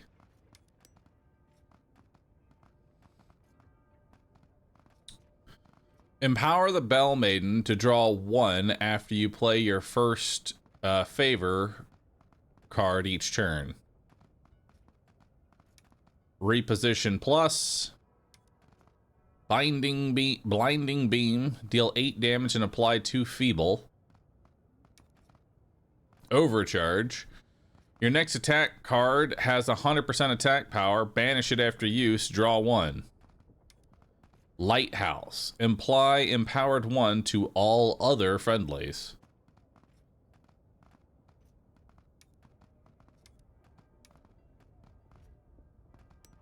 She seems pretty strong, but she's pretty heavy on the favor usage.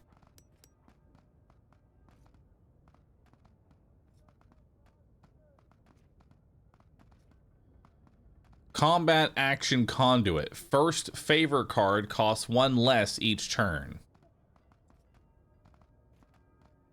You know what? Let's take her. Let's try it.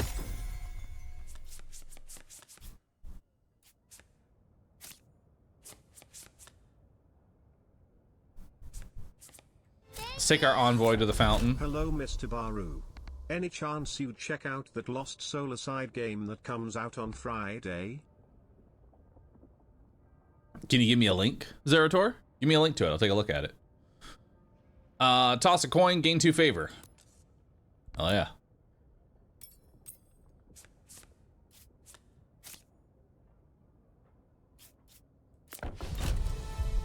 New location discovered, Noble's Loft. Warden, good cycle to you. I am in dire need of assistance. Perhaps we could help each other out. I need to prepare my noble house to make a case for my ascendancy. Let's see. I need to prepare my noble house and make a case for my ascendancy. With your patroness, I can make a strong case with the upper terrace. Please, you're my only hope. Oh, here's a link. Oh, this game. Yeah, I remember this. Comes out in like 3 months. Yeah, I remember this game. Yeah, it looks sick. I'll play that. We saw this a while back. I see great power within you, a destiny waiting to be fulfilled. Yeah. Yeah, I'll be playing that. That's in 3 months, though. What about nice day for fishing tomorrow? Tomorrow is Elden Ring Night Rain. So be prepared for that. I don't lie about the funds. Success! Your ally slightly explains the situation. The noble is none the wiser. Hell yeah.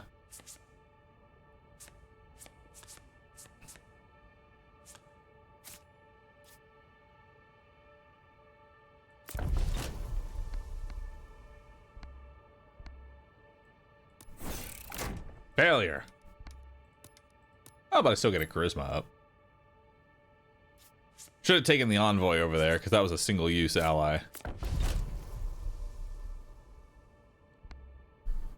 Apply attack bonus to any unit, it loses 2 health. Alright, I'll grab some more favor. Alright, let's go on an expedition.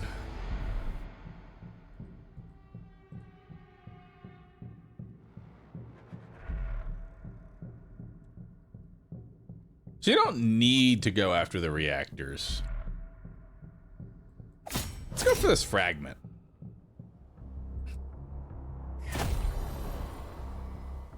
Ooh. The Hermit. Heavy plating receives only 0.5 stagger from range attacks. Delayed damage intent. Will inflict a status that applies damage later. Applies additional plague.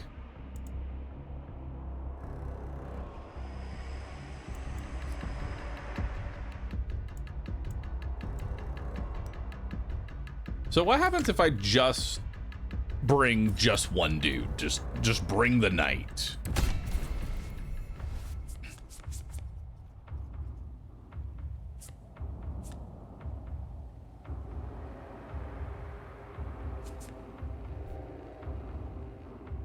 Delayed damage intent will inflict a status that does damage later.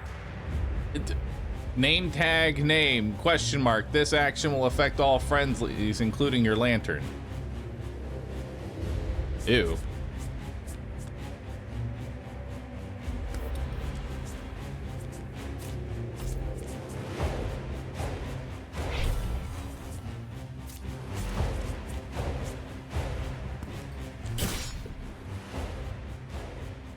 Okay, we need to get an empower on him.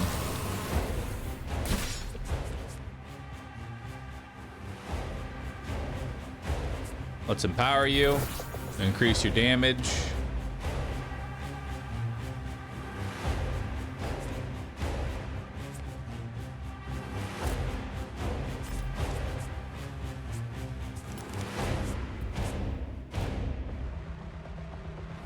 Can I barrier the lantern?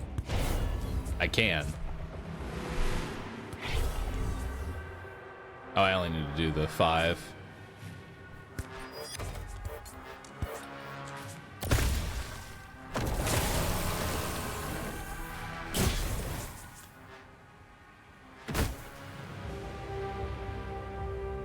Alright.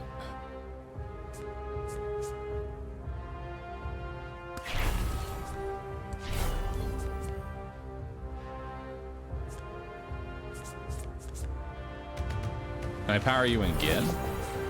I can.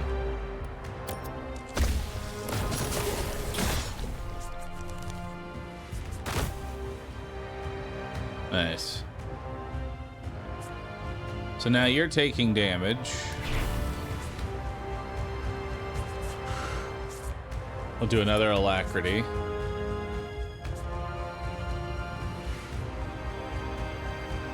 Oh, you can't empower again. Oh, empower the lantern to duplicate its first card each turn. Can only stack once on solo units.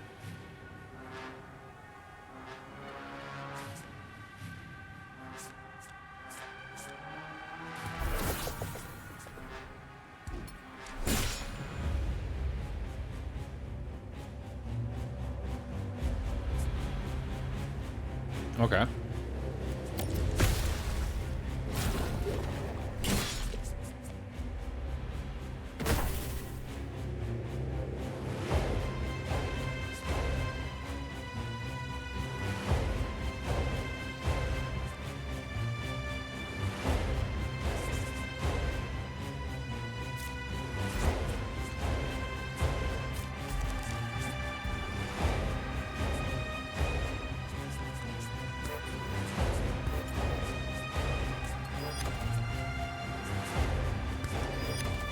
There we go. And we'll heal you.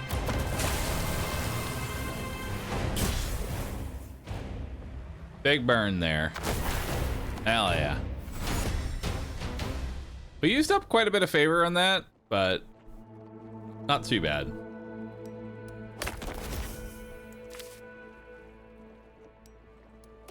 Let's come into here, and let's get this one as well. Now we get 39. And I got some favor back. Hell yeah. I actually got to scavenge out everything.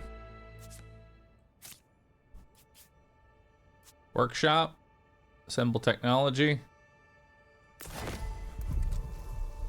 With 2 parts assembled, you've unlocked a new tech. Draft a new technology. See what we got here.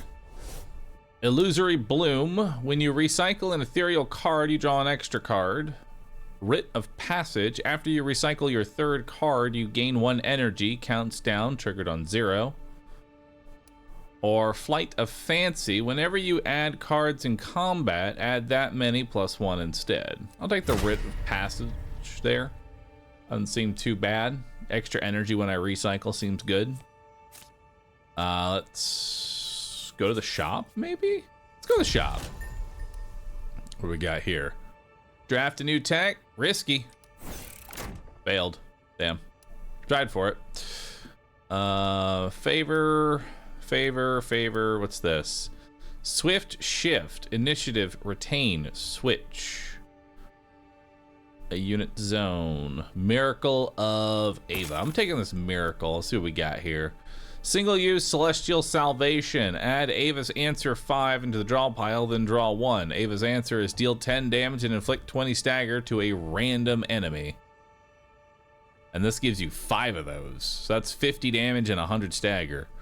Or Meteor Rain. Fire 4 meteors at random enemies. Each one deals 8 damage and applies for burning. That's pretty good. I like both of these.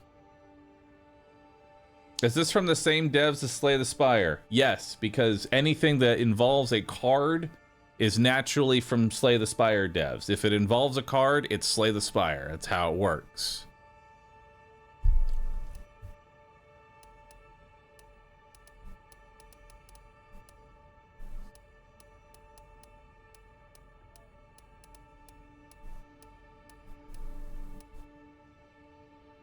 Even Balatro? Even Balatro. Balatro is a ripoff of Slay the Spire.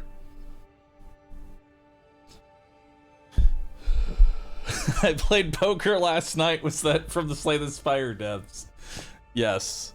Yes, it was. Even Yu-Gi-Oh?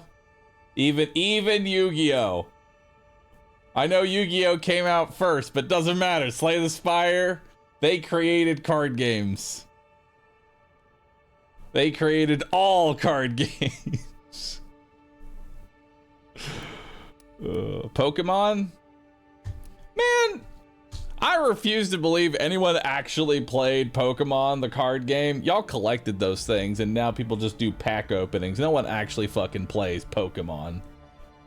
I'm sorry. I refuse to believe anyone actually plays Pokemon card games. They hoard them, they collect them. Nobody plays them.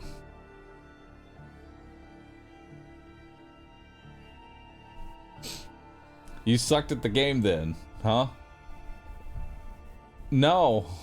I have only in one instance in my entire lifetime have ever witnessed anybody playing the Pokemon card game, and they weren't even really playing it. They were just showing off the cards that they had. That's pretty much it.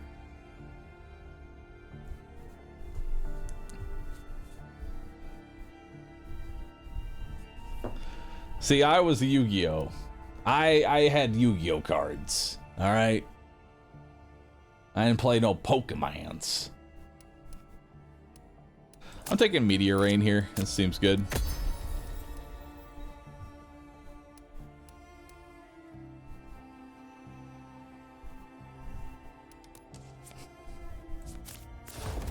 Let's go on another expedition.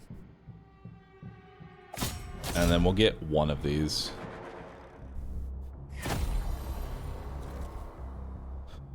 Spike buildup. These enemies deploy spikes that cause melee attackers to take damage.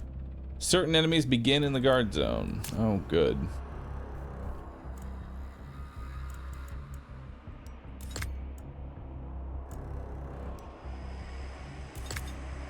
What if we just go all ranged attacks then?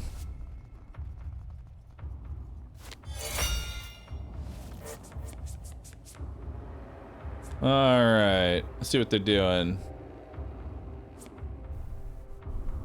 Empower. What does empowering you do? Draw one after you play your first thing each turn. Yeah, we'll empower. Actually, let's empower you. Yeah, let's empower you. Empower Dynamo. We'll reposition you to the front, and then we will do pin cushion to fixate on you.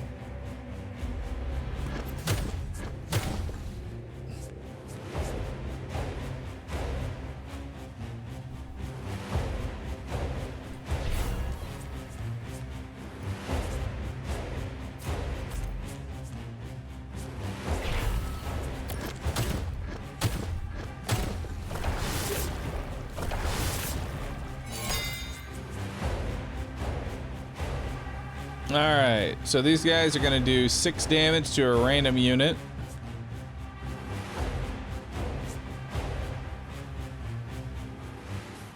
Let's empower you. We'll do a firebomb and a light barrier. That was a quick shot. Seems good.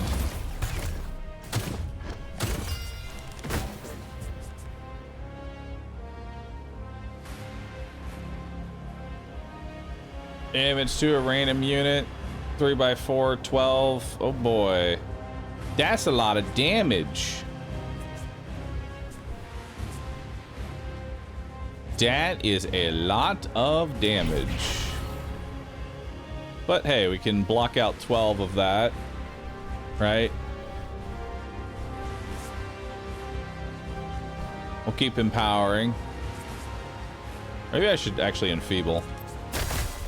Actually, that's perfect. That just staggers straight up. And then we'll get a firebomb going on you.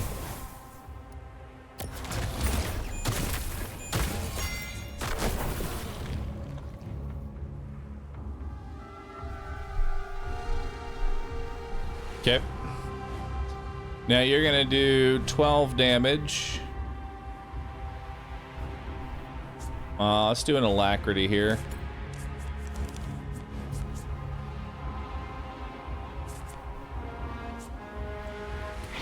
Give you a barrier. Give you a pin cushion. Give you another light barrier.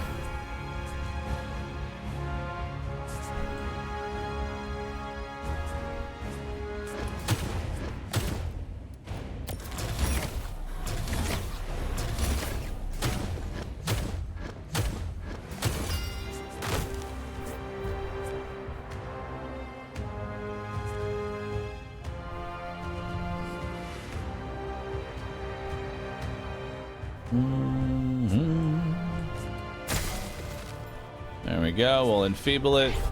Give you another light barrier, another pin cushion, and a firebomb.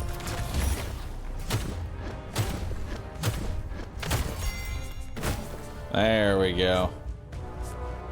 Let's empower you again. We'll do a quick shot. Beautiful. It's actually not a bad combo.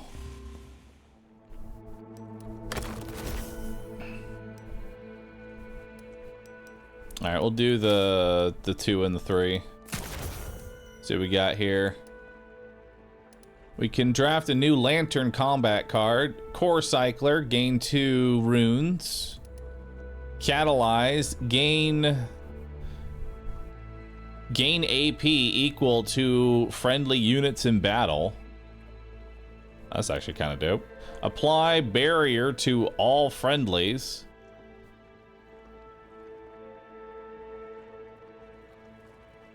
That's actually kind of sick too.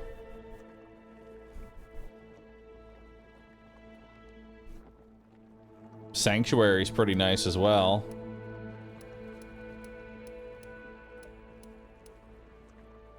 I don't know what the exclamation mark here means.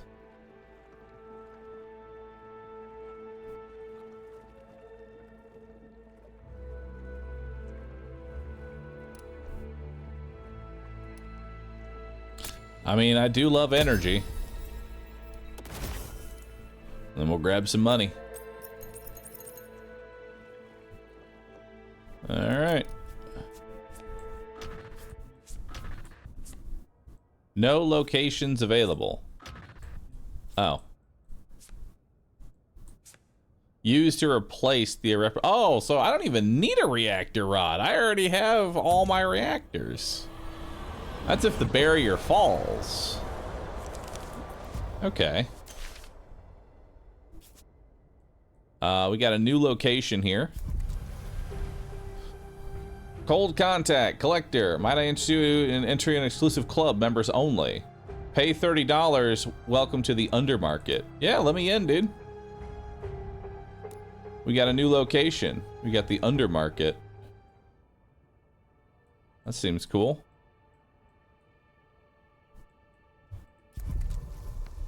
Draft a new combat card. Deal 10 damage and 10 stagger to an enemy and all other enemies in that zone. It will eat.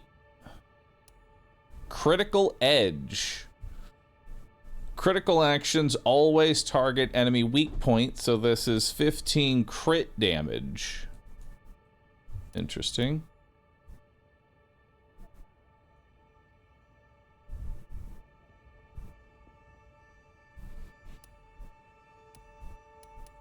Critical Edge seems kind of dope. He kind of needs some damage cards.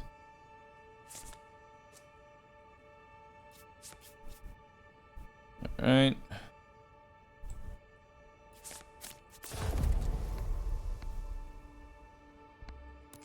Draft some new cards. Battle Hymn. Apply Fleeting Attack 4 and Fleeting Stagger 4 to all allies. Or Radiant Formation. Apply Attack Bonus 2 to all Support Zone allies.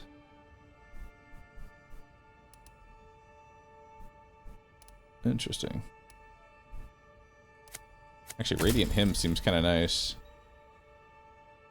Kind of want to get rid of Pincushion. Pincushion's doing nothing in my inventory. Noble's Loft. Work Pit. Send the Brute to the Work Pit.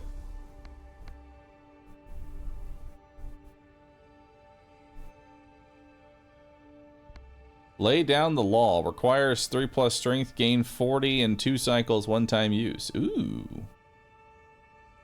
I'll take that. 40 bucks. What's in the Undermarket? Oh, I bet on tails, double or nothing. And it's a success, but they tempt you further. Nope, cash out. I accidentally clicked on that and won.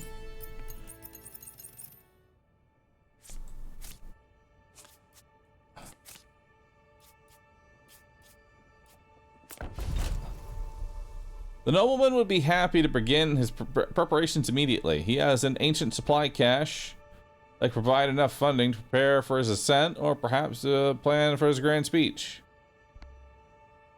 Move supplies, gain 30 gold and advance a quest, plan event, acquire 2 allies next cycle.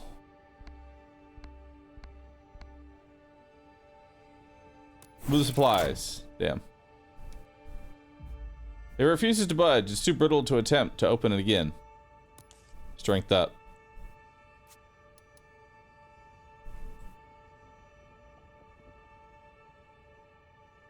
All right. Next cycle.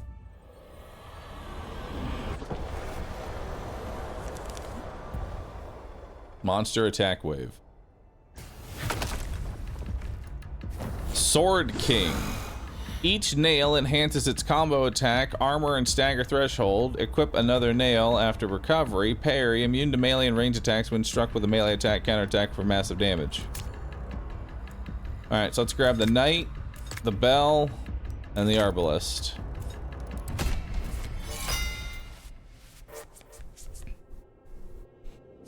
So let's catalyze here, which will give me 5 energy. All right. Let's do a radiant formation. Give everybody an attack bonus. We'll do armor as well. Let's rune this overcharge into alacrity, which will give me an armored advance so we can move you forward. We'll give you a light barrier to protect you from all the damage, and then we'll throw a firebomb. Seems like a good start.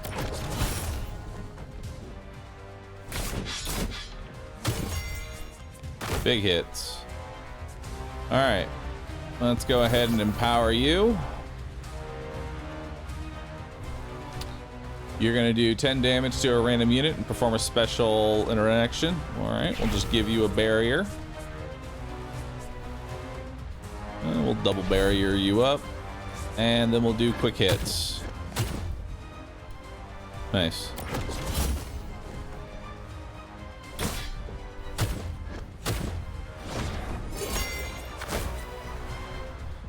Parry.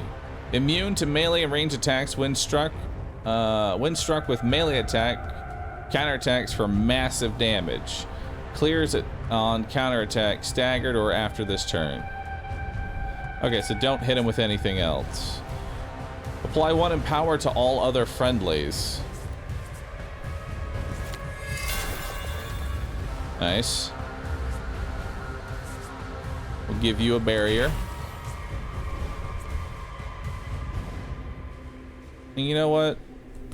I'll put some feeble on you.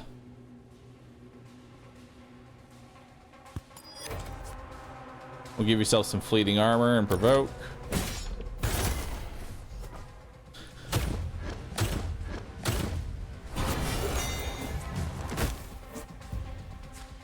Alright. You're gonna do 14 damage.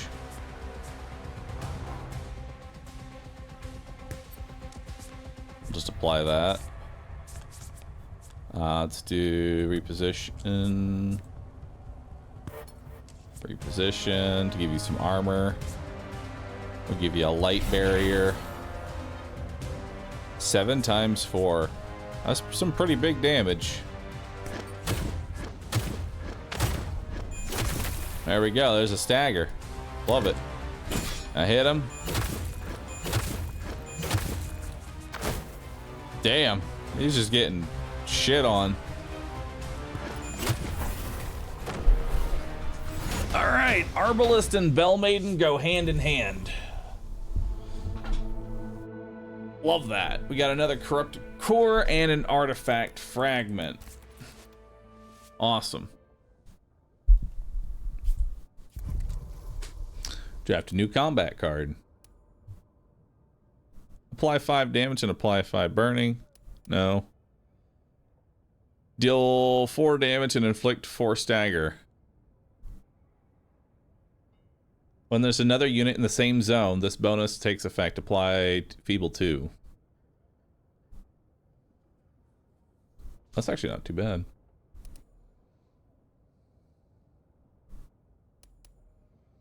I'll take Suppressive Fire.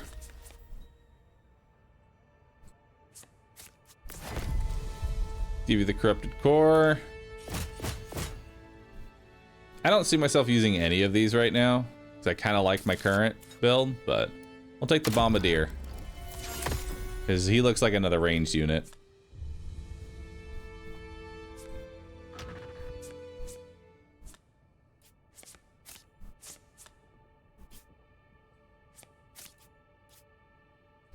What's the workshop? Sign says it need a repair. Some scavengers are working together trying to pry apart the scrap heap. So I can pawn off the part and get 4 favor. No, I'll just take the item and leave. We'll get it back next cycle.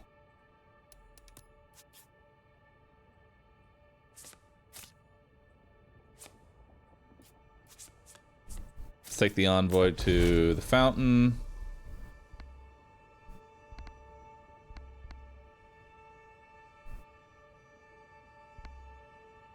And we'll toss a coin. Get some favor.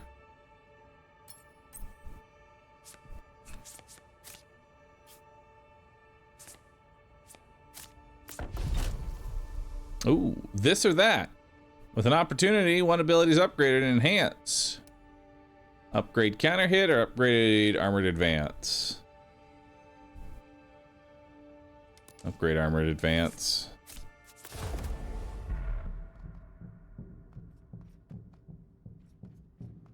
Let's grab an amplifier module.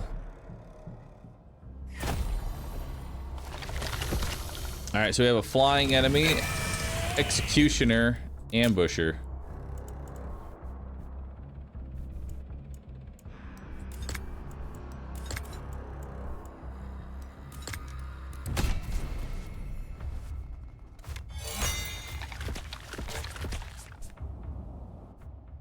Lock on intent. Watch out, this enemy intends to attack units it's locked onto, ignoring all other units. They're gonna attack the Bell Maiden. Alright. Well, let's imply empower here.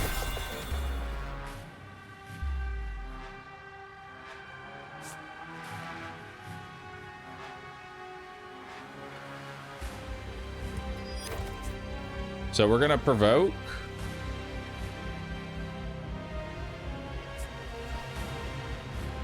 We'll also gain an Iron Fortress here. So that's a ton of armor for us. Okay, so that does not stop the provoke does not stop them from locking on.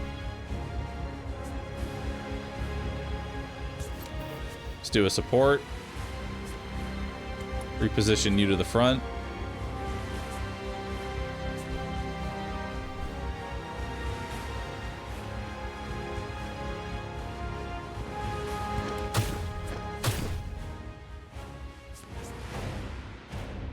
Do alacrity.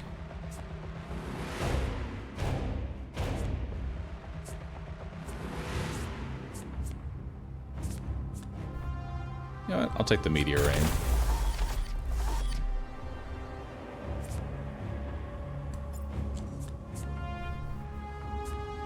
I'll restore your health.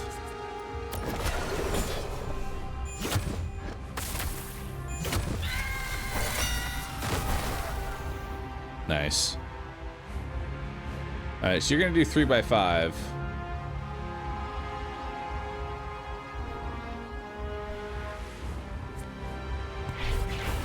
So we'll give you some light barrier.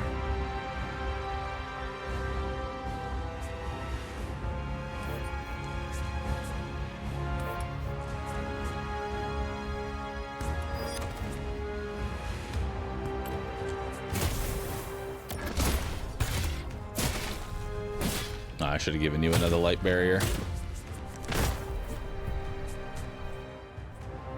Critical edge. Nice. 29 damage. That's really beefy.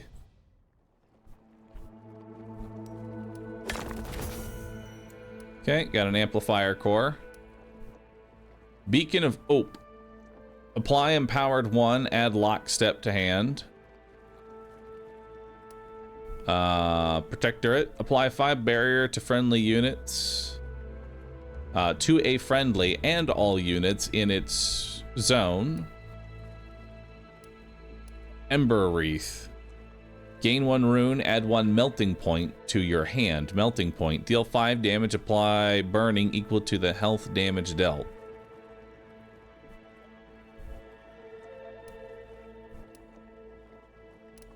I'll take some hopium.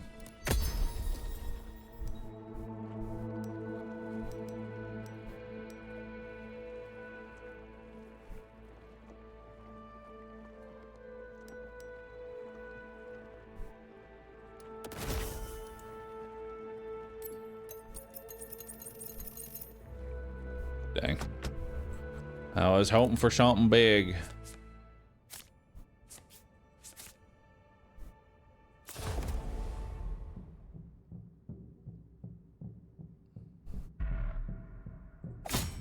We'll go here.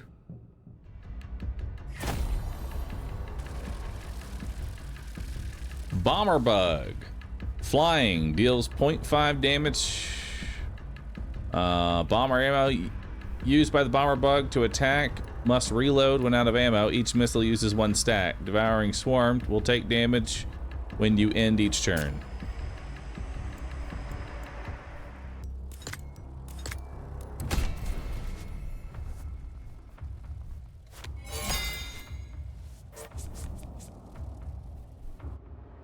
Aimed intent. Watch out, this enemy intends to attack one of your units at random and ignores guarding.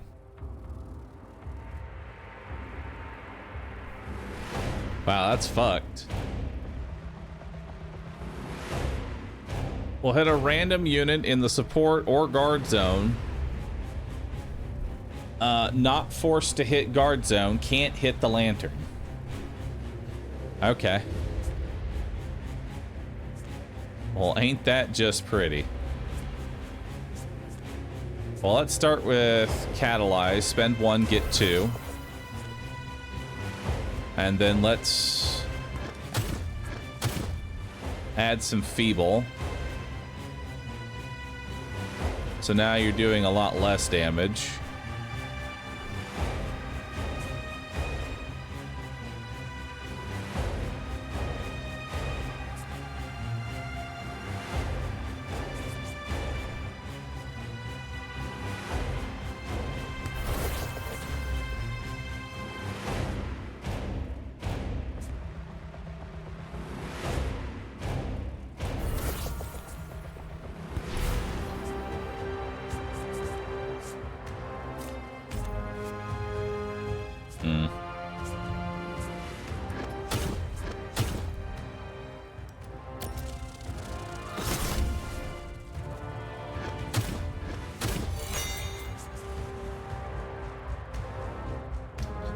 It's gonna try and heal.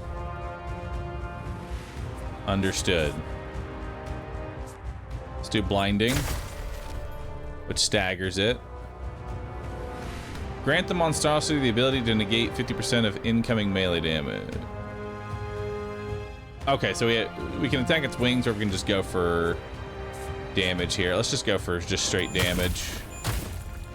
There we go. We'll redo pin cushion.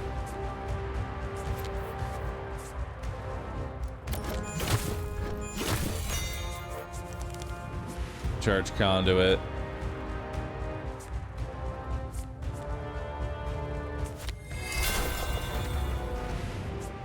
All right, let's do an overcharge plus a suppressive. Nice. That's some big damage. Followed by a quick shot. And then it should be dead. There we go. Not bad. Got some money. We have a manual. Target fire. Apply fixation. Whenever an enemy with fixation is hit, apply burning 2. Also draw 1. That is awesome.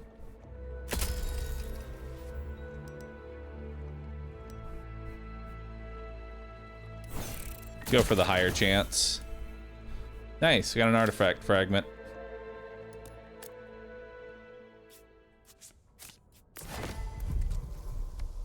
All right, collect my favor and leave. And that's my cycle. How's the game? Game's pretty good.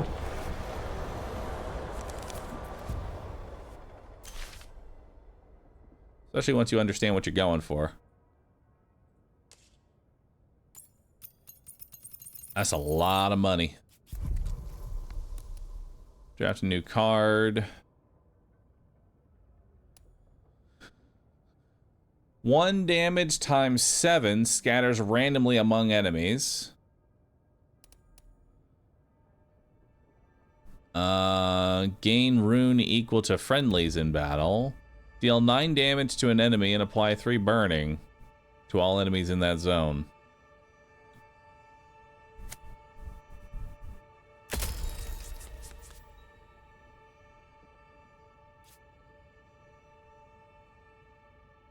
Wrong title, by the way. I know, I have, there's a typo in it. But what are you gonna do, man? Let's draft a new tech. Soma tablets. Whenever a unit gains exerted, it also gains 4 barrier. Stealth boots. You begin each battle with a lockstep in your hand for each unused deployment slot. No. Repetition engine. After playing a card with limited charges, return it to your hand. I'll just take the Soma tablets. That seems good.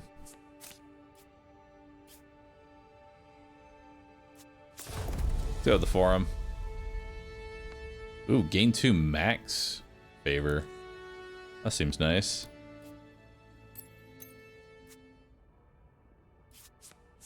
Hell yeah.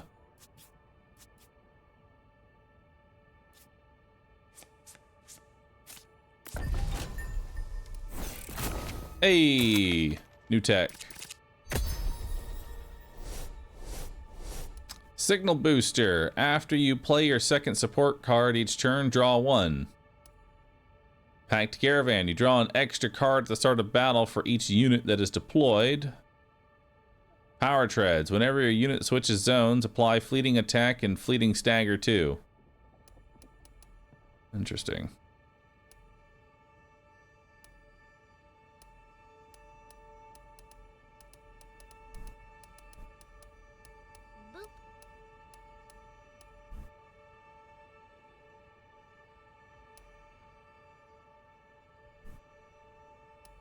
I'll take Signal Booster.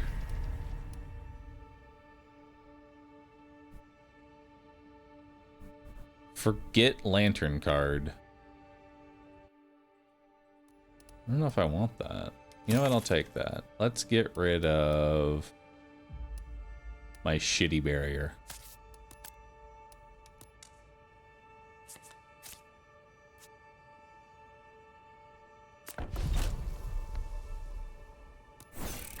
Hey, we continue with the plans. Hell yeah. Oh. Willing to part with that oh so special reactor piece? Make you a deal. On the table, of course. It'll be like it never existed. Alright, here's 40.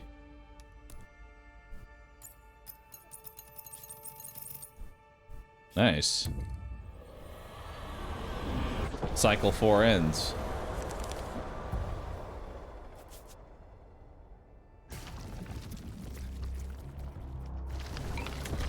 Alright, this has X attack power and increased chance to explode.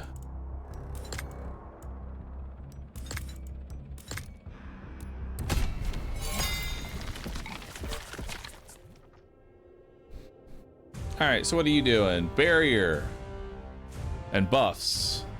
Barrier and buffs, barrier and buffs. Barrier and affliction. Awesome.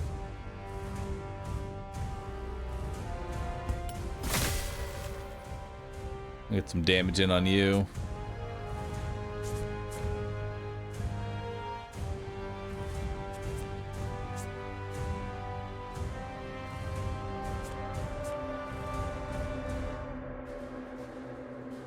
No one's attacking, so there's no reason to do that.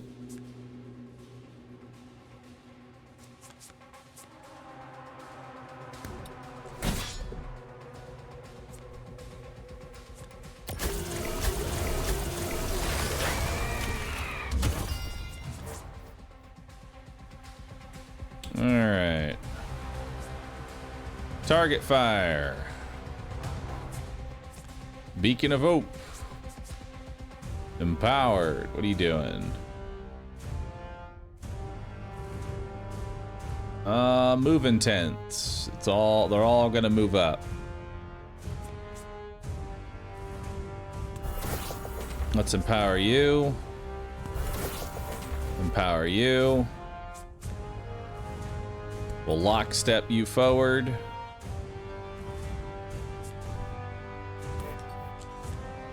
Give you some armor advance. Let's do an alacrity. Give ourselves an attack bonus. Target fire.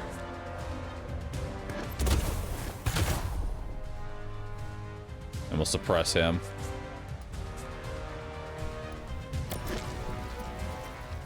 Prime to explode, prime to explode.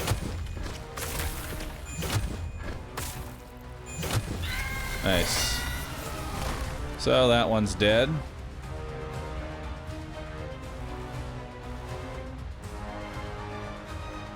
So these things are gonna do a lot of damage.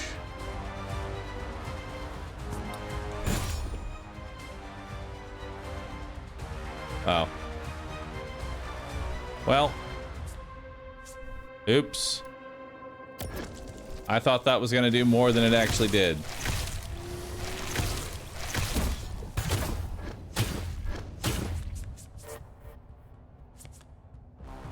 Maismo.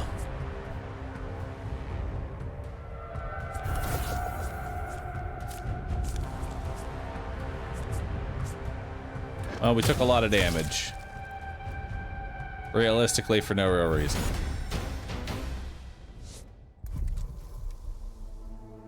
Spoils can be used at the recruitment center to exchange for a unit squad size increase. Ooh, nice. And an artifact fragment.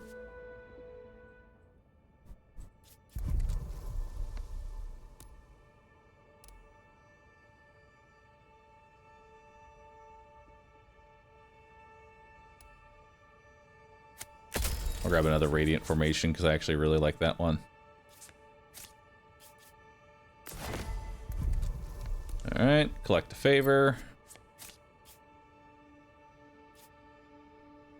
Let's take our chances. With some luck. Field reports, let's see. Restore 20% of the missing force field. Increase the max health of all lanterns by 5. I'm going to increase the max health of all lanterns by 5. Because that'll make explorations much better. Recruitment center. Pay $25, add a squad member to one of your basic units. $100, add a squad member to one of your rare units. Pay $100. Raise this unit squad size by 1. Huh?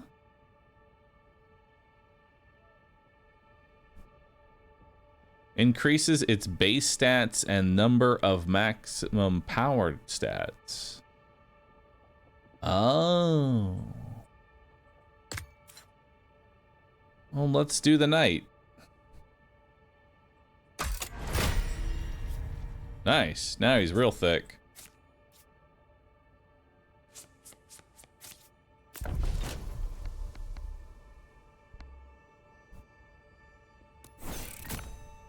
There we go. We'll take the brute.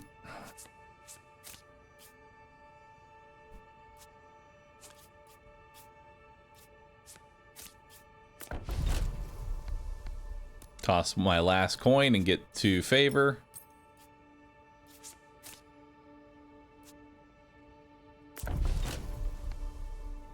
Talk to the locals. Get a charisma up. Let's see.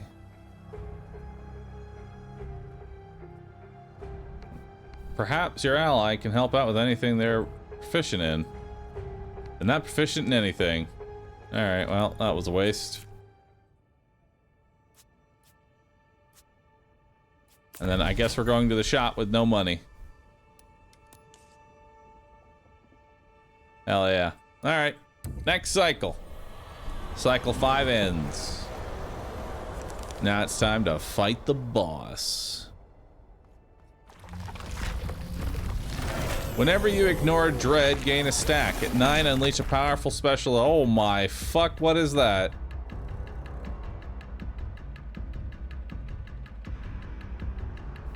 Okay.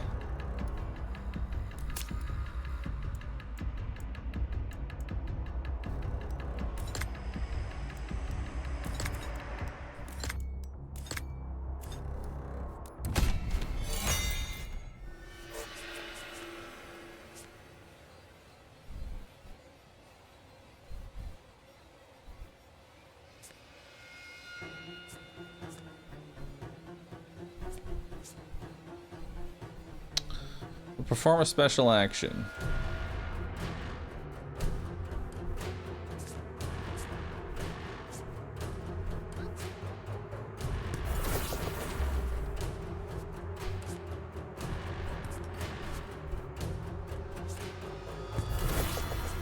Nice.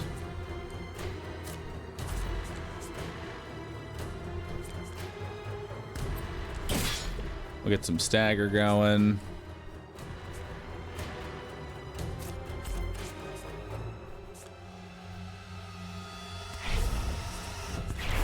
And we'll give you a whole bunch of barrier.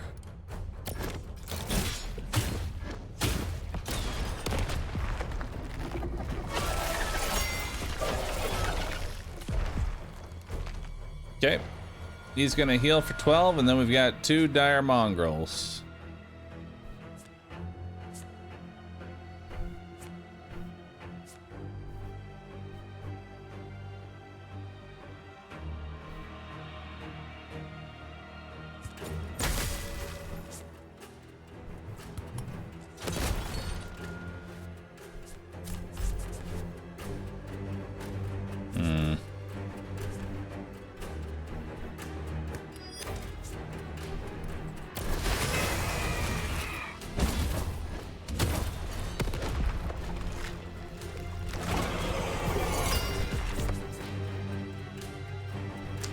Watch out, this enemy intends a splash attack affecting all units, no matter where they are in the battle. Oof.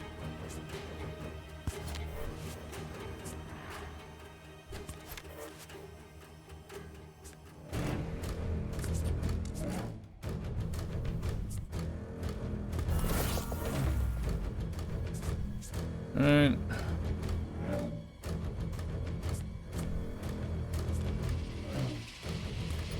Let's enfeeble that.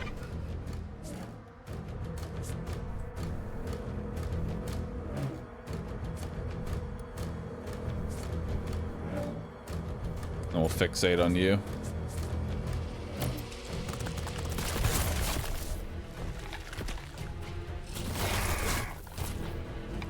Now I'm withered.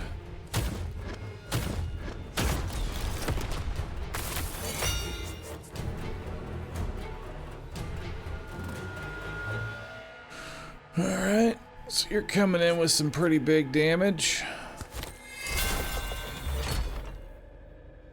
What's your empowered do? Causes its auto attack to deal splash damage. Oh, that's cute.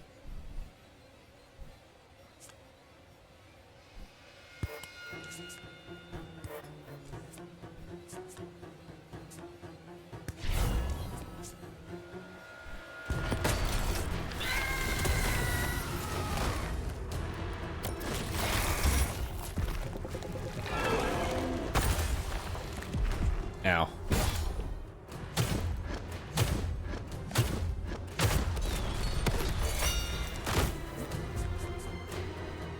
Alright, he's gonna heal, which is honestly fine. Let's do fire fixation. Suppressive.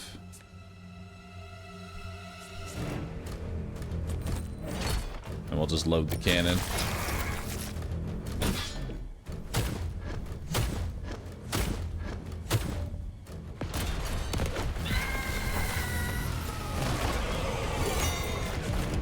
Alright.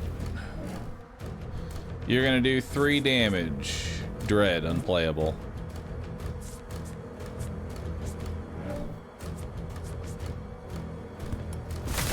There we we go. We can enfeeble that, make it do 1 damage. We'll give you Burning Blade. And we'll give you a barrier.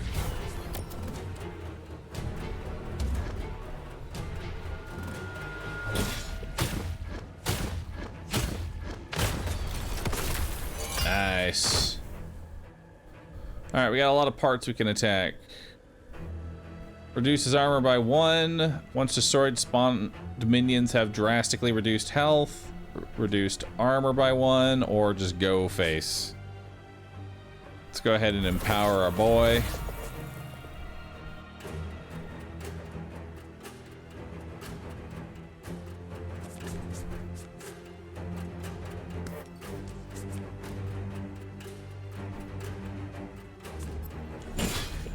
There we go. We'll hit that.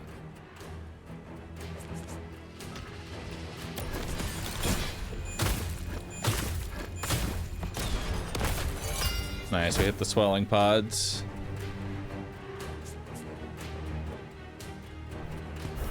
Let's give you another empower.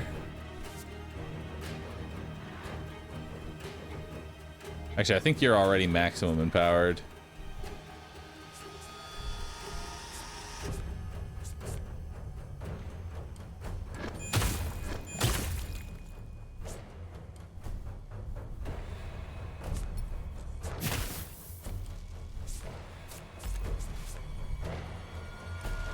Dang.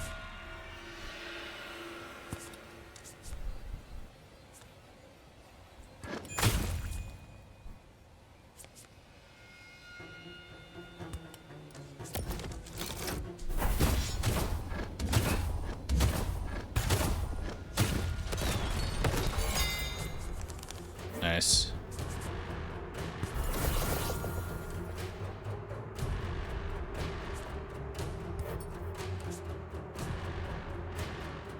And do critical damage here. Just 1.5x of 18. Problem is, he's got exact lethal on him. I have no faith. Well, that's awkward. Oh, critical edge it is.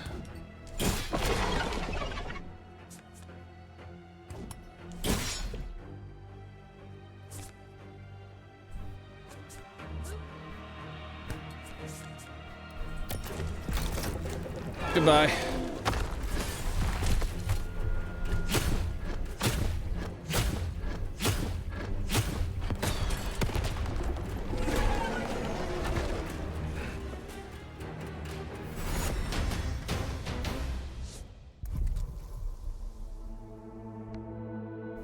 Restore all living units to max health. Living units. Oof.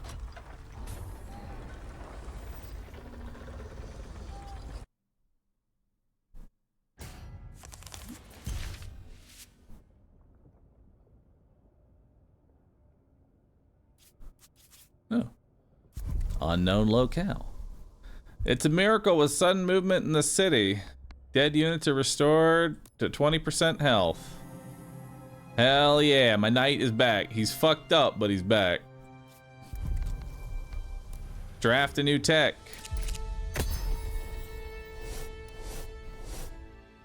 At the start of each turn, draw an additional card. Whenever you shuffle your draw pile, also shuffle in 2 dread. Oof.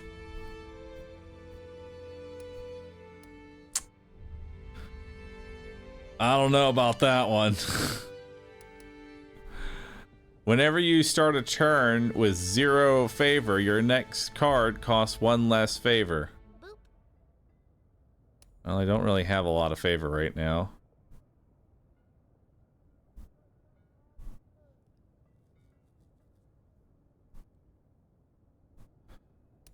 Ay.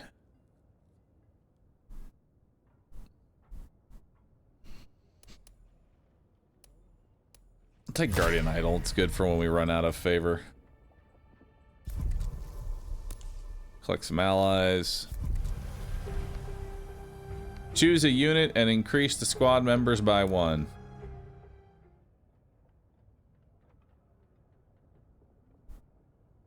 Let's do the Arbalist.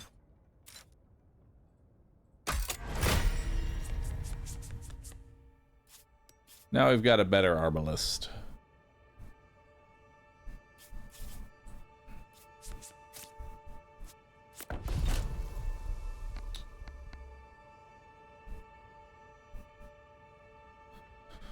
Preparations are hastening. It's just the finishing touches now, and they'll have a good case for the Ascendant Court. This is it. Accept the token and wish him farewell, or do you decline and stay in touch?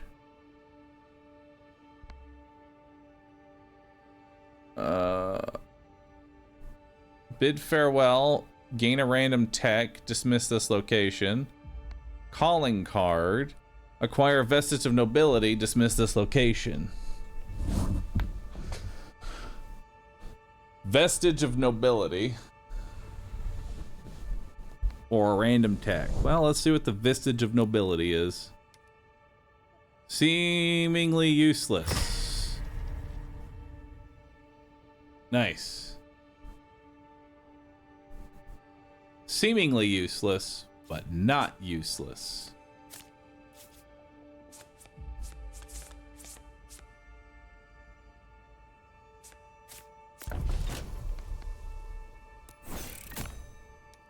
There we go. Get some more favor.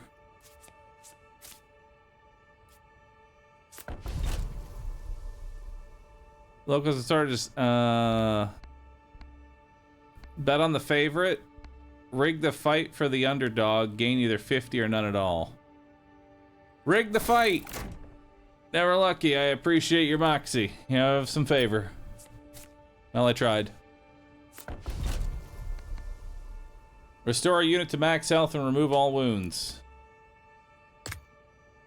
Activate. You're back.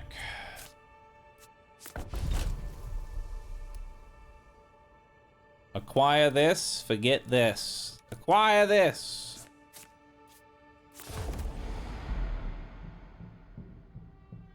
Let's take this amplifier. Their meta progression in this game? Dunno. Silk Song. I know that game.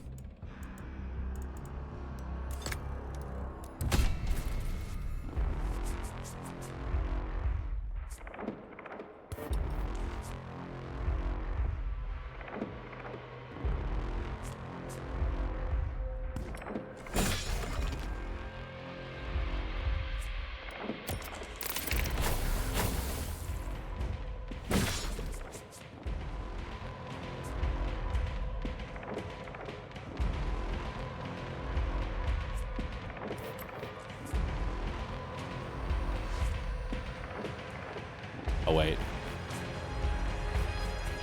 I fucked that up. No. It's okay.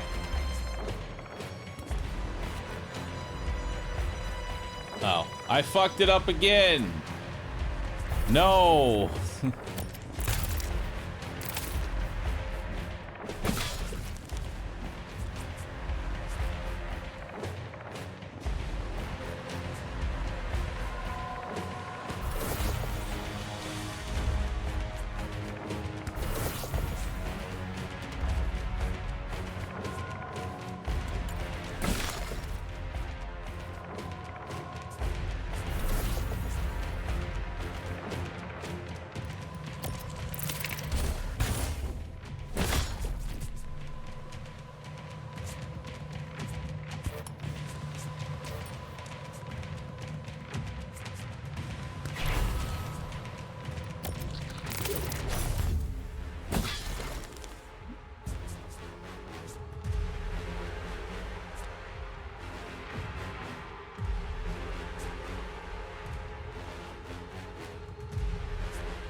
Trying me best here.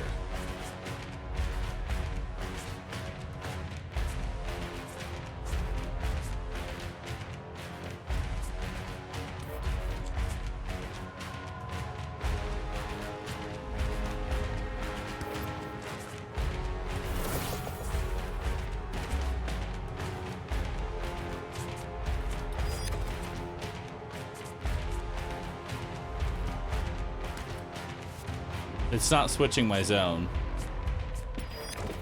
which sucks.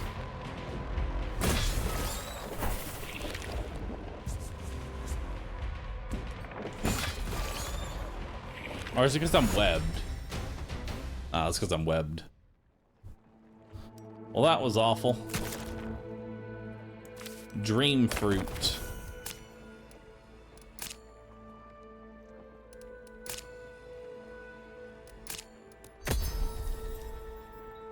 Well, if you're gonna go for the 17%, you may as well go for the 14%. Damn.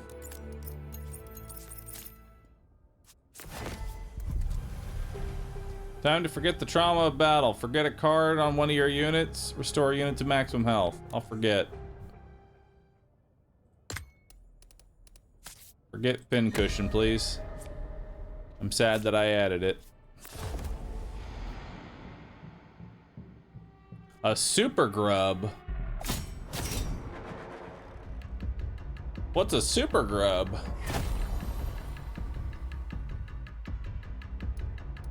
These guys have 9 armor?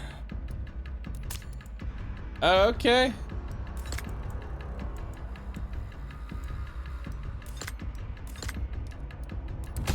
Yeah, seems good.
Oh god, they're gonna give themselves all barriers.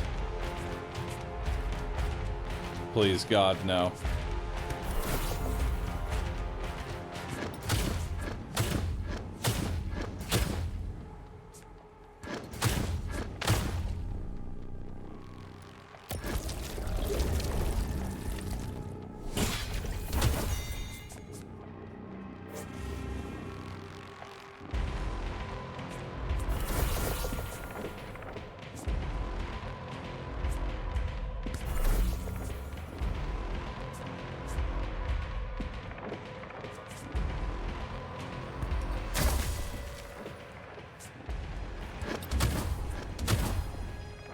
And then we'll go for firebomb.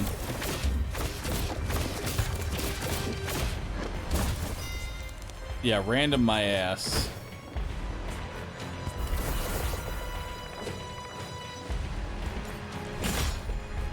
Nice, good hit. And then we'll blind you, barrier you, quick shot you.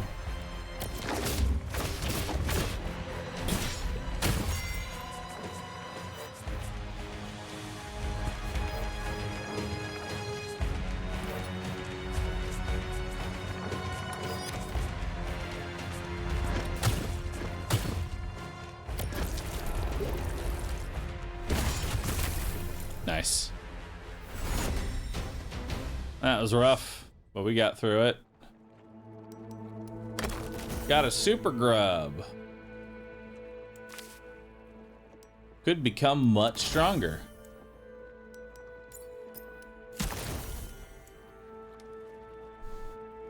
Alright.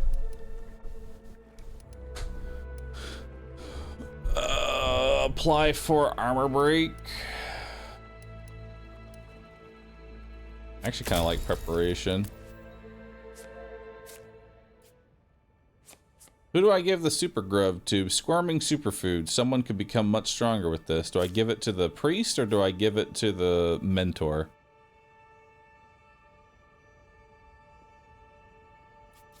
Who do I give it to? I don't know.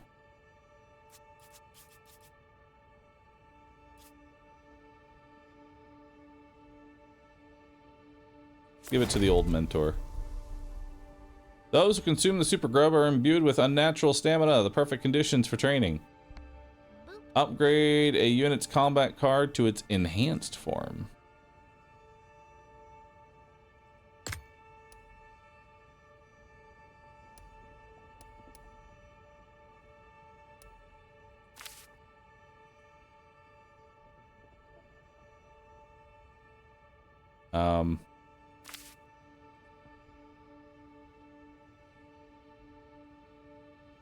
Am I stupid or is it not doing anything?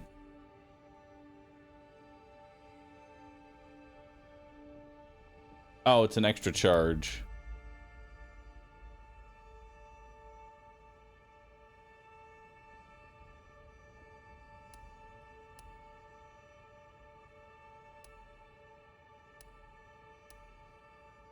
Blinding beam is kind of neat.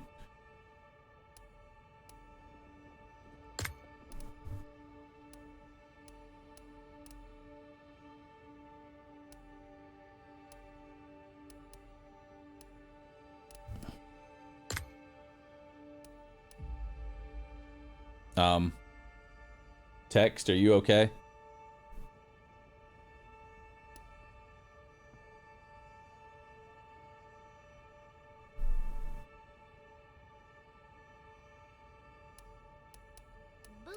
Honestly, I'll upgrade Suppressive. Suppressive is a very powerful ability and I use it pretty much every time.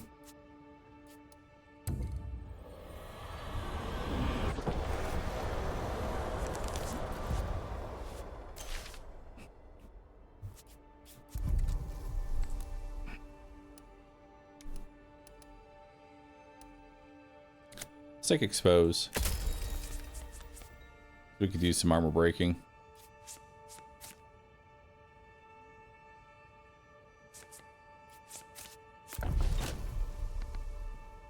Acquire ally.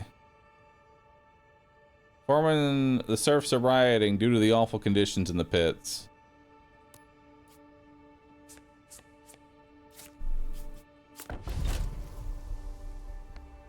Chow down, heal, noodle challenge, restore 12 health to all or none at all. Noodle challenge! Fuck. Your troops feel a bit queasy after this. Symbiote tentacles are texturally complex. Damn.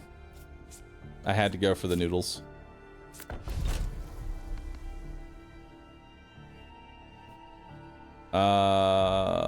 Copper adornments are more than simply cosmetic. They amplify the signal of Mithrian. Or Mythian.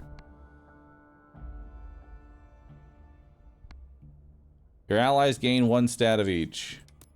Awesome.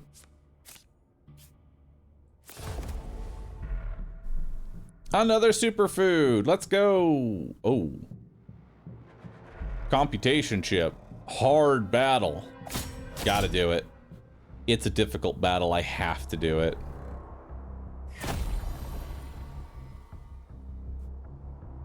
Grim Gang. On death, Merc causes other Bane enemies to become vengeful and they have 100% attack. Oh, good.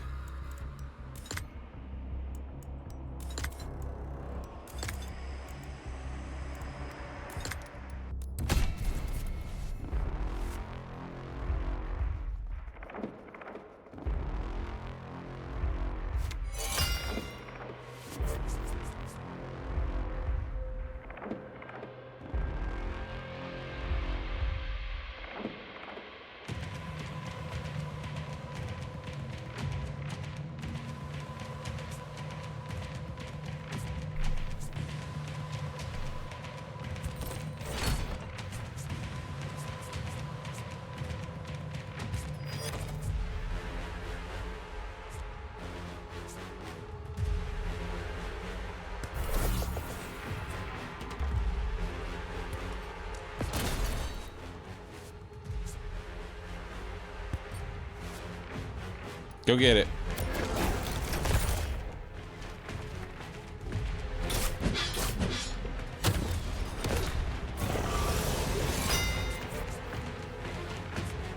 All right. Let's take 2 radiants here.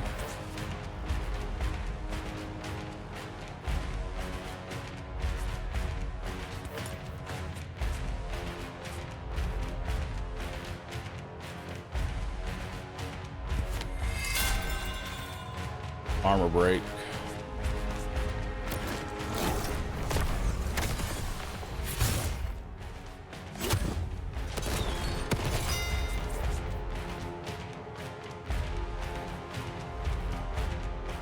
You're gonna attack the entire back row. You're also gonna attack the entire back row. All right, well, I'm dead. Good luck, everybody. It's been nice talking to you.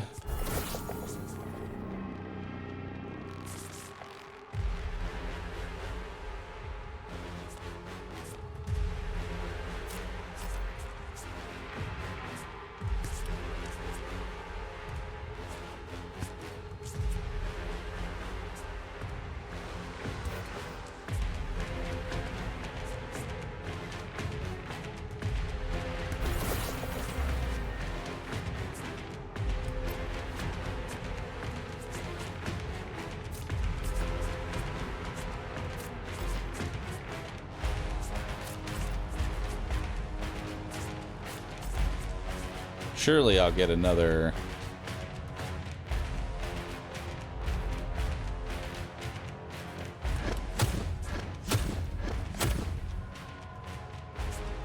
That'll work.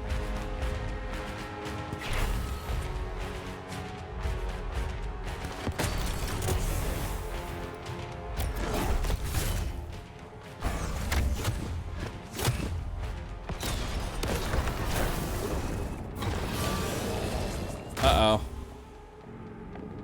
Well, now he's vengeful.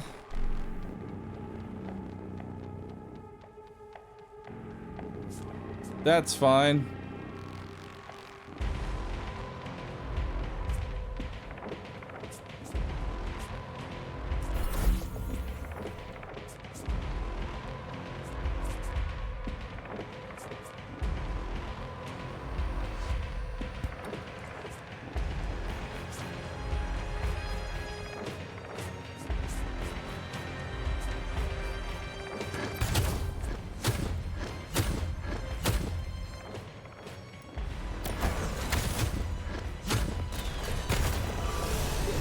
Nice, he staggered.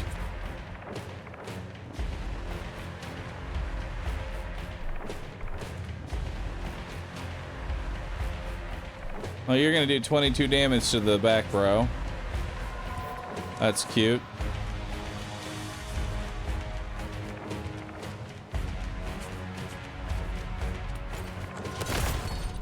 Nice.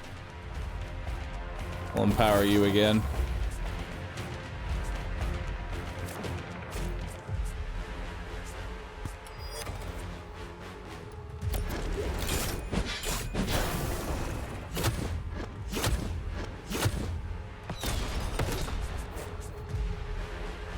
And then crit. 90 damage. Holy shit. Alright, those guys are kind of brutal. I got a dream fruit. I got a compilation chip.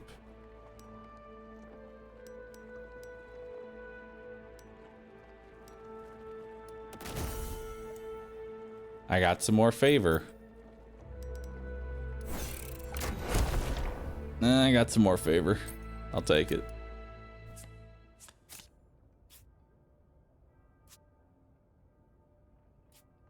I don't know what this does if I give it to you. What have you brought to me today? He presses gently on the metal. This is extraordinary. You sure you want to sell this? This type of material can normally modify a lantern. I guess we're selling it.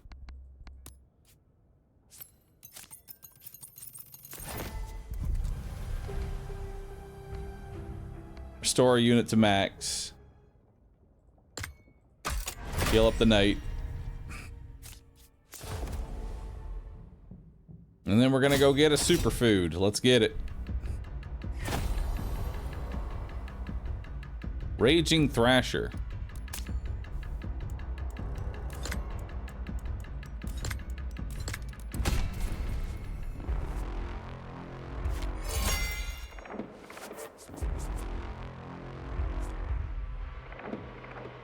Alright, so you're starting with attacking the lantern. That's cute.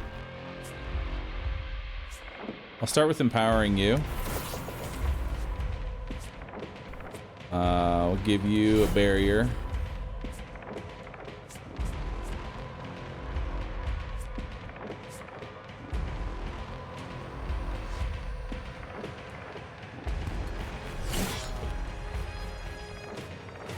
All right.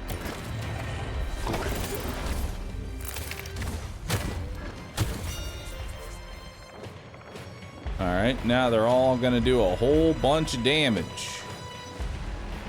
Well, isn't that cool?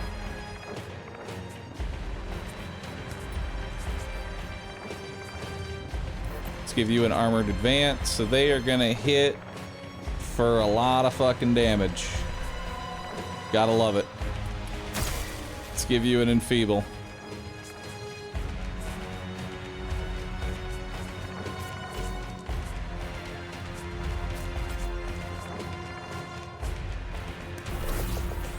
Give you some barrier. Ow. Ow. Ow.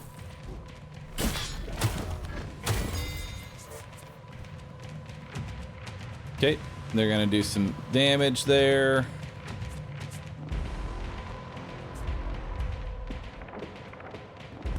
Oh wait, you actually can't move backwards. Spend 2, get 3. It's not too bad. Let's do Radiant Formation.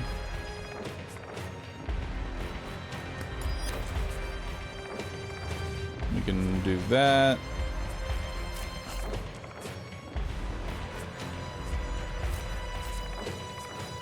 There's another barrier. Let's do that. You don't get massively shit on.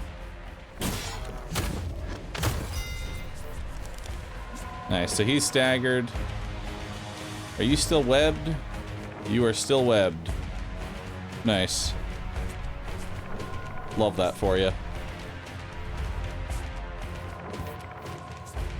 Well, let's give you some armor before you get thrashed again.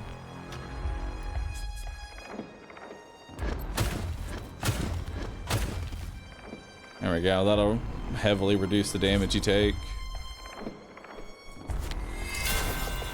We'll also empower everybody.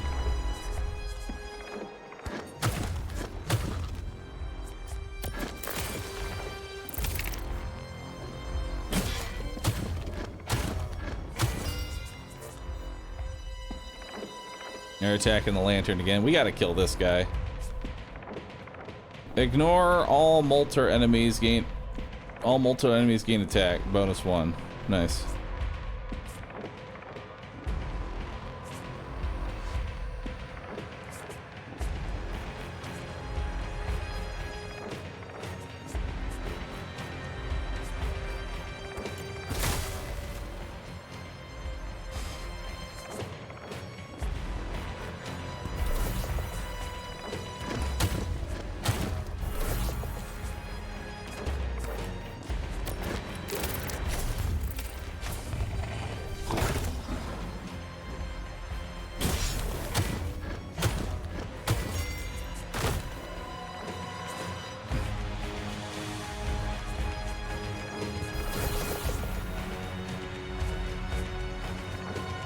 Well, this is awkward.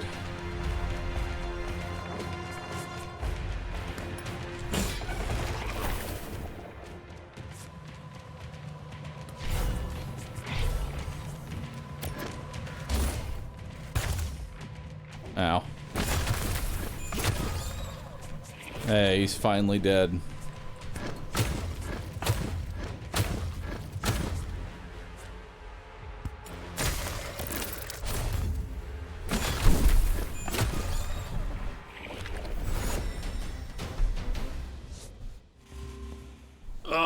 My poor knight.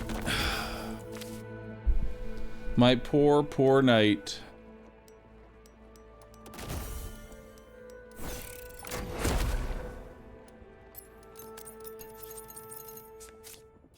Alright, so we know that's upgrade a unit action. Let's see what this does. Restore a unit to maximum health. The knight, once again. There you go.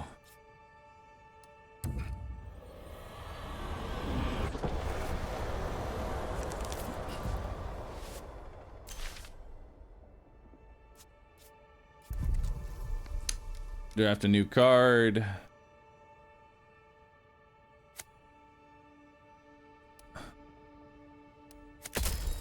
That's a pretty good card. Every now and then the foreman disappears and a new one takes its place, yet nothing ever changes. Here's 3 allies.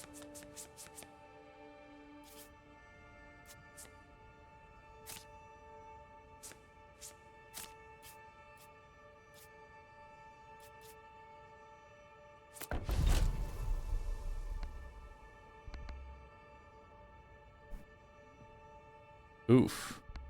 With footing unstable in the ramshackle undermarket, your ally drops some coins onto a dangerous ledge. Looking more closely, you're not the only one to have dropped some coin. You could let it go or try to retrieve it. Let it go. Alright, so undermarket is just yikes. Noted for the future.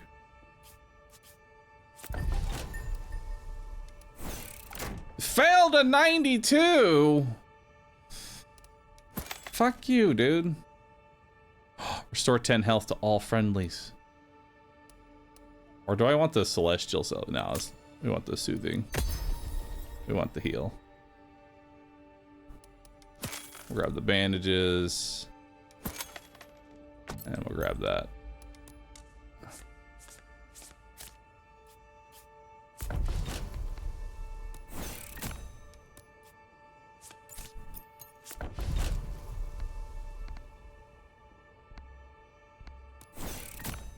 Nice.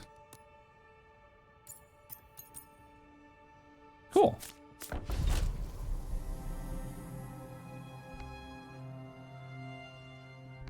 As a nearly closed ecosystem, the resources the city frequently run dry, the market can't be sustained, and the stalls are shuttered.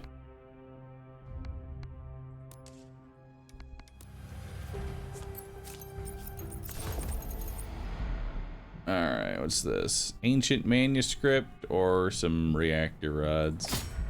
Guess I'm grabbing some reactor rods. Oh god. Not the sentries again. Anything but the sentries again.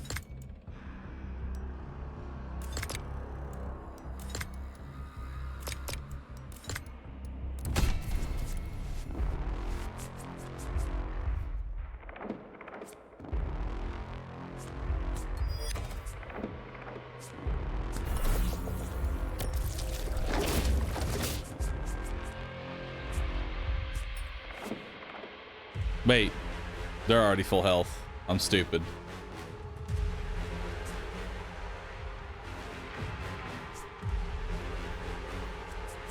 Well.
Now.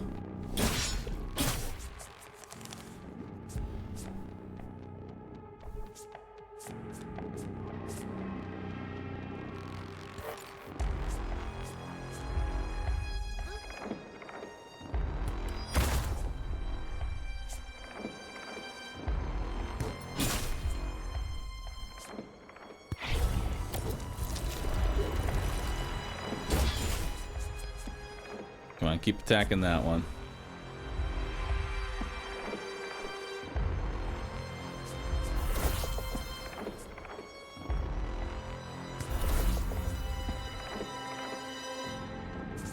We have a problem.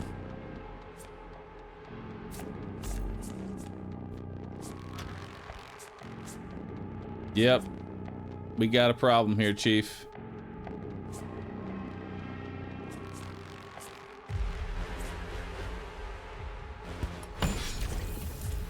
Well, I don't know what happens if the lantern dies. With the lantern shattered, the defenders scattered the threat. Scattered under threat of smothering miasma. Vengeance. Acquire revenge battle to the next cycle. The same enemies remain here and keep the current health.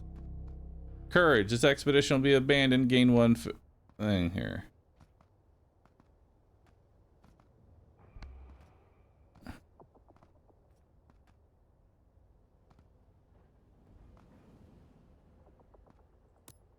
I'll take a vow.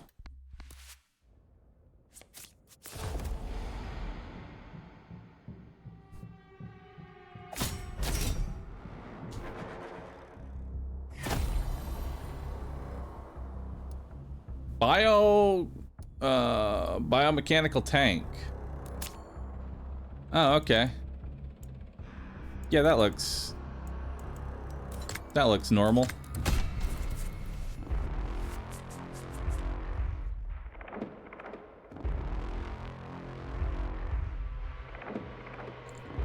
And he's immediately targeting my lantern for 35 damage.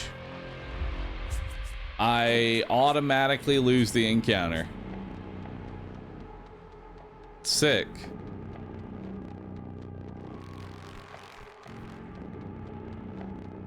Locks on in order to attack. After you play an offensive card of a unit, tank locks on but gains 5 feeble if it switches targets. Okay, so you have to make it switch targets. Okay, now it's hitting them, but for...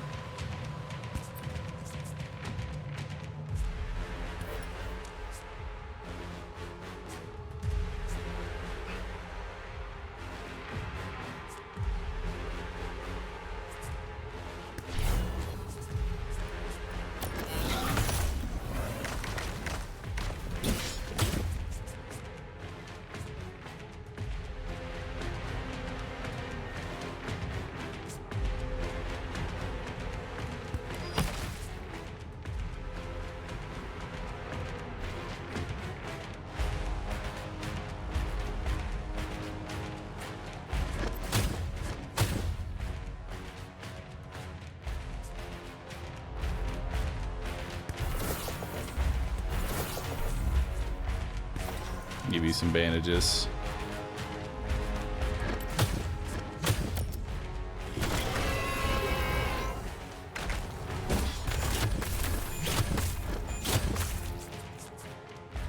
Nice. Spend one, get two.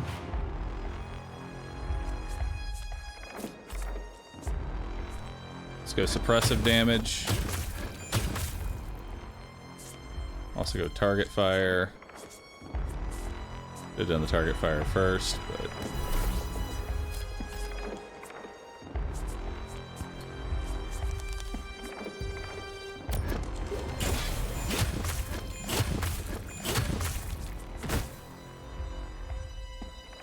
It's gonna heal for 15.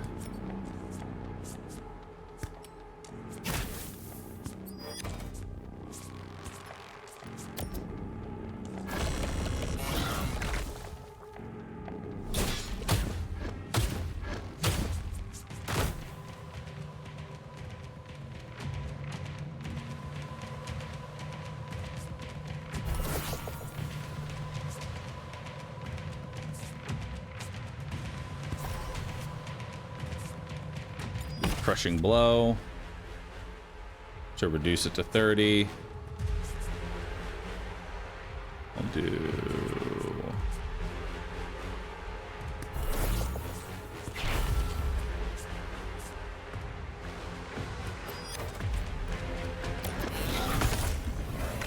This poor knight.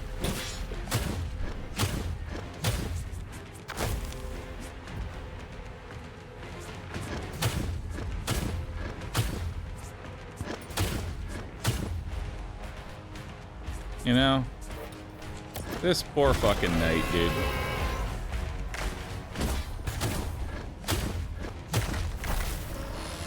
The knight just keeps getting bullied.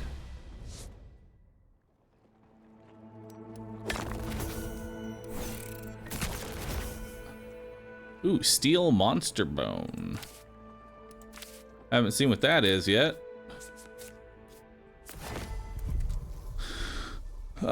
Draft a perk. Oh shit. Scrounger. Gain 2 extra scavengers. No. Fleetfoot. Whenever this switches zones, gain a fleeting armor. Monster Hunter. This is able to hit enemies in any zone if they have fixation, dealing +4 additional damage. Nice. Monster Hunter.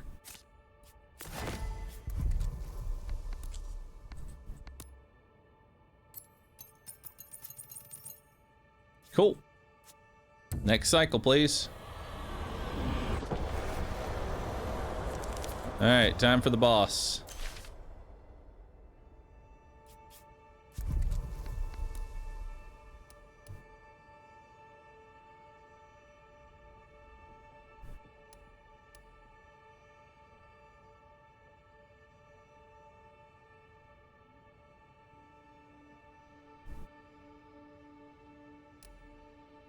I'll take the salvo.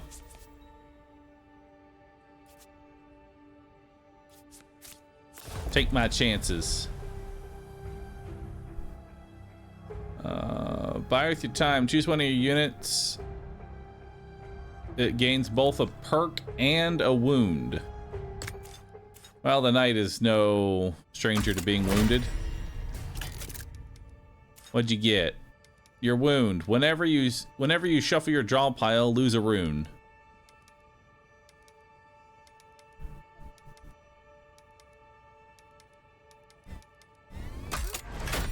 Absorbent mass. There we go.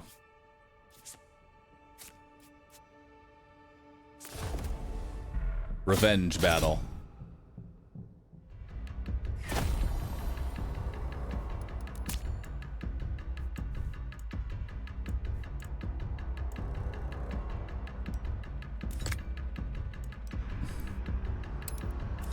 Surely you can handle this on your own, right? It's just one enemy. It can't be that hard.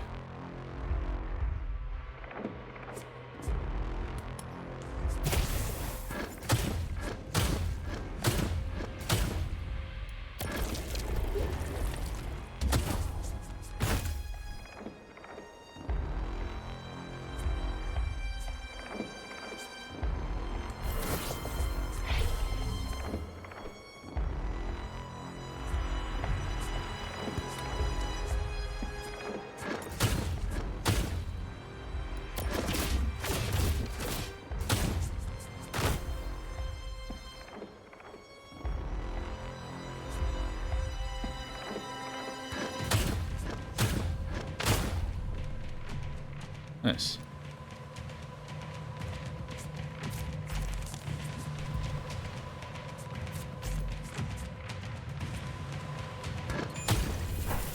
There we go.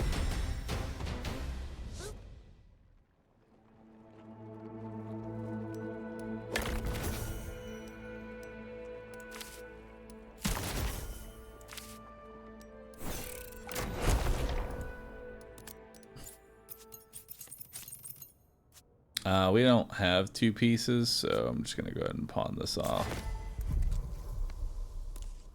Because I kind of want the favor instead. And we can go ahead and repair the barrier.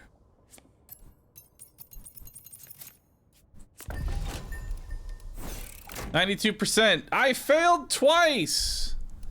How?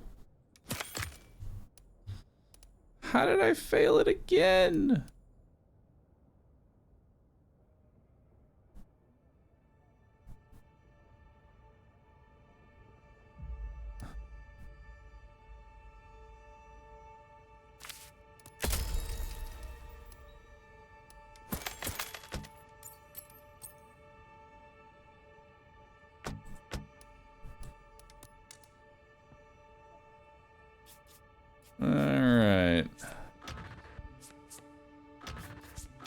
Well, next cycle.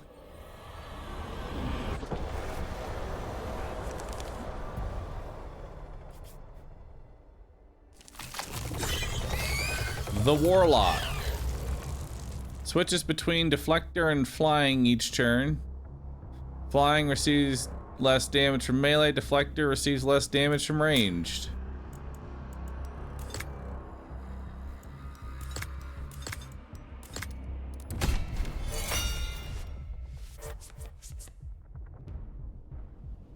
Alright, first things first, you're gonna give yourself a shitload of barrier. Sounds sick.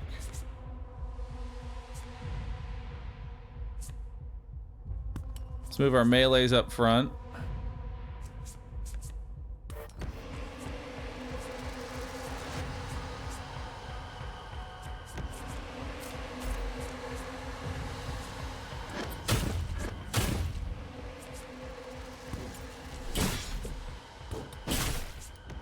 Alright, get a little damage in there.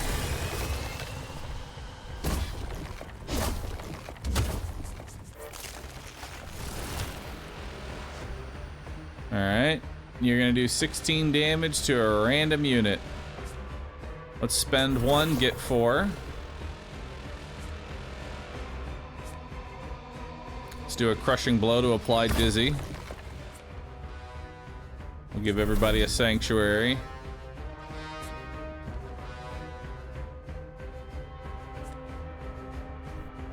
We can shield slam again to give even more dizzy.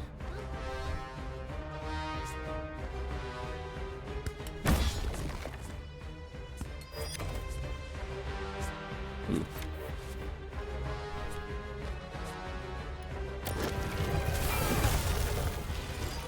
Ouch.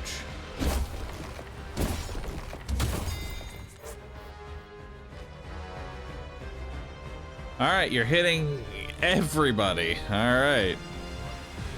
Everyone takes damage. Well, let's empower everybody.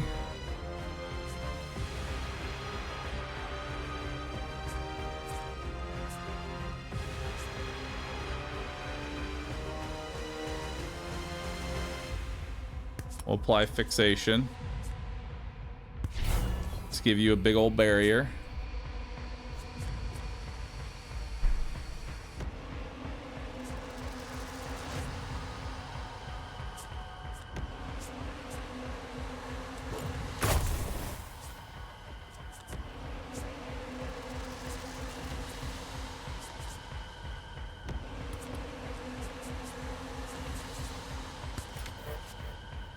Give you an attack bonus.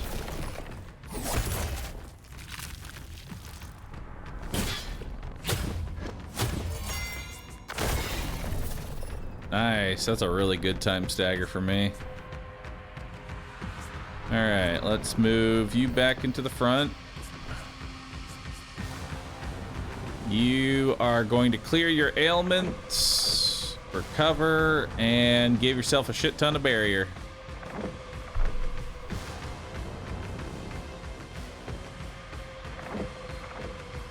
Core Amulet. Protects weak points. Break this to negate weak point armor.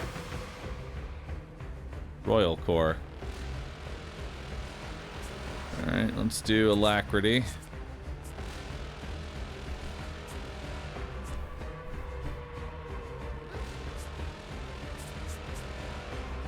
We'll go with Wild Volley.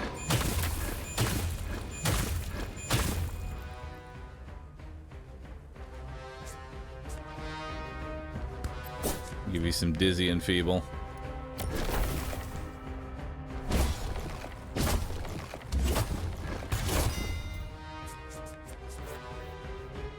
Alright, what are you gonna do? You're gonna apply a harmful effect on everybody.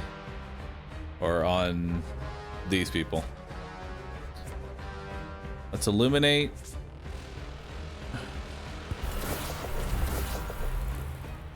There we go.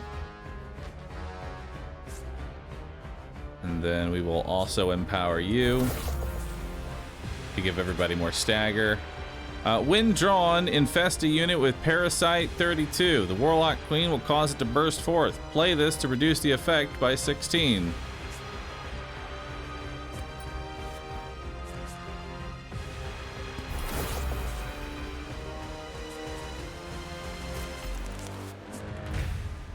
Can I get anything to save him? No? Okay.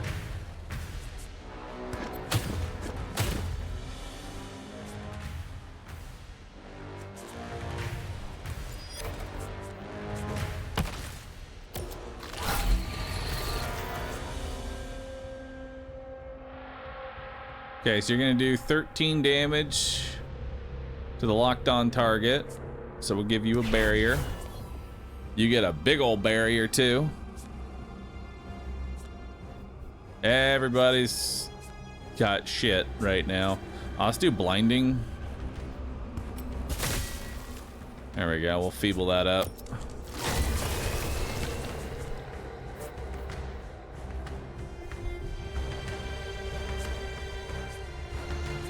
All right.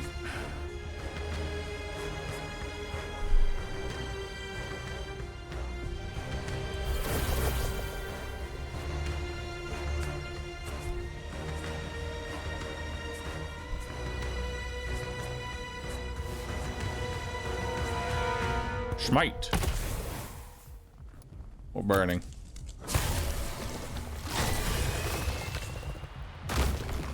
Damn, you give yourself a lot of barrier. All right, you're gonna attack another random target.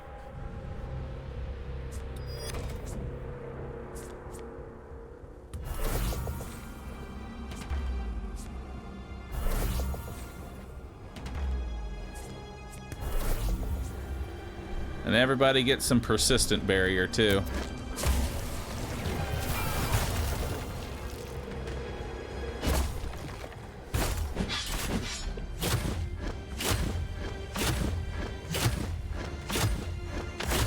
God damn.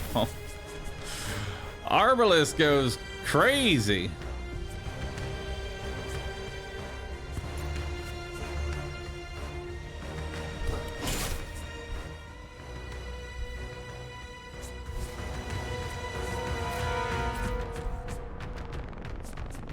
Well, that does nothing.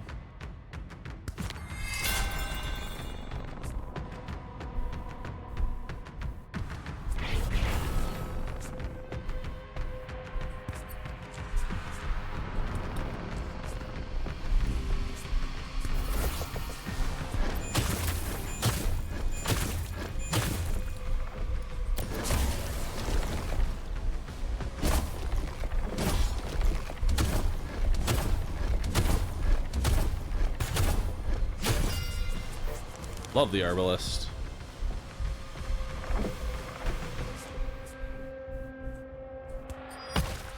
I'll do that. Suppressifier. I'll do that to overcharge my next attack. Which I'm hoping we're gonna get the crit attack. We did not, but I mean, Wild Volley worked just fine.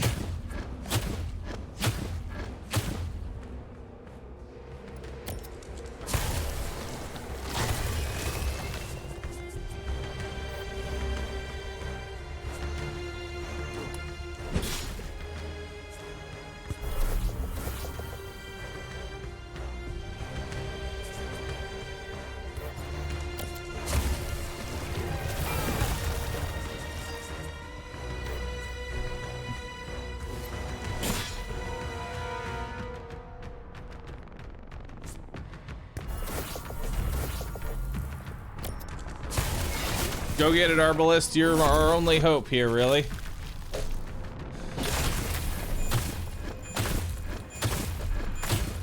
Why are you only hitting for 4?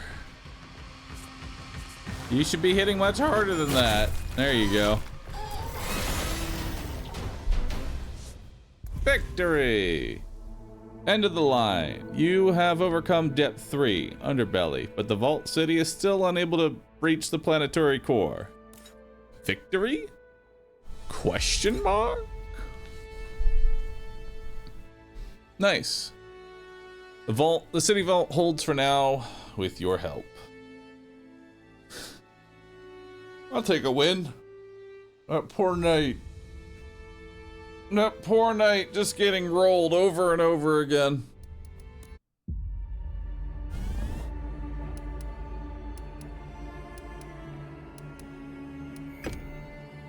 Nice.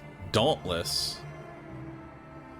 Steadfast in formation, these versatile warriors use a spear to take on any challenge. Nice. Spear throw.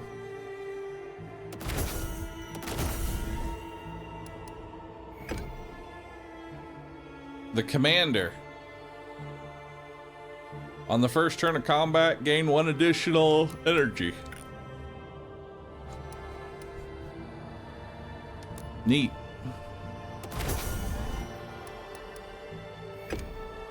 Advanced Arbalist.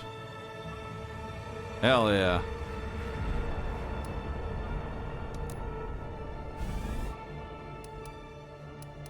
Draft 2 guild units. Dive suit. Neat. Dive in.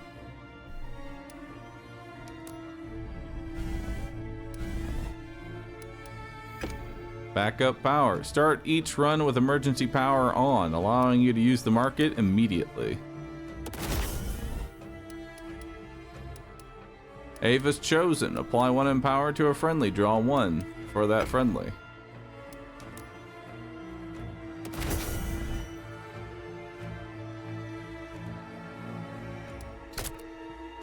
Dissension level. Oh. Enemies are more challenging. Your second unit is drafted immediately. Your starter unit receives an extra perk before the first wave. Battling causes your units to become fatigued, impairing their recovery. Resources and healing are more scarce. Innkeeper has additional options. Your max stuff is increased. The guild. Sacrosanct. Neat. So that was easy difficulty. Yep. That was easy mode. That there was easy mode, chat. Fun game though. I enjoy it. I enjoy it, chat. But chat, that's where we're going to go ahead and call it the end of today's stream. I want to thank you all for watching. Y'all have been absolutely fantastic. If you enjoyed today's stream, please do me a favor, hit the follow button. Love to see you back here again. I'll be streaming once again starting tomorrow at 10 a.m. We may play some more of this game, but also Elden Ring Night Rain comes out tomorrow. So we're probably gonna be spamming that. Probably gonna be spamming that tomorrow. We'll see how it goes. Thanks everyone for hanging out. And I'll see y'all tomorrow for Night Rain. Thanks for watching. See y'all later, everyone.